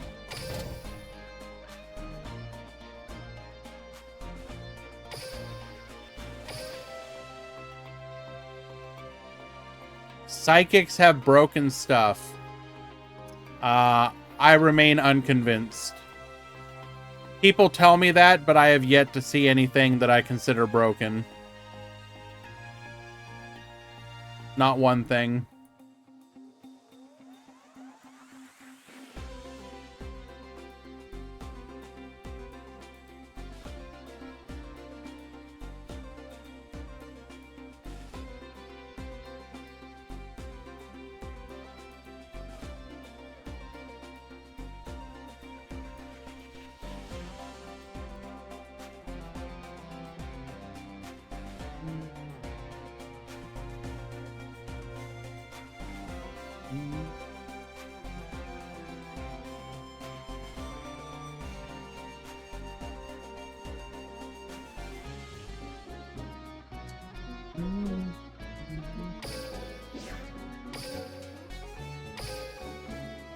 Alrighty.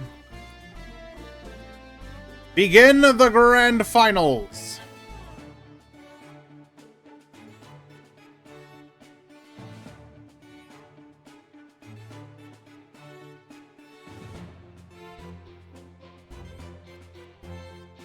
Because I am not doing a prediction.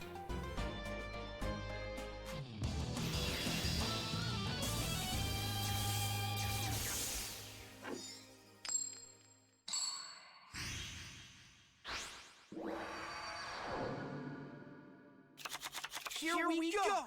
Get ready for the rush! Alright, Gozu going full defensive here. Crafter Drone going defensive with the back row, clearing 2 of the 3 bodies on the board.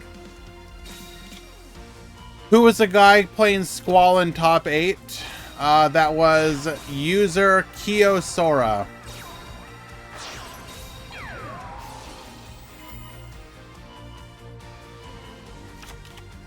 We're gonna go Widespread Ruin, dealing 1,500 over the Crafter Drone. This should just be an easy path to lethal here. Yes, they're multiplying. Aim Eagle, Bob boosted.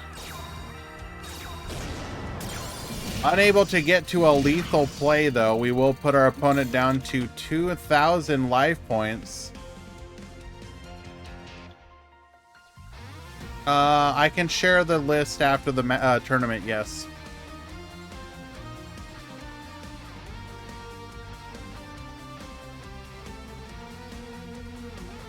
I don't personally recognize the user's name, so I think they might be new. But yeah, they went X1 in Swiss and then lost in top 8 on a. I think it's a fairly it looks like a fairly standard Squall list for the most part, or at least fairly close to one. Maybe a bit more budget or something.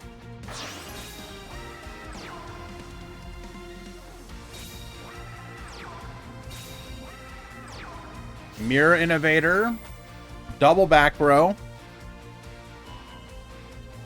Baboose to 4K.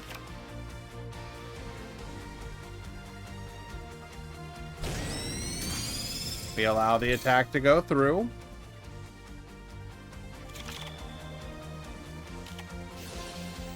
Barrage of Steel 1, get poppin'.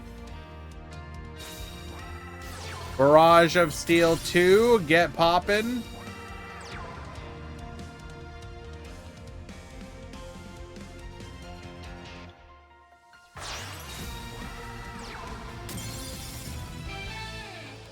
Samir takes game number 1.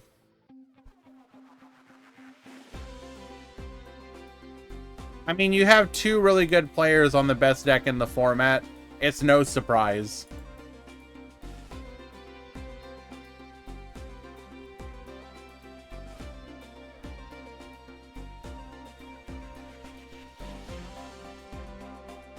And I don't mean that in like any disparaging way.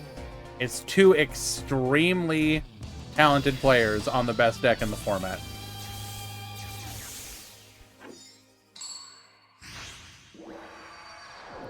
Gozu going first. Here we go! Get ready for the rush!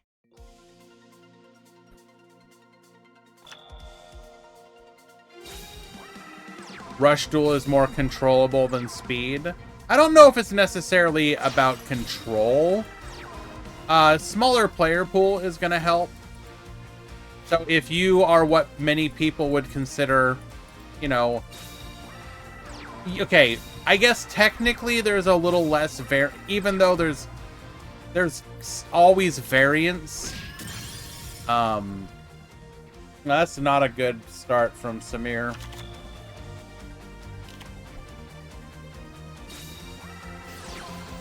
Barrage of Steel, get poppin', takes out our... Not familiar with the Rush meta. Why is Machines the best deck? There's a couple of reasons. Number 1 is going to be the fact that... we don't see it here. Their boss monster is one of the most versatile in the game.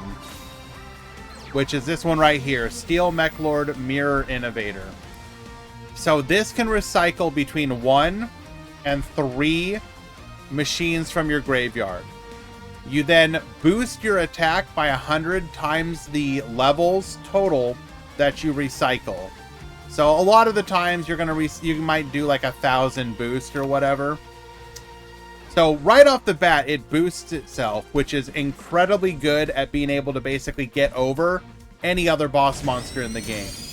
It has an added benefit though, and there's 2 added benefits. 1, being able to recycle your monsters is actually an incredibly powerful ability in Rush. 1, it delays your deck out.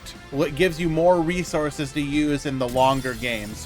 2, it has an ability that if you only recycle 1, it gives you piercing damage.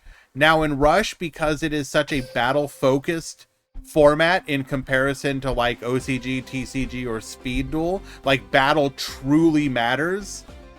One of the problems a deck can have is how do you get to your opponent's life points if they're just setting 3 monsters in defense every turn until they can like make some plays, right?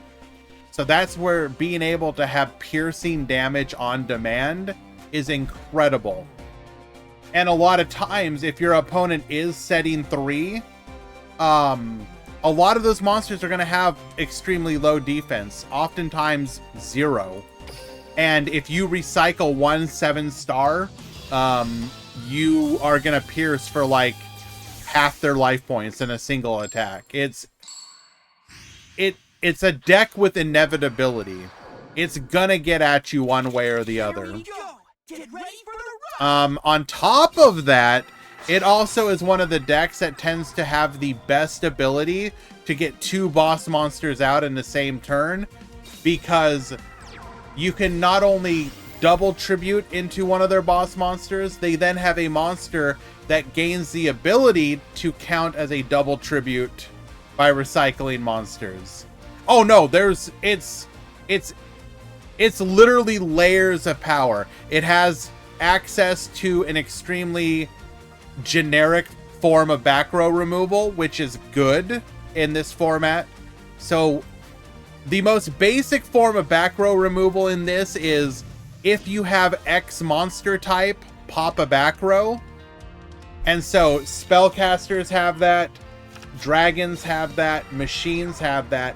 Then other archetypes tend to have these really bad versions of them, which will be something like return an opponent's back row to their hand, pay 500 life points, return it to the top of their deck.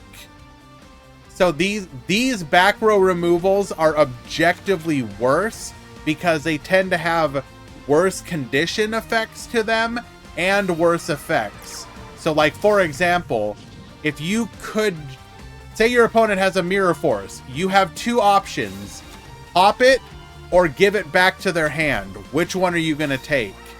9 times out of 10, it would be better for you to just destroy it. Now, yes, technically speaking, you can brick them by giving them one less draw, because if you return it to hand, for example, you're going to draw one less card. But most of the time, that only matters on exactly the kill turn. In any other scenario, just reset it. And then you that card that you wasted a resource on, still a problem. And then lastly, is there anything else that I would list? No, that's kind of it. That's kind of the power of the deck. It really comes down to Mirror Innovator being way too powerful for compared to the other boss monsters in the format. Is there a good comparison to Speed Duel? Because like Mirror Innovator feels like a boss monster that came out like, I don't know, 5 sets too early.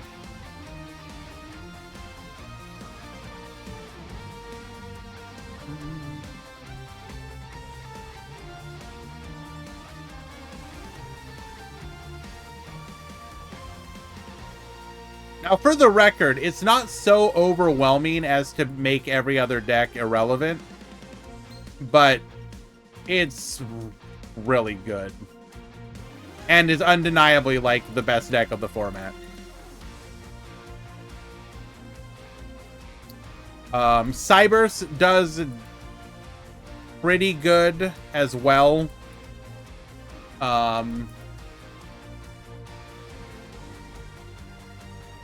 Paco is correct. Mirror Innovator is the kind of monster that someone who, if you ever as a child played that game with someone where you were like, I don't know, what's your superpower? Well, I have super strength. What's yours? Well, I have super strength and I can fly. Oh, well, I have super strength, can fly, and have laser vision. Oh, well, I have super strength, can fly, have laser vision, and breathe, you know, cold, like Superman. Mirror Innovator feels like that. We're going to give it an effect, and then they're like, well, that's not good enough. Give it another effect. And then give it another effect. All right, make it even better. Steel Barrage gets poppin', take out the recital. This is potentially just lethal, isn't it?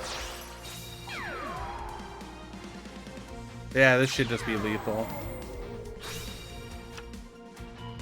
Oh my Jesus. Bro, chill.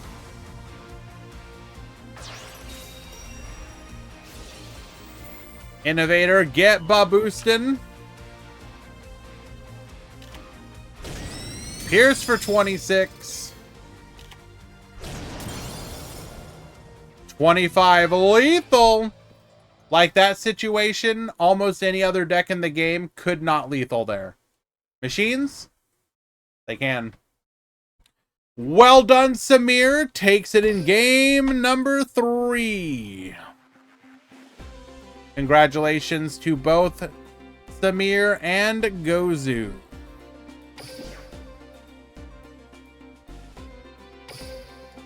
Go ahead and take a look at the deck lists in today's tournament.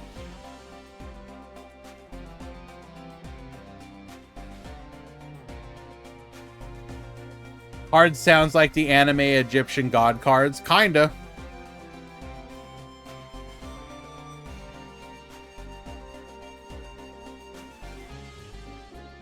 Like, again, I do want to stress, you can play a lot of decks in Rush Duel and do perfectly fine. This is more of an issue for tournament play. Like, if you go to the ladder, you probably will barely even run into Innovator. Like, if we're being honest. Like, one out of like 10 tournament, or 1 out of 10 matches might be Innovator.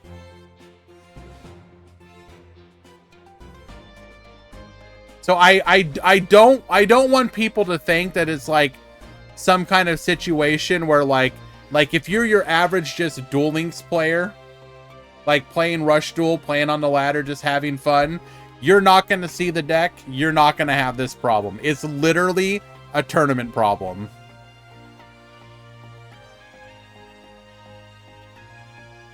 If you go on ladder, you're going to see like Blue Eyes and Harpies and stuff like that. Which has its own annoyances, but, you know, it is what it is. You're always going to have that kind of stuff. I see mostly Maximum Overlord. That's another one, sure. I actually should have mentioned that.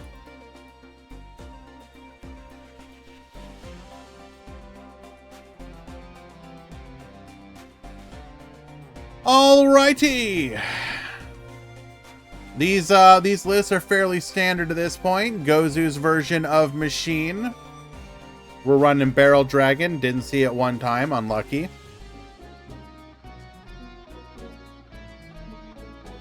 Samir.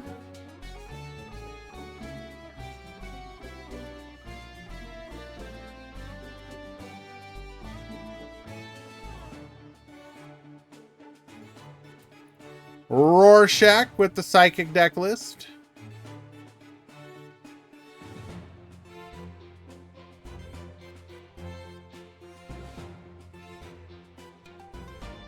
So, like, here's an example. So, Psychics, their back row removal is at limit 2.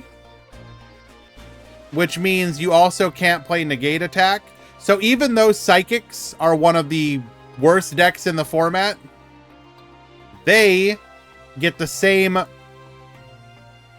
They suffer the. So one of the ways that they were trying to balance out machines was by putting this monster here to 2 and Negate Attack to 2.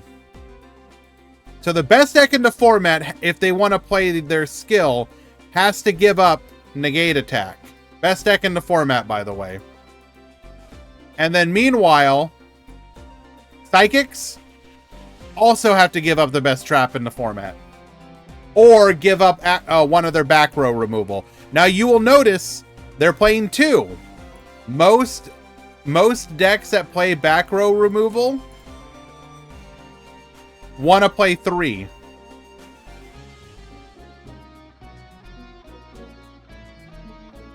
I'm sorry, Shepard, it's true. Congratulations on your run, but the deck is still turbo ass. Sora.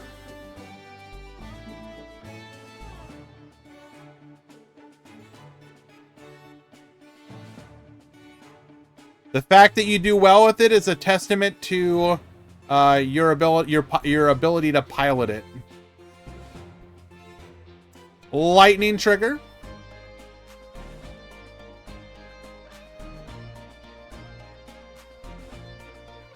I do like this deck. Wish it was a little bit better, but Lightning Trigger, very fun deck.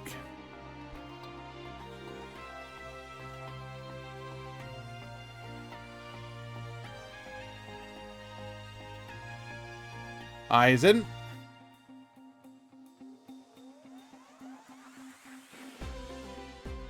Kyosora.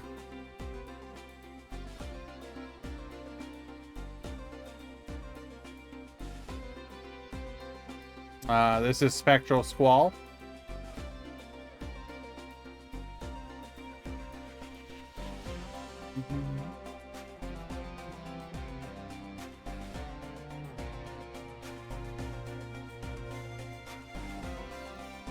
Be kind, guys. Like I said, I don't recognize their name, so I think they might be a semi-new player, or at least for our tournament. Vast Vulcan, Quantum. Fun deck, by the way.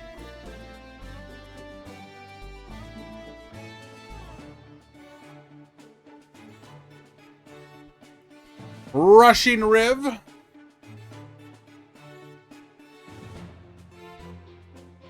Blue Eyes. Whoop is my dad.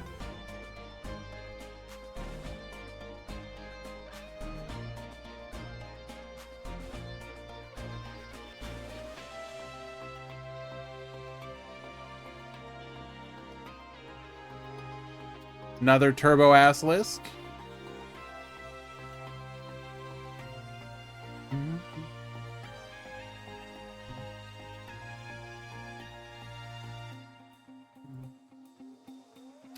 Well done, though. All right, yo, start GG. Could we, like, not be dog? Maximum Overlord. Zidane. Spectral Squall. Wait, hold up. Are you... You're literally just playing the 2 warriors? Damn, bro. Ballsy.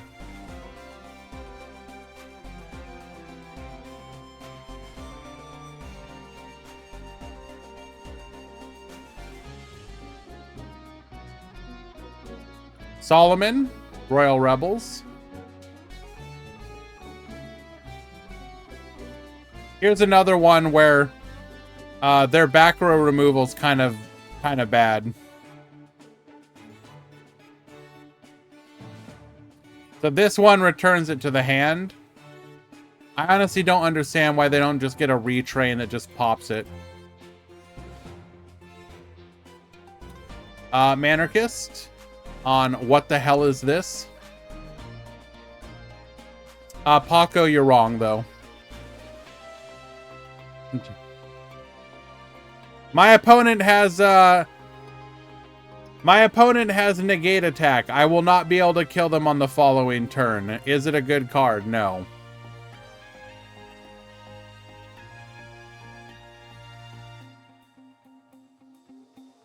I do not know what we were doing here. But it's funny that you tried, Manarchist. Serena, Ancient Forces. Tech W. Dead Deck.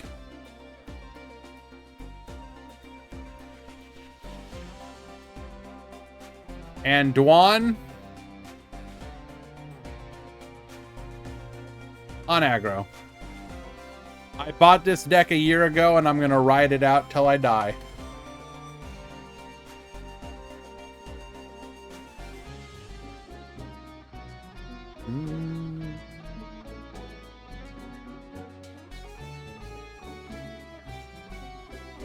Not dead yet. I'm just playing, by the way. You know I love.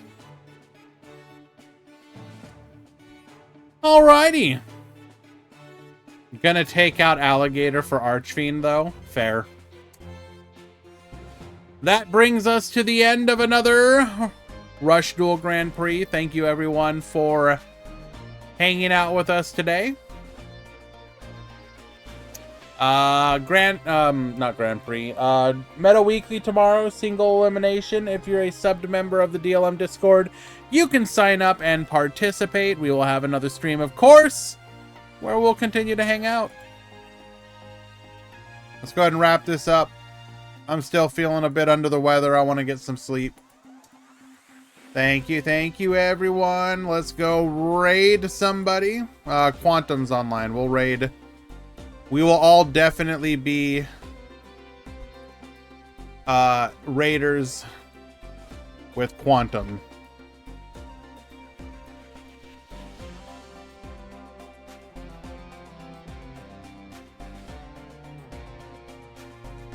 Of course, Soji. See you next week. Appreciate you guys. Bye-bye.